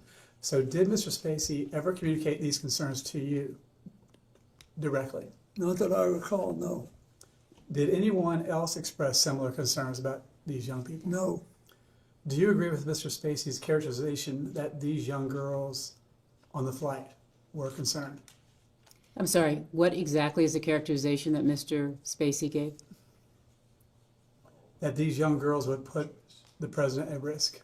So that's Mr. Spacey's concern, and you're asking him whether or not Would Mr. he agree Spacey with- said that, shared that with him? Would he, yes, would he agree with that? I had no reason to believe that at the time. Okay. Did you ever feel uncomfortable due to the presence of young girls on any of these flights? When you say young girls, do you mean women who are younger than 18? And so you're saying there were women younger than 18? I'm asking. Yeah, if you can ask that question. Were there anybody on the flights that you can recall under age 18? To the best of my knowledge, there was not. If there was, and I knew it, I would be uncomfortable. That answered. All right. Did you ever speak with or otherwise engage with, well, I think you just answered, young girls on these flights, so I'll move on. Ron Burkle, do you know him? I do. All right. Ron Burkle commented on the Epstein is creepy. I would like to introduce Majority Exhibit. And what's number? 21, Majority Exhibit 21, page 5. The paragraph at the top of the page, the last sentence. If you would take a look at that.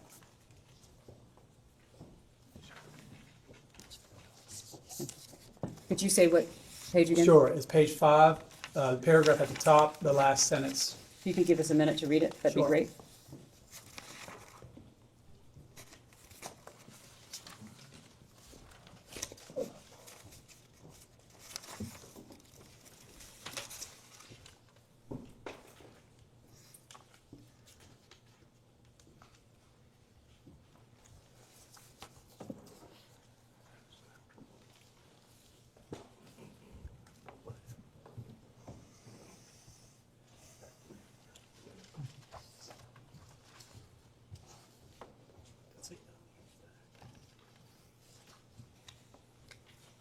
No, page 5,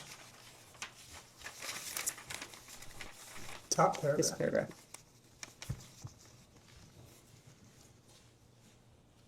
And more specifically, the last sentence of the top paragraph.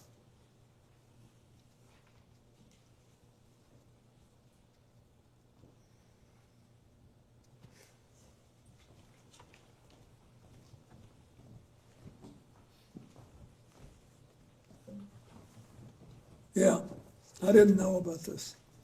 So the question would be this. I understand you didn't know anything about it, but let me ask the question. You have no memory of this occurring, correct? Excuse me, Excuse me. are you talking about Ron Burkle saying to the president? Well, let me read the whole thing. Let me read the whole thing. You didn't actually say, it doesn't say that. Sources close to Burkle says he was invited by Clinton, assumed the rod was vetted, and flew home on a commercial jet after finding Epstein to be creepy. It appears if he saw that and he flew home early. But that be that as may, do you have any memory of this occurring? I don't.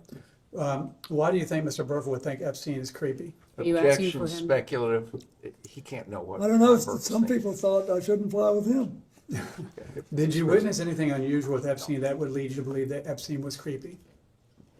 No, I never saw him do anything that I was suspicious of.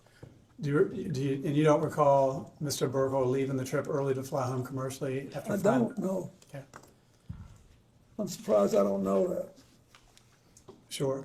So who else in your circle, because one of the concerns I have is how did someone who is convicted of trafficking humans, how did he infiltrate the highest level of government? If we could get to an idea or a lesson learned, we could prevent that from happening again. Who in your circle, while you were president or after in the Clinton Foundation, who else do you think we should question here? Can I just clarify one thing? You said who had been convicted. He wasn't convicted at the time. Epstein? Yes. No, I'm talking afterwards. So people that were associated with him because After he was because convicted. one of the questions would be is, why do you think Epstein visited the White House so much? So he was convicted in 2008? At least I have to look at my And he notes. visited the White House in the 90s. So I'm just trying to make sure you're not speaking to before he was convicted. You're talking about after he was convicted? So let me go back. So the thing is, he went to the White House many times, and he is connected to world leaders all over the place. Many people have resigned as a result of the Epstein files. So I'm just asking a neutral question, and that based on your experience as a world leader, what could we do to prevent predators like this from infiltrating the highest levels of the American government? Well, when someone knows about it, should report it, and there should be a system set up to act on it. Well, I agree with that. Is it true that in 2013, Miss Maxwell was a guest at the Clinton Global Initiative Conference? I don't know. When's the last year we had it? 2013 is one of the years where they're asking whether or not she was there. I know. Mm-hmm. I'm trying to, So you can just... off the top of my head, I don't know. Well, I understand that she also attended your daughter's wedding. She did.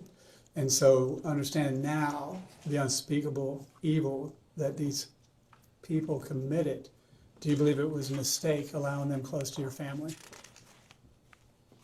Are you asking if he knew at the time when she was at the wedding? Looking back. Looking back, I had no idea.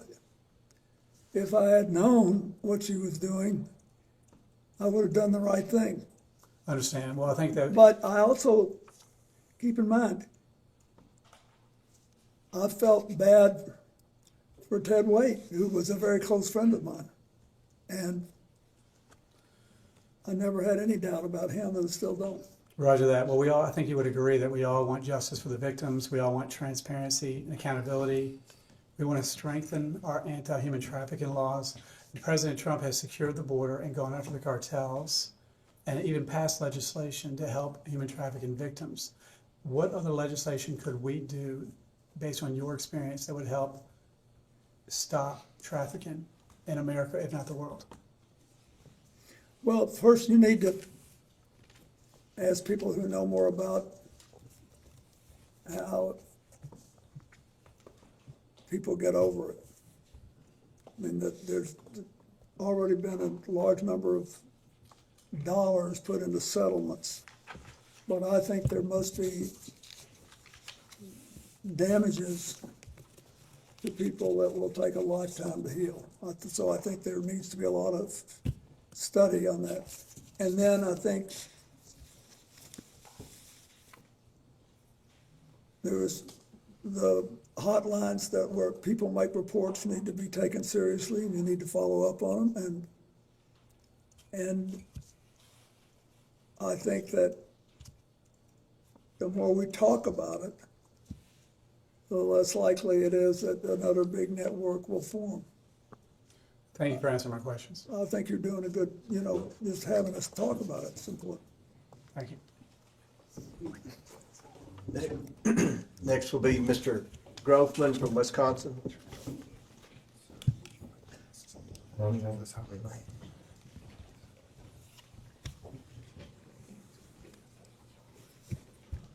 I get a time check? You have approximately 15 minutes remaining. What? Approximately 15 minutes remaining. Okay.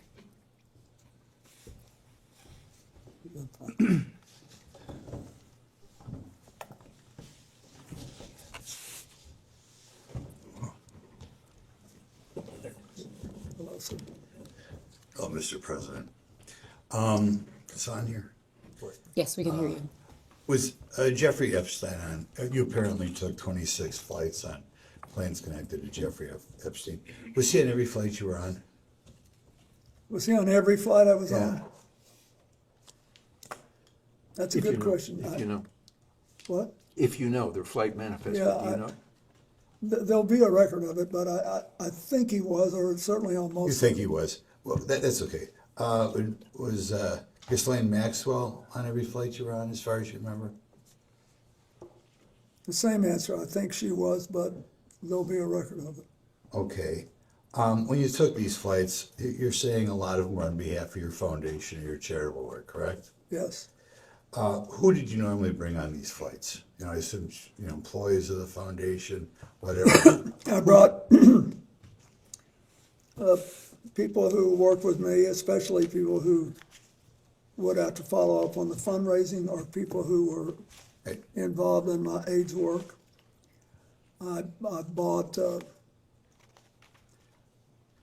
people who. Just like I never go anywhere alone. You never went anywhere alone, right? What? No. We always have an And entourage. I had the Secret Service with me. And then on occasion,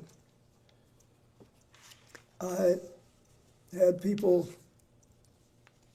who had volunteered to help us and wanted to see what we were doing. Right. For example, I think it was on one of these trips, I think, that I had my first trip for the man who's now the governor of Illinois, J.B. Pritzker, and his wife. They helped me get started. It's all a matter of public record. Okay. As far as on your normal trips, could you rattle off, say, the 4 or 5 people connected to your foundation who you remember were most frequently on these trips or were most important on the trips? Could you give us the names? Well, Doug Mann, Justin Cooper, Aaron Magaziner, and I can't remember who else. I'd be glad to look. We'll give you a couple seconds to think. I can't remember who worked for me 10 years ago, so I don't expect you. But anybody else you can think It of? was 24 years ago. I'll be glad to try to find out who else left. Okay. Well, when you were on the plane, first of all, what did the plane look like when you got on the plane? Could you describe what it looked like? It was at first it looked like a commercial airplane. You know, seats on both sides of the aisle. And typically, our crew kind of filled it up for a few, however many people, depending on how many people we had. We had the staff and the friends of the foundation and people who were doing the work. Then we had the So it's like a boardroom halfway back. and then we had the Secret Service further back, and that was it. Okay. How would you spend your time on these flights? When you go to Asia or Sub-Saharan Africa, those are quite trips. What would you do on these trips? We would spend a fair amount of time talking about what we were going to do at the next stop. You know, we worked a lot. Then we read a lot and we slept a lot. And we always cut out some time for card games. I was going to ask you whether you do cards, and you beat me to the punch. What type of cards did you play? Oh, hell and hearts. Hearts. I used to play hearts. That's good. You said, was the Secret Service with you every time you went on these trips? Every time. Every time. Okay, good. I have never signed off Secret Service protection. Okay. Did the Secret Service, they screened all the other passengers and pilots, as far as you know? They what? Screen them? Yeah, they have everybody's name and background and all that. Yeah. Okay. Now, I asked you about people who were connected to the foundation that you brought along, but I take it if they gave you an airplane and Jeffrey was on it, there were his staff too, correct? Yeah, he had some staff on it. Any of those people you remember, men, women? Well, I remember Glenn was there, and there were always the other people that staffed the airplane, right? Right. I think one of the reasons you're successful is you deal with the average guy, right? You like to talk to the average guy. Did you remember the names of any of the Epstein staffers that were, serving you or that you engaged with banter about? Well, the one we just been talking about. Shante Davis. Yeah, Shante. I remember her, Shante Davis. Okay. Anybody else you talked about? Where are you from? Oh, I talked to a lot of them. One of them was from Hawaii and was a military wife. Okay. I remember, but I don't remember their names after 20 Hawaiian years. gal? Was she Asian? No. No. Okay. Okay. Got a question. Were there ever new people that you remember joining in the? This is kind of spread out over 4 or 5 years, or two or 3 years, I guess. 2 years on the flight. Did you ever get to the Virgin Islands other than on these planes? Have you ever been in the U.S. Virgin Islands in your life? Oh, yes, I worked, my foundation did a lot of work in the Virgin Islands. And you also vacationed there as president? Well, yeah, and when I was president, Hillary and I vacationed there, and we liked it very much. Okay. But when they had the hurricane in 2017, we went to the islands and tried to help. My foundation did. Okay. And we did a lot of work there. Okay. We have another question. You know, when you read about this, and obviously these files have received a lot of public attention, recently a columnist pointed out that one of the reasons this human trafficking was allowed to exist is there were lawyers, sometimes high-priced lawyers, who were able to bring, I guess particularly from Eastern Europe, Eastern European girls through here, you know, negotiate the immigration laws and such. And particularly some very high-priced famous lawyers were hired, and apparently, I don't know, they couldn't find anything better to do when they left Washington, were engaged in helping, I guess, girls that some people allege became prostitutes get here from Eastern Europe. Could you comment on lawyers who make money bringing girls from Eastern Europe or other places around the world into prostitution, coming to this country? Sorry, I'm just to clarify, you just want him to comment on that? Yeah, I want you to comment. What do you think of these people? So you're asking his I don't opinion. like it. What? I don't like it, but I don't know much about it. Would you think that, oh, I'm sorry. I'm getting the hook. You know how it is. Saved by the bell. Well, why don't I finish that question? Do you think if lawyers help legally or illegally people come into this country for the purpose of prostitution, that they should be disbarred? Not unless it's illegal to do it. If you passed a law which said it was illegal to provide representation, notwithstanding the constitutional right to You get think they're one, sleazy lawyers if they then do it? maybe Can you you get you to can. say that? Sleazy lawyers? We'll say they're sleazy? For the record, we think lawyers are fantastic. Thank you, Mr. President. And lastly is Representative Langworthy from Buffalo. Oh, my goodness. That's right, we say Buffalo, not New York. Oh. I love Buffalo. You were there the day after you were acquitted, I remember. Yes, and 20,000 people filled the That was gym. a big I'll crowd. never forget it. Big news. Thank you very much, President. Never forget it. You are widely regarded across party lines as one of the most politically perceptive leaders of modern time. Your political instincts are very well documented, and your successes of your political career are well documented. How would you describe the substance of your conversations with Jeffrey Epstein during the many hours that you spent together on the aircraft? Well, at first, he really seemed to be like a vacuum cleaner, like he really wanted information. And there was no, to go back to the business with the, what do you call it, the passport, the false link, there was nothing overtly manipulative about it. He wanted to know, you know, what did I think of derivatives trading? Did I think that the stock market was properly regulated, or did it need more? What, and, you know, how did we have the most broadly shared prosperity in 50 years? Was it just an accident? Was it just technology? Or do we have specific policies? He wanted to know stuff like that. And it was great for the first, you know, 2 or 3, 4 or 5 conversations. But I could tell that it was like, I mean, you guys are in politics. Don't you ever feel like sometimes somebody's talking to you and then they're just checking the box and they got to go do something else and be somebody else? I mean, that's the way I felt. Interesting. The international travel you took with Mr. Epstein, it represented a significant investment of time and money on his behalf. Yeah. And I did miss the first portion of this, so if any of this is repetitive, I apologize.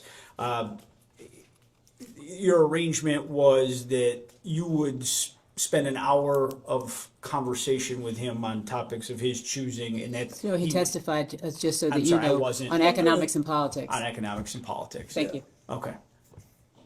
That was it. And that was the arrangement, and the rest was in-kind donation, the For flights. all the the long time. haul flights, yeah. If we were gone 4 hours or more, I'd give him an hour. Okay. Did you ever ask him directly why he was willing to finance these trips and provide you with access to the plane? I did. So much. And what was his reaction to that question? He said, I think you did a good job as president and you managed to get reelected, and you're the first Democrat in 60 years that got reelected. I want to know what happened. And I want to understand it. And that was it. I mean, he never was, it was never like he was trying to suck up to me or anything. He just was, it was very straightforward. But after a while, it was obvious that he had done what he intended to do, and he was kind of going through the motions, and he didn't really care about I really cared about this AIDS thing. I thought we had a chance to build something that would revolutionize the treatment of all mass illnesses. Same thing with tuberculosis and malaria, and sure enough, we did.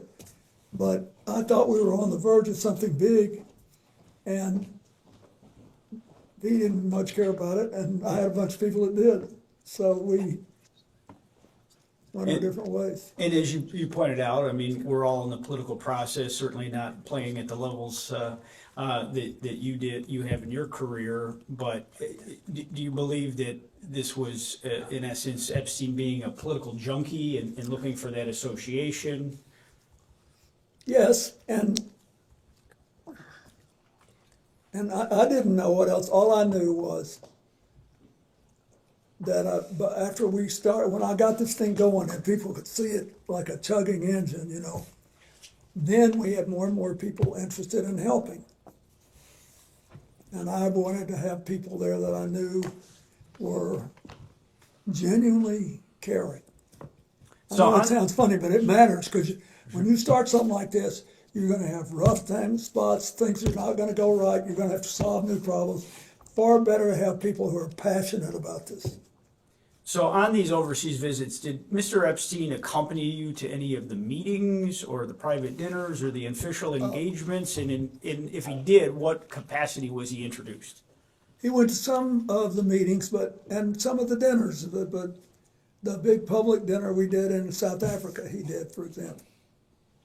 But some he didn't when it wasn't appropriate. When I had to talk to somebody about whether I thought they were following a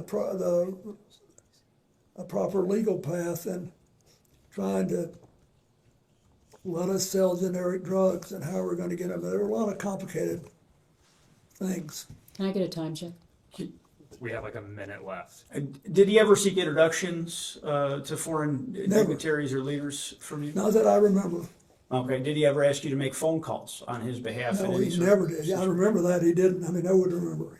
You said he was not a friend, but with that amount of travel and proximity, why wasn't he a friend and he was just an acquaintance? Well, no, it wasn't just an acquaintance either. I felt friendly toward him, but he was, as I said in my book, odd. There was always something a little holding back, and and I could tell. It was pretty strange the way it happened. Larry Summers, the president of Harvard, calls you out of the blue, says this guy wants to do it, you do it. And then I like to spend as much time as I can with people I know that I can count on. And I didn't have, honestly, I never saw anything that I knew was illegal, but I just felt I should move on, and we did. Did you ever have any arguments or disagreements with Mr. Epstein or Miss Maxwell in the course of your travels? Not to my knowledge. And is there anything that you saw that he was looking to monetize the relationship that he had No. with you? Okay, and Can I check the time? I believe Wait. Seconds. And my lawyers are gonna kill me on this, but I have to say, I wanna be honest, I'm not trying to be, goody two-shoes here. I did feel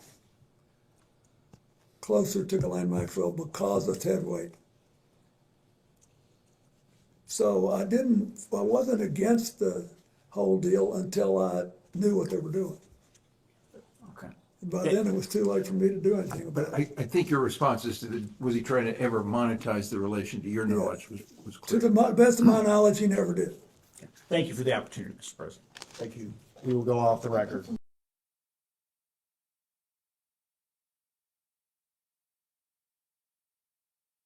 We can go back on the record. Mr. President, I just have a few more questions. I'll try to be as efficient as possible as we move through them. One is moving back in time just a little bit. In 1996, Maria Farmer, who was a confirmed Epstein victim, submitted information to the FBI that Jeffrey Epstein was sexually abusing minors. During your presidency, were you ever made aware of the information that Maria Farmer provided to the FBI in 1996? No, and no. Thank you. I'm going to move back ahead to the year 2003. There's just one international trip that I don't think we've specifically discussed yet. And that was in November of 2003, a trip to, I think, Russia and China on Mr. Epstein's plane. That's the last one I took. Great. So I'm going to give you, I think for us, the last piece of paper for the day, which is the flight log for that trip. And we'll mark that as Minority Exhibit L. And I'll give you a moment to receive that. Wow, Thank you very much. I'd forgotten I went to Russia and China. You went through Russia. Huh? You went through Russia, you're coming from Norway. Yeah, And for your council, that's a total of 5 trips distributed between the 4th, 5th, 6th, and 9th here on this log. yeah, this was another one of our age trips, because Ira was on it. Yeah, so if you could just describe what you recall about the circumstances of this trip.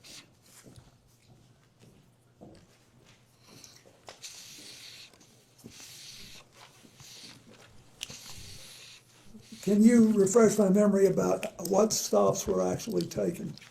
Yeah, the countries in question are Russia and China. I think the final stop was Beijing. I do not, off the top of my head, recall what each of these airport codes are. It was Brussels to Oslo to Tolmagacho, Russia, to Hong Kong, Chengdu, Beijing. Well, thank you. I appreciate that. Okay, let's do it again. Brussels to Oslo, to the middle of Russia, Tolmachevo, to Hong Kong, to Chengdu, to Beijing. Got it. We stopped in Europe, and as I remember,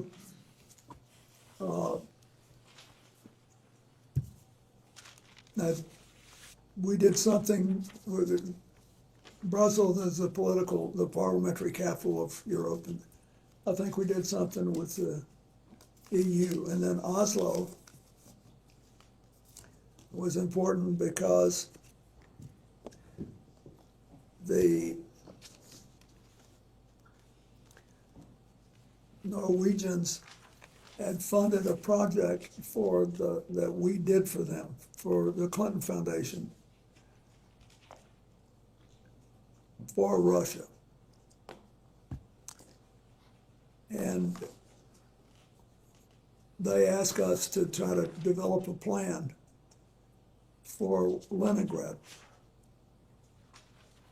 And we did.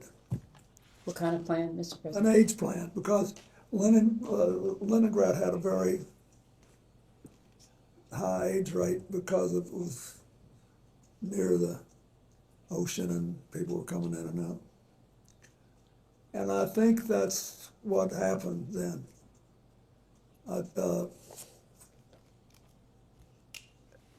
And then we went to China, and I had been doing a lot of work on China, and it was very interesting because the Chinese were eager to get into this and yet scared. It was very interesting. We could have been, if you were in Russia and China, you could have been in rural America on AIDS at the time. They were very reluctant to discuss this and all hung up about it. And the Chinese, with whom I had good relations, were at the time, the national government asked me, they said they like you out in the country here. But I had been there in 1998 and had a big trip. And he said, we want you to go out there and be photographed on state television playing with children and talking to their families about AIDS. So that's what this whole trip was about. So I was doing that. And it was, I think, I'm almost sure that's it. Because, and then we stopped in Hong Kong on the way out, right? Yeah, Hong Kong and Beijing. Yeah. Thank you very much. I appreciate that context. Is it correct that while on that trip, you did not witness or become aware of sexual abuse of any kind? No, we were all busy as crazy. I mean, I never saw anything like that. Thank you. We have a few events for which we don't have exact dates. I'll ask about them one at a time. CNN has reported that in July of 2003, Ms. Maxwell co-hosted a fundraiser for your presidential library, and Mr. Epstein may have attended. We don't know whether or not you attended that event. Do you have any recollection of attending that event? I don't. I wouldn't be surprised. I don't remember anything about it. Thank you. An investigative journalist named Vicki Ward has claimed that Ms. Maxwell accompanied you on a trip to India sometime in 2003, including to the Taj Mahal, and that you traveled for that trip on a private jet owned by billionaire Ron Burkle. Do you have any recollection of the trip I just described? No. But I want to be forthright here. The first thing I did in the way of public service after I left office was to try to help India deal with the aftermath of the Gujarat earthquake, which happened literally 4 days after I gave up the White House. And so I called the Prime Minister of India, who was a friend of mine, and he said, I need help. I've got to build schools and hospitals, and I can't do anything in the small towns and the middle-sized towns and the rural areas. I only have the money to do something in the big cities. So I'm not saying I did or didn't do this. I have no memory. But I also I don't want to mislead anybody. We were doing tons of stuff. And we needed to finance it. So I can't say that I didn't do it. Thank you. In your 2024 memoir, you said that by the time Epstein was arrested in 2005, that you had stopped contact with him. When do you recall being the last time that you had any kind of communication with Mr. Epstein? The last time I remember was with him was sometime in 2003. Attorney Brad Edwards, that's an attorney who's represented many of Mr. Epstein's survivors. Excuse me, counsel, I believe there was a misstatement there. The book says who in 2008 had been convicted and jailed in Florida, not 2005. Okay, thank you, I appreciate that. Attorney Brad Edwards has represented many of Mr. Epstein's survivors. He claimed in a 2011 filing that he believed the Justice Department possessed some kind of correspondence from you from 2007 or 2008 on behalf of Jeffrey Epstein. At any of the various points when Mr. Epstein was under investigation, did you or any of your representatives ever submit any correspondence to the Department of Justice on his behalf? I have no memory of that. To your recollection or knowledge, did you or your representatives ever have any other communication with the Department of Justice regarding Jeffrey Epstein? Not that I remember, no. CNN has reported that in 2007, Ms. Maxwell co-hosted a fundraiser for Secretary Clinton's presidential campaign in New York City. We believe that Christina Aguilera may have performed at that event. Do you have any knowledge or recollection of attending that event? I don't. There was an email released as part of the DOJ files recently that suggested you may have attended a party at Ghislaine Maxwell's home in October of 2009, and that publicist Peggy Siegel, as well as Jeff Bezos, may have attended. My only question to you is whether you have any recollection of attending a party that I just described. Is this her home in New York City? It would be at Ms. Maxwell's home in New York City. I have no memory of that at all. Thank you. It's been widely reported that in July of 2010, Ms. Maxwell attended your daughter Chelsea's wedding in Rhinebeck, New York, and that she accompanied billionaire Ted Waite, who was, at least at the time, a family friend of yours, and you've described a little bit today. You, of course, were at that wedding as well.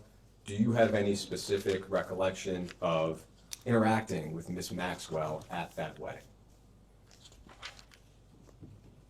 No, but I was an emotional wreck. I was just trying not to fall off the little, what do you call the pallets? The dais? No, the wooden we walked on the grass with. I knew she was there, and she and Ted were there. And what was your understanding of her relationship with Mr. Waite at the time? Well, I thought they were together, and I think Chelsea and Mark did too, and there.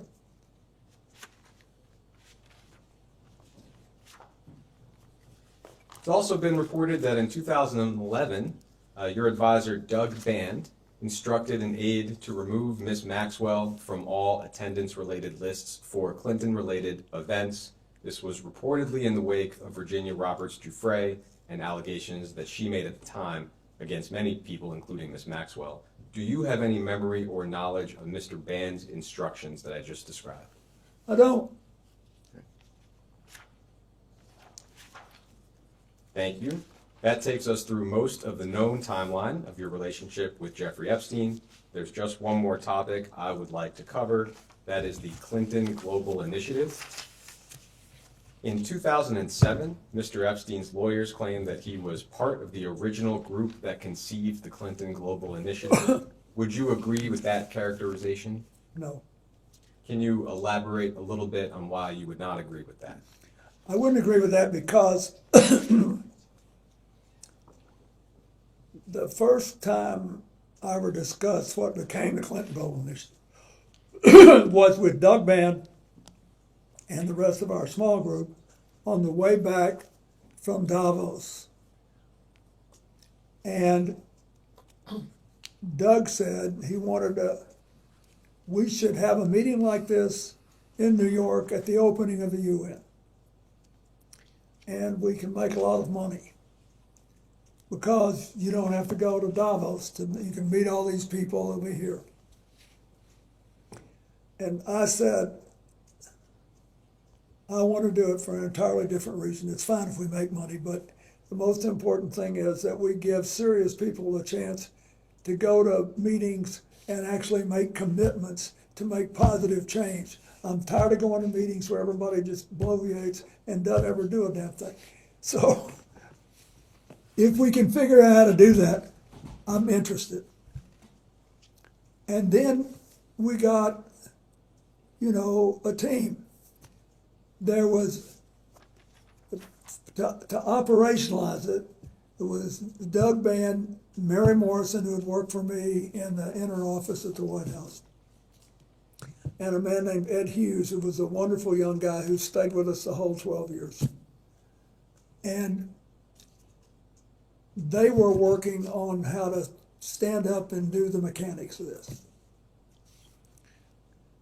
Then my job was to try to get some people who would come that people would want to hear and see, and try to, make it exciting and make people actually want to make commitments.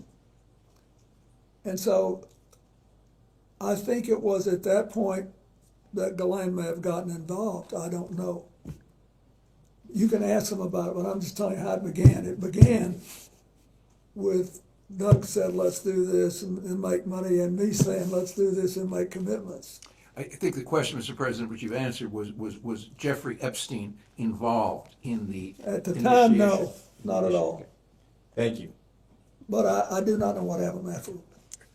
It has been publicly reported that in 2006, Mr. Epstein made a $25,000 donation to the Clinton Foundation. Do you have any specific knowledge or recollection of that donation? No, I saw it I saw that it was reported. I don't know. Thank you. With respect to Ms. Maxwell, and you just touched on it briefly, she told DOJ last July that she was, quote, very central to the startup of the Clinton Global Initiative. Would you agree with that characterization? I would agree that she worked hard. I now know. I didn't at the time, because I was working on the other, as I explained, I was working on a whole other part of this. If I can ask you to limit your answer to your knowledge at the time. At the time, I did not know it. Thank you. The New York Times recently reported that in 2004, Ms. Maxwell arranged a $1 million payment to an events company called Publicis Group, and that the payment may have had some connection with the first Clinton Global Initiative conference in 2005. The reporting suggests that Mr. Epstein may have been involved with the payment or somehow aware of the payment.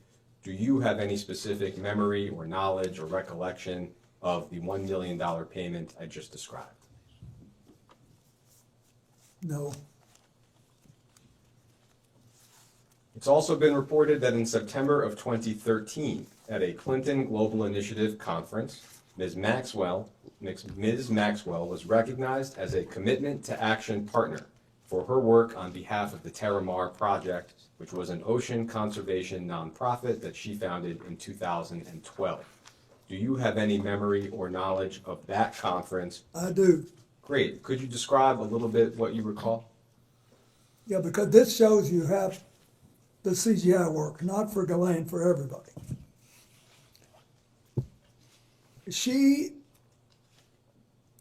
First, she was still with Ted Waite, and he was still heavily involved in ocean work. So that was sort of an incentive, but she had organized this group whose objective was to, in effect, take two massive islands made of metal and junk out of the Atlantic. And they were floating around. One of them had gotten to the Caribbean. They were floating around in all this metal. So that was what she was trying to do. That was a good idea, and she was recognized for that. The fact that she was recognized was not particularly remarkable. Everybody who makes a commitment goes through a photo line and gets recognized.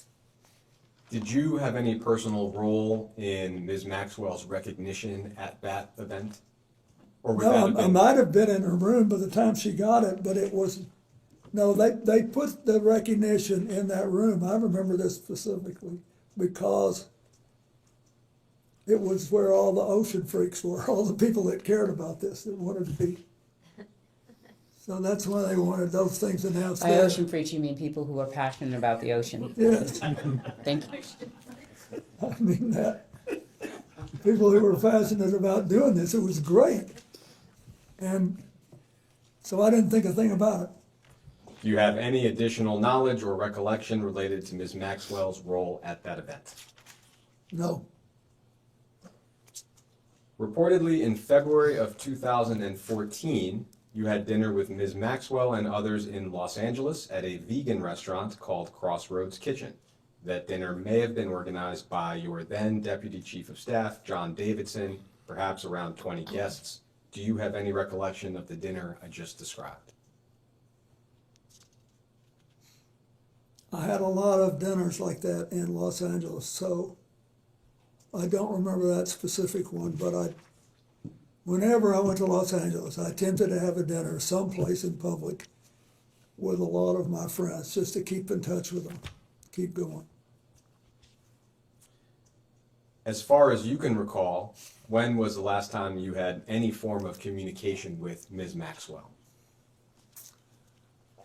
I think it must be a decade ago, or maybe even longer, I don't know, but it was a long time.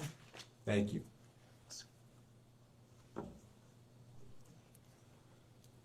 Mr. President, it's a pleasure to be here, and quickly, on a lighter note, point of personal privilege, my birthday is November 5th, 1974, which shouldn't mean anything to you, but what it means is that I turned 18 2 days after the election, and I couldn't vote, and I'm still upset about that. So on behalf of my mom, I apologize, she was a little slow. President Clinton, as counsel noted at the beginning of this deposition, Donald Trump posted on social media that he wanted Attorney General Pam Bondi to investigate you and other prominent Democrats in order to distract from his own close ties to Jeffrey Epstein. That post was previously marked as Minority Exhibit B, which you already have. Yep. President Trump's post refers to Jeffrey Epstein's crimes against young girls and women as the Epstein hoax. His post also completely ignores several other high-profile individuals, including Republicans and allies of President Trump, who were known to have had relationships with Epstein. In fact, the Epstein files contain numerous officials in the current and previous Trump administrations who have connections to Jeffrey Epstein, including Howard Lutnick, RFK Jr., Steve Bannon, Tom Barrett, Kevin Warsh, and Mehmet Oz, to name a few. President Clinton, to your knowledge, has the Trump administration done anything at all to investigate these other individuals with ties to Epstein? Well, I wouldn't be in a position to know. That's the truth. As I said earlier, the only conversation I had with President Trump about this was in the early 2000s. And I have no information that he did anything wrong. I just want it all out there. I want everybody to get it all out there and let everybody see where we are. And had you had any conversations with him since the early 2000s about this subject matter? No. And then my last question is, Howard Lutnick recently went so far as to lie about his close connections with Jeffrey Epstein, but the truth came out with the release of the files. President Clinton, is Howard Lutnick still employed as Secretary of Commerce in the Trump administration, to your knowledge? I think he is. And in your opinion, why has Donald Trump ignored these other prominent figures who've had close ties to Epstein? He's asking your opinion, Mr. President. Lutnick runs a big company and has made a lot of money and has supported him strongly. I don't think he believes that he's done anything bad enough I think he thinks he took his family to the island and he couldn't have done anything wrong. That's what I think he thinks. But I'm speculating. I'm doing what I have no business doing. Because I really don't know. Thank you, Mr. President. Thank you. That's okay. Thank you. I'll speak up. Thank you, Mr. President, for being here, for your service. I'll be brief. I think most of the pertinent questions have been asked today. I want to talk about transparency. You and Secretary Clinton were both very clear about your desire to testify publicly before this committee. In fact, on February 6, 2026, you posted on social media, quote, "I will not sit idly as they use me as a prop in a closed-door kangaroo court by a Republican Party running scared. If they want answers, let's stop the games and do this the right way in a public hearing where the American people can see for themselves what this is really about." President Clinton, why do you feel it is important for you to testify before this committee in a public setting? Because I think that, first, what happened with Jeffrey Epstein was horrible. What he did and what Ghislaine Maxwell was convicted of, it was horrible. We can't tolerate it in America and shouldn't. We ought to keep doing, as Hillary talked about yesterday, trying our part to get rid of that kind of trafficking around the world. Secondly, I was on the plane. It may be that I've said something today that gave you some indication that would help change policies or something. So I thought it was important. But I also think people know that there's been a little bit of zig and zag and ambivalence about, you know, how hard this thing should be put out there. And I'm not pointing a finger at anybody or anything, I'm just saying we know that. And so I think it's important that we get it all out. So to be clear, this committee issued a subpoena to the Department of Justice to release the full and unredacted files last summer. There's also now the Epstein Files Transparency Act that asked for the same that President Donald Trump signed into law. But still, the Department of Justice under this administration has not released all of the files, and there's been many illegal redactions. Do you think that we, of course, as Congress and the American public should get the full and unredacted files immediately? I think unless there is some serious danger of physical harm to one of the victims, or some national security interest involving intelligence, because you've heard these, that some of you think that there's some intelligence issues, national security issues.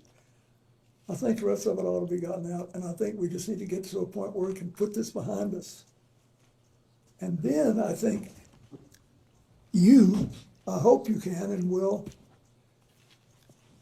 help build us a system that works in America the way our international system works best in trying to identify and stop human trafficking and trying to make people whole once they've been damaged. And not a question, but just in response, the law is very clear about the identities of the victims. Yeah. Unfortunately, the Department of Justice has wrongfully released some of that information, including personally identifiable information, while illegally redacting names of potential co-conspirators. So they're going to kill me for saying this, but I think it's important, Jizzy. I think it is entirely possible that people in the Justice Department, I don't agree with on nearly anything, right? But when it's possible that they didn't intentionally cover some of this stuff up. But it's hard to accept that when you look at the other problems in dealing with the information. So you guys got to clear that up, clean it up, decide how you think it should be handled. Thank you. So before we go off the record, just one clarification. It's more just for councils. The quote from the 2024 memoir, I think, was accurately quoted in the first instance. The full sentence is, quote, "He," meaning Mr. Epstein, "hurt a lot of people, but I knew nothing about it. And by the time he was first arrested in 2005, I had stopped contact with him." And that's the end of the sentence. That's page 373. So that's just for council. And My apology. No, not at all. And with that, we can end this round and go off the record.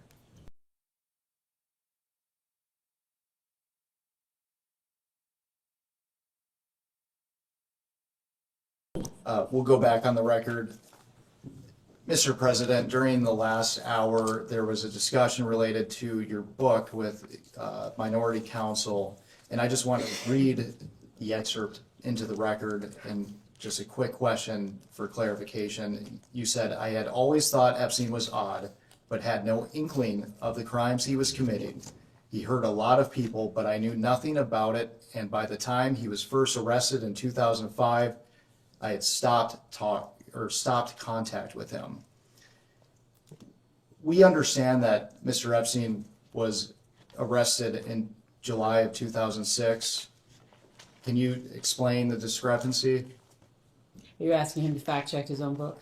Correct. Okay, I mean, No. Can you explain it or not? I can't. I'm sorry, we made a mistake. Thank you. All right, Mr. President, Congresswoman Nancy Mace from South Carolina, thank you for being here with us for hours today. I know it's been a long day, and I know that we're going to wrap up soon for you. Did you know one of the witnesses who testified in the Epstein cases that Epstein said, you quote, "like them young"? Why would Epstein say that about you? are you asking his opinion? You're asking him to think about why Mr. Epstein would say Correct. something Why about would, him? why would Epstein say that So about she's the asking you president? to try to be in Mr. Epstein's mind and guess at what Mr. Epstein would have thought about. First of Clinton all, likes them young, referring to girls.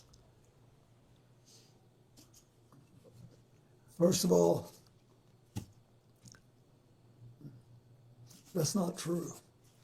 What's not true? That I have any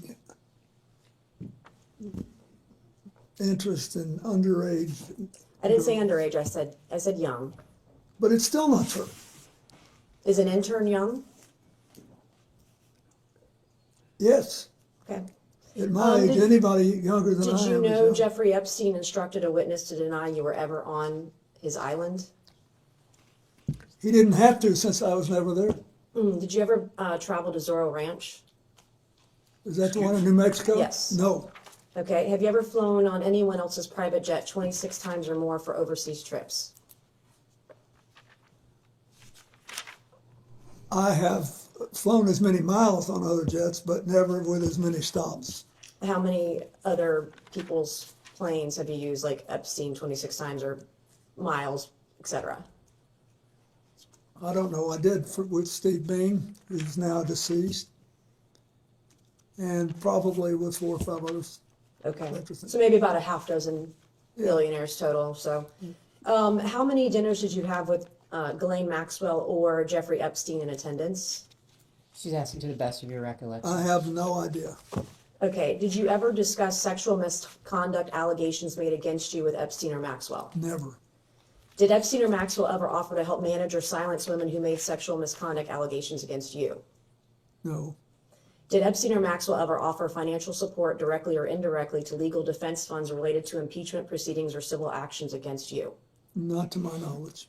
Do you think a young girl massaging a president is unusual? So are you asking his opinion? Well, You're he was asking his massaged by opinion? a young woman. I'm asking if he thinks it's unusual that a president, sitting president of the United States, leader of the free world, that So it's I'm sorry, unusual are a you young woman speaking would to, be. are you talking to the instance of the Yes, is it unusual that the a young back woman would be massage massaging? that occurred while he was not president? I'm just trying to understand. You said a president of the United States? Former president? Thank you. Just trying to make sure we're correcting the Are you time frame. filibustering? No, I don't need Okay. to. I'm actually trying to make I sure think that I'm as pretty you, clear. He said he you was said he young. was a sitting president. Excuse me, could we just please go one at a time? Thank you. You said a sitting president. I want you to be clear so that when he answers Former you, sitting the president. How record do is you want to clear. do it? Is it unusual? I have no idea if it's unusual. Objection calls for speculation. I figured. Did you ever think that all these women around Jeffrey Epstein or Ghislaine Maxwell was odd, unusual, weird, or creepy? There weren't all that many around when I was there. How many would you say is not all that many? I think on this big plane that was working long hours, having 2 to 4 people on there, I thought was, as far as I knew, they were all helping.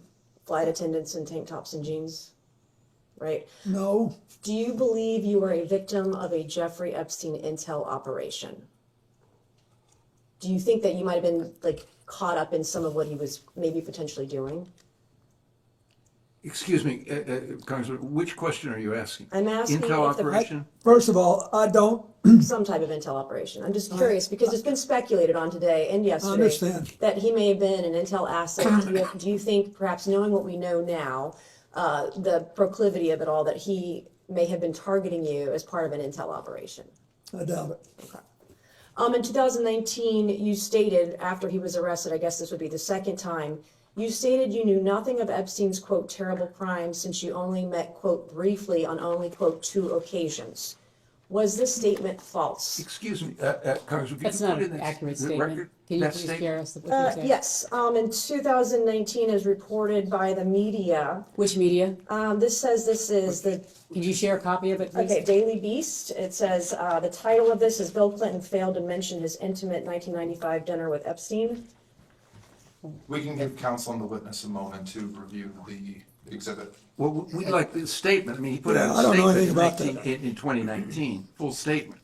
And it will be marked Exhibit 22. So to be clear, the basis of your question is a news article with respect to the Daily Beast as to a dinner. Is that accurate? Nope, it's a question in the first paragraph which reads, hours after Jeffrey Epstein was arraigned Monday on several sex trafficking charges, former President Bill Clinton publicly downplayed his relationship with the pedophile financier, saying he knew nothing of his terrible crimes since they only met briefly on 2 occasions. And that's in the Daily Beast. Correct, Is that which not is in correct? your hand right now. Great, that's what I just said. Thank you. Well, what would you What's your like to question? know? So my question is, you stated you'd only met Jeffrey Epstein in 2019. You stated you'd only met him on 2 occasions. Was this statement false when you made To it? be clear, this is a news reporting that is saying that that's what he Did you said. make this statement in 2019? Congressman, would you put in the statement that he made? This is a news report. Okay. It's double hearsay. Did So you make this statement in 2019 as reported by the media? So you're asking whether or not he made a statement to the Daily Beast? Nope, it says, quote, it's quoting him or his office, etc. Are you denying you made this statement? It's quoting a sentence. If you put in the entire statement, that's all we ask. To be fair, give him the statement, not somebody's report on it. I have no idea what the Daily Beast take is. There was a statement that was released that was broader than this, and they relied on only a portion of it.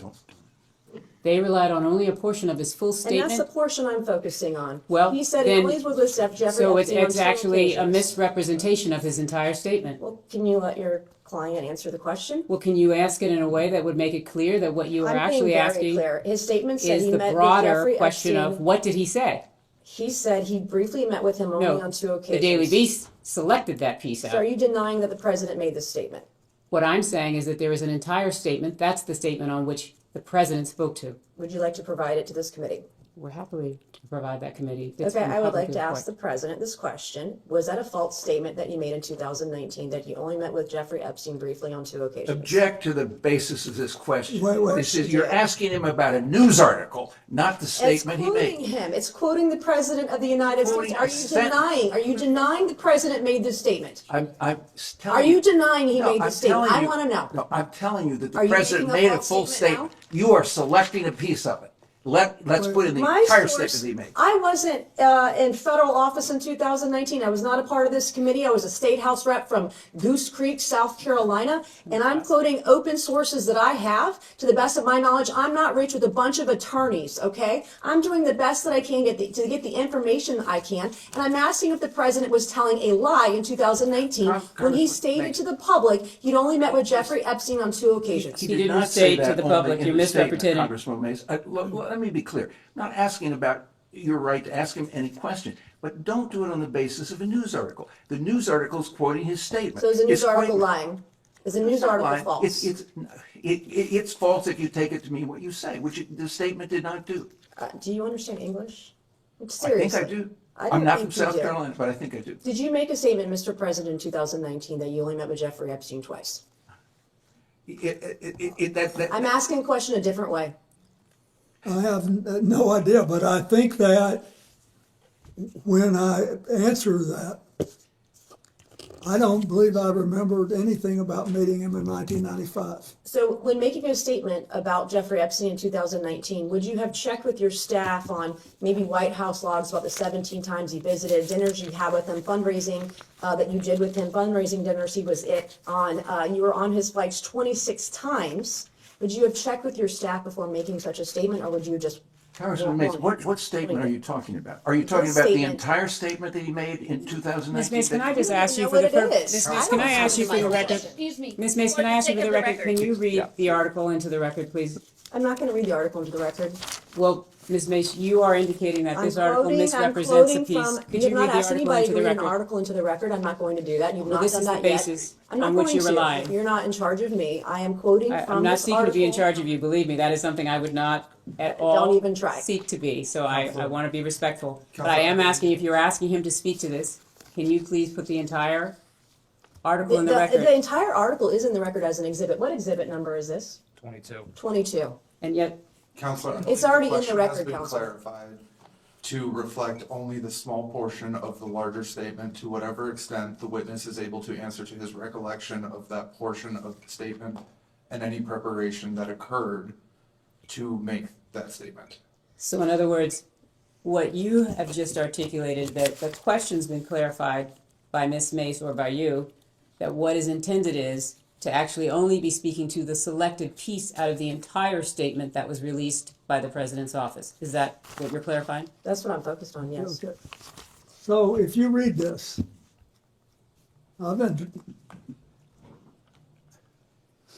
you really want to know is if I was at a dinner No, I don't. My question was that about your Ron statement. Perlman No, sir. gave. No, sir. I'm not asking about that dinner. I'm asking about the statement at the beginning of the article. I would like to ask another question. Your statement in 2019 about only meeting with Jeffrey Epstein on 2 occasions briefly. That is not was that- correct. I'm going to object to that characterization. I That is believe- not what the statement says. Okay, so the third You're reading the paragraph, Daily yeah. Beast article. So to be which clear, is a leftist rag, by the way. And on the third paragraph down, it says, in his Monday statement, Clinton said he had only, quote, one meeting with Epstein in his Harlem office in 2002, and around the same time made one brief visit to Epstein's New York apartment with a staff member and his security detail. Those are the two That meetings is in that were addition to referenced. this. so the Daily trips, Beast, the Bill Clinton statement failed to described. mention his intimate dinner, The statement 1995 described dinner trips. with Epstein. That's by Pilar Melendez on the 11th of July, 2019. All right, Mr. What? President, your statement saying, only met with Epstein briefly twice, was that part of an effort to cover up your close relationship with Jeffrey Epstein, correct? Object to the form of the question. It misstates the record. She's asking if you were trying to mislead the public. No, Okay, how many times did Ghislaine Maxwell visit your home in Chappaqua? I have no idea. Who invited her? Well, I don't know. I don't know how, she may have been, Mr. President, that's it. Okay. Hillary had political events there. Okay, so is it is it to your knowledge, was she at your home in Chappaqua likely because your wife had her over for Senate events? That's what you testified earlier today, correct? That's not what he testified, but please ask the I would like question as him to to what he would clarify. actually, thank you, I appreciate that. I do not know, but if you are Okay, Mr. President, implying you the don't know. reverse, I will volunteer something. She was never at my house in Chappaqua for any personal reasons. I didn't say anything for anything No, personal. you I didn't, but you had a great tone in your voice, and you're Mr. very President, good Mr. at it. President, that's just, Thank you. I'll take that as a compliment. I It is a admit compliment. Thank you. And I did not go to Yale Law School or any law school for that matter. So yesterday, your wife testified that Ghislaine Maxwell was never at her home, and I believe you stated earlier today you thought if she was over there, it would be for Senate events. So was your wife falsely testifying Objection. yesterday before this committee, Mischaracterizes- or are So he you? doesn't have the benefit of his Mischaracterizes wife's testimony yesterday, Secretary's and so unless you all are gonna provide the transcript, or you're gonna actually provide that information, he's not in a position where he could address I that. believe all I said was that I didn't know Okay. that she had done. You postured that maybe it was for her Senate. I'm going to have one last question, Mr. Chairman, and then you'll take over. I believe you stated today on around, I know it's been a number of years, on around 2008, you ended, or before that, ended any communication with Jeffrey Epstein, correct? That's Around the time correct. he got arrested or right beforehand. And he was arrested for child sexual prostitution or hiring girls for sex or one girl for sex, correct? Roughly, child sexual exploitation. If you were aware in 2008 that Jeffrey Epstein was having sex with kids, and you knew of his close association with Ghislaine Maxwell, why would you still associate with Ghislaine Maxwell, who you dub essentially like your Doug Band? She was the body man to Epstein, Doug Band was the body man to you, and why would you allow Ghislaine Maxwell to associate with your daughter up until, 2004, 2015?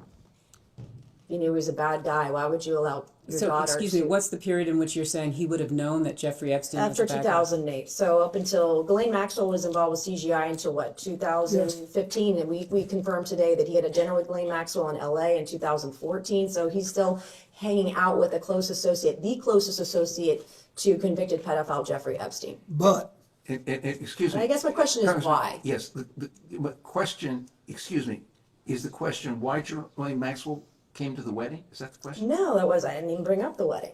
Okay, Why are sorry. you obfuscating? Why are you putting words in my mouth? You're smarter than that. no, let me Thank you. finish. I think, first of all,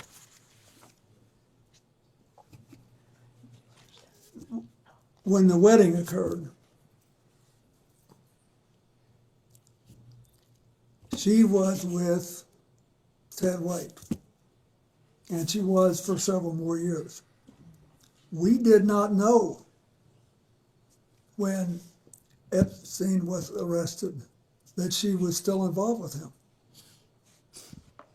I think that clears a lot of this up. We didn't know. And I don't want all of you to get, we're all getting in a lather. There's a logical explanation. We didn't know. And I'm sorry for what she did and what she allowed her life to become, and now she's living with it. And I have one final short question. I promise I'm done. I was severely and heavily duped by an individual in my life about 2.5 years ago. It's very publicly well known. You graduated from Georgetown and Yale, correct? Yeah. How do you think Ghislaine Maxwell and Jeffrey Epstein duped so many powerful and smart people, fully connected, powerful people all around the world? I really don't know. But I don't know. I've thought about it a lot. And if you can figure it out, I'd like to know, but. Thank you, Mr. President. And Mr. Chairman, I yield back. Yeah.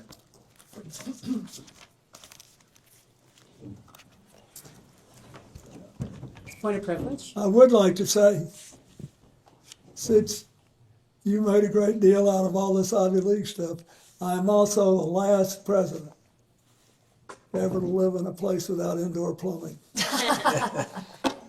There's a full statement which we'll be happy to provide for the record that it might be that Representative Mace is unaware of, but the full statement says President Clinton knows nothing about the terrible crimes Jeffrey Epstein pleaded guilty to Florida some years ago, or those with which he's recently been charged. In 2002 and 2003, President Clinton took a total of 4 trips on Jeffrey Epstein's airplane, 1 to Europe, 1 to Asia, 2 to Africa, which included stops in connection with the work of the Clinton Foundation, staff and supporters. Secret Service detail traveled with him on his trips. He had 1 meeting with Epstein in his Harlem office, 2002. Around the same time, he made a brief visit to New York. That was the full statement. Ms. Mace was selecting portions out of the statement or relying on an article which only shows certain portions of the full statement. Let's go. Miss Luna from Florida. Mr. President, I just wanted to do a couple of follow-ups. Regarding your personal conversations with Mr. Epstein, you said that he wanted to discuss economic and political questions. Was there ever a particular region of the world or topics that he wanted to reoccur and address?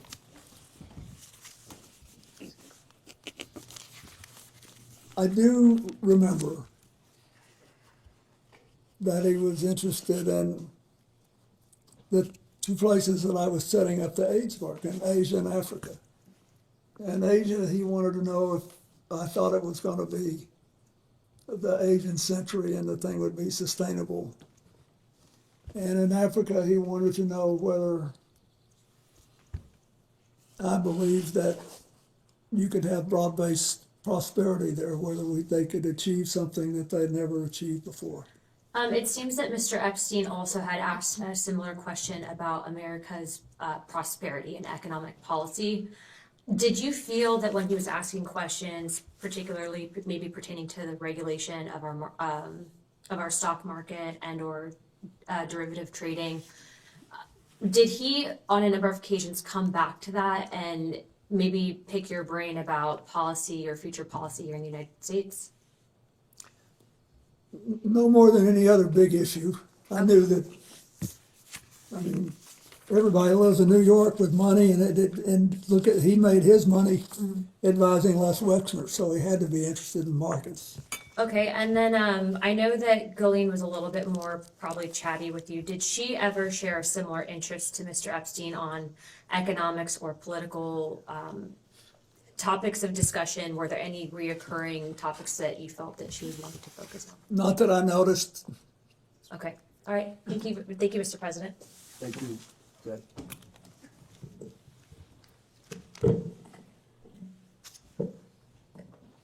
Mr. President, we've covered a lot of topics today, and I'm going to walk through some topics we've already covered just to ask some questions for clarification. Okay. First, during your relationship or the time that you knew Mr. Epstein, what did you understand his job to be?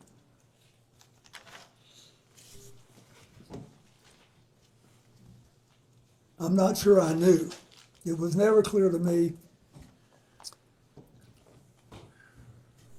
But he could have been living on investing the profits he'd already made. I knew he was his finance guy. And you just testified to Les Wexner being one of his clients. Did he ever make any other representations about who his clients were? No, but I never asked either. During the time that you knew him, did Epstein ever provide you with financial advice? No. Did he ever provide you with tax advice? No. Did you ever personally receive money from Mr. Epstein? No. Did Mr. Epstein ever loan you money in your personal capacity? Not to my knowledge. So to be clear, did you ever exchange money with Mr. Epstein? Not that I remember. I don't believe I did.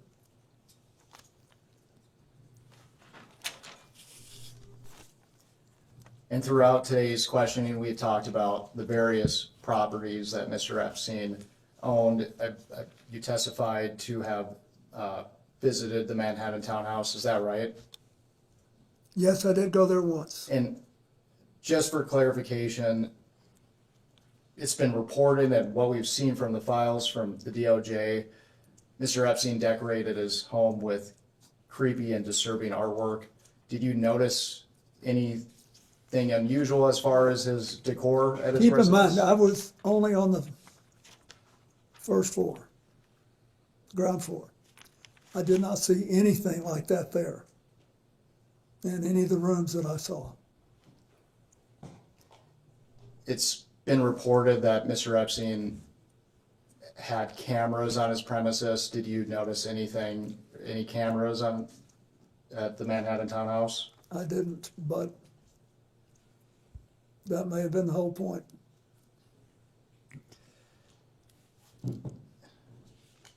Mr. Epstein apparently rented a property in Boston at one point. Did you ever visit that property? No. Did you ever visit Mr. Epstein's apartment in Paris? No. Did Mr. Epstein or Miss Maxwell ever invite you to his property in Paris? No.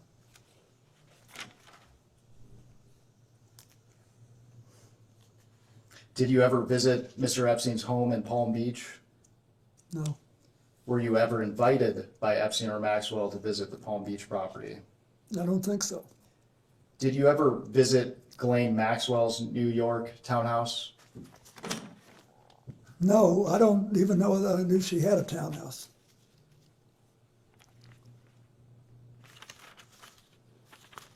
I knew about the only thing that he ever said anything to me about, Jeffrey, was the New Mexico ranch, and I never went there.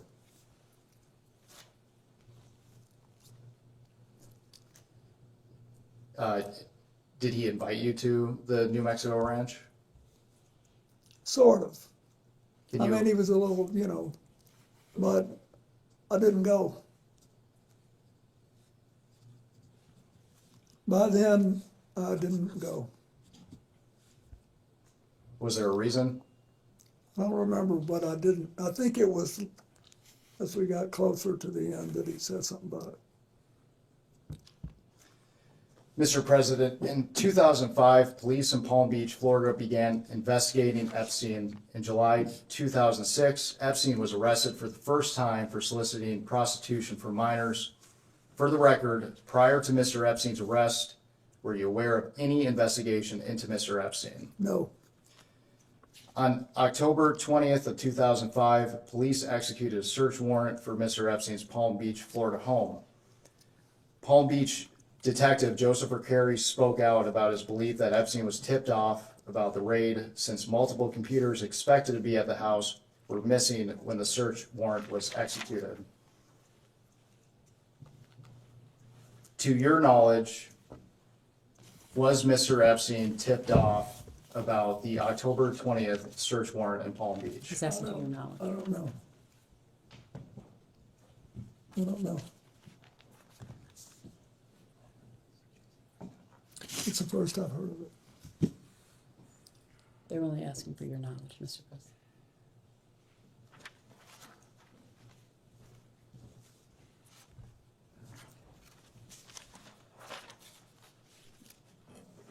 Mr. President, did you ever make any kind of attempt to influence the media's coverage of Jeffrey Epstein? No. At this time, I'd like to introduce what we've marked as Majority Exhibit 23. And this is Bates number EFTA 02792895.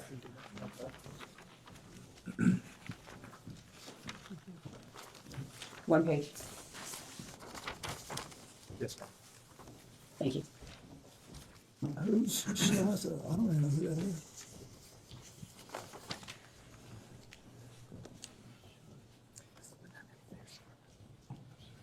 And this is email from Virginia Giuffre, an Epstein victim, that alleged that you walked into Vanity Fair and threatened them not to write sex trafficking articles about your good friend Jeffrey Epstein.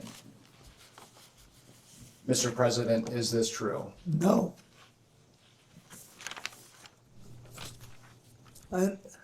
No. Not no, hell no. Not close, no. Why do you think Ms. Giuffre would make these claims? Are you asking him to have an opinion I don't about know, Ms. but- Giuffre's point of mind? Can we not do that? Like, ask him about the facts that he knows, as opposed to asking about the facts in other people's minds. Mr. President, have you ever asked any other publication to shut down a story related to Mr. Epstein? No.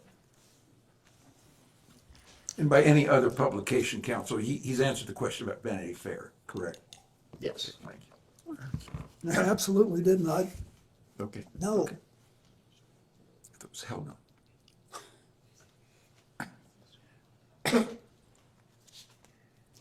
Mr. President, did you ever advocate for or suggest leniency in Epstein's case to any government officials, including those in the Department of Justice or Florida State Attorney's Office?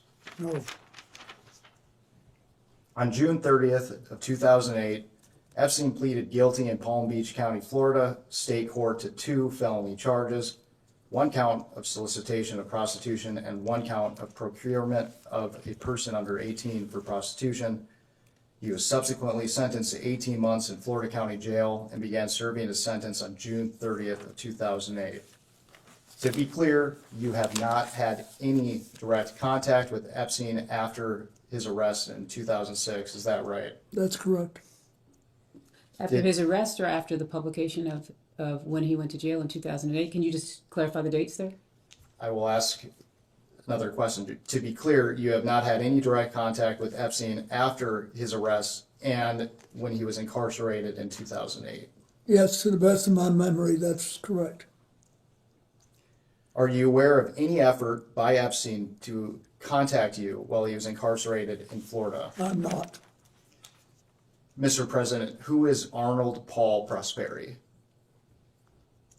I think that he's a son of a guy I went to Georgetown with,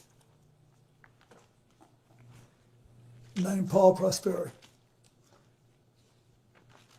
I think that's right. And I saw in all these things that my staff gave me that he was mentioned, but I don't think anybody said anything to me. I have no memory of that. So is it your testimony today that and actually, let me back up here. So according to jail logs, Mr. Prosperi visited Epstein at least 20 times while Epstein was incarcerated in Palm Beach County Jail between 2008 and 2009. Based on what you just said, is it your testimony that you believe that to be the son of the man you went to college with? It could be. But he didn't talk to me.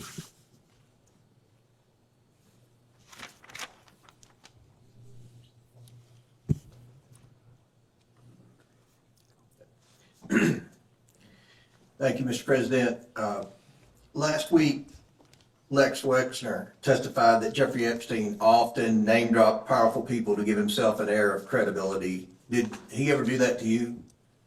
Brag about people he knew in high places, kings, princes? Yeah, he did a little bit. Okay. Going back to what was mentioned earlier about the search warrant on October 20th in Palm Beach for Jeffrey Epstein. Mrs. Clinton testified yesterday. I think she mentioned that it appears he got a sweetheart plea deal, and I don't think anyone on this committee would disagree with that when Alex Acosta was the U.S. attorney down there. And we've already deposed Mr. Acosta, and we've got the transcripts and everything. There's a lot of speculation, as had been mentioned, that he may have been tipped off prior to the search warrant, that Epstein may have been tipped off. Are you aware that whether or not Sandy Berger may have tipped off Jeffrey Epstein? The president just testified that he was unaware that anybody had been tipped off. So are you asking him to? This explains why I was asked yesterday about him. But no, I don't. I know nothing about that, and I wouldn't. Mr. Epstein was indicted by a grand jury on July 19th, 2006. According to an IRS Form 990 filed by the COUQ Foundation, a known Epstein entity, Mr. Epstein donated $25,000 to the William J. Clinton Foundation one day prior to Mr. Epstein's indictment. Are you aware of this donation?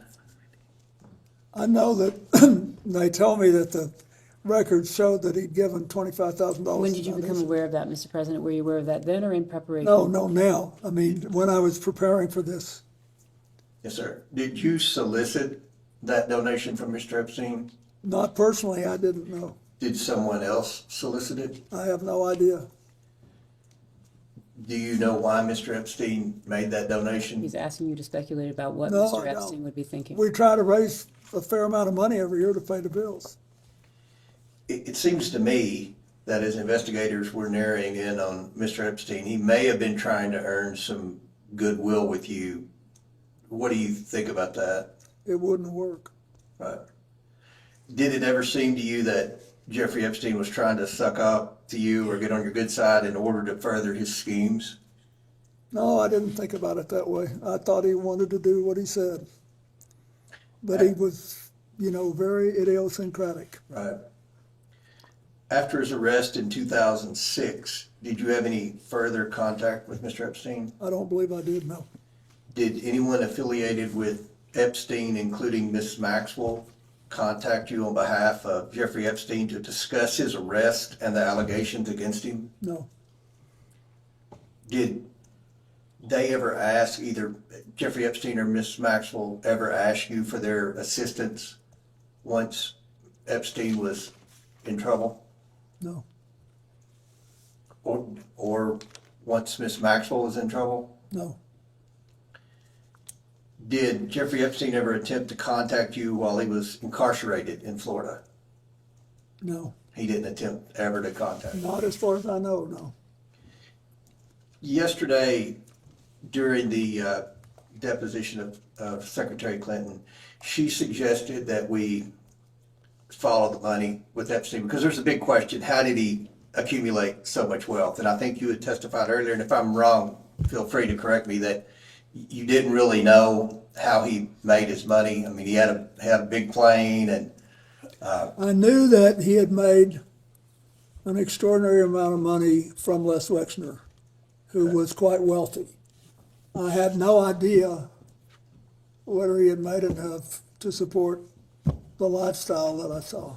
and I assume you're aware Mr. Wexner testified under oath that he acted like he really didn't know Jeffrey Epstein very well, and which is kind of hard to believe because he paid him a lot of money and Yeah, he made him, yeah. but you never know. Yeah. Well, one of the things when we concluded the deposition yesterday, we asked Secretary Clinton, for her advice moving forward in the investigation. And with respect to a statement she said yesterday, it was something that we've done on the committee, the majority has done on the committee. In the past, we followed the money. We've subpoenaed bank records. We've subpoenaed suspicious activity reports from Treasury. Those were some of the things Ms. Clinton suggested. And in order to do that, obviously, we have to subpoena specific banks for specific accounts. Do you ever recall in the conversations you had with Mr. Epstein any particular bank that he was affiliated with, or any particular big banks that maybe he had deals going? No, he never asked me about that. Okay. And with that, we can go off the record.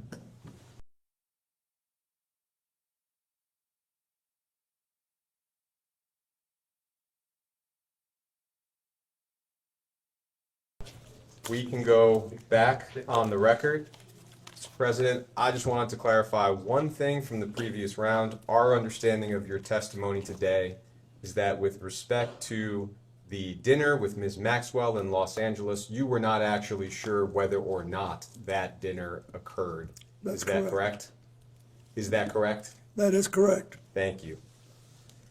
As we start to close, is there anything you would like to add or clarify about what you've said here today? You're good. You're good. I think we're fine. I'm struggling because it's hard to know exactly what I knew when I knew it, given what I've learned since. It's become a kind of a compelling challenge, but I've tried to tell you what I knew then, and when you ask what I think now, I think you have,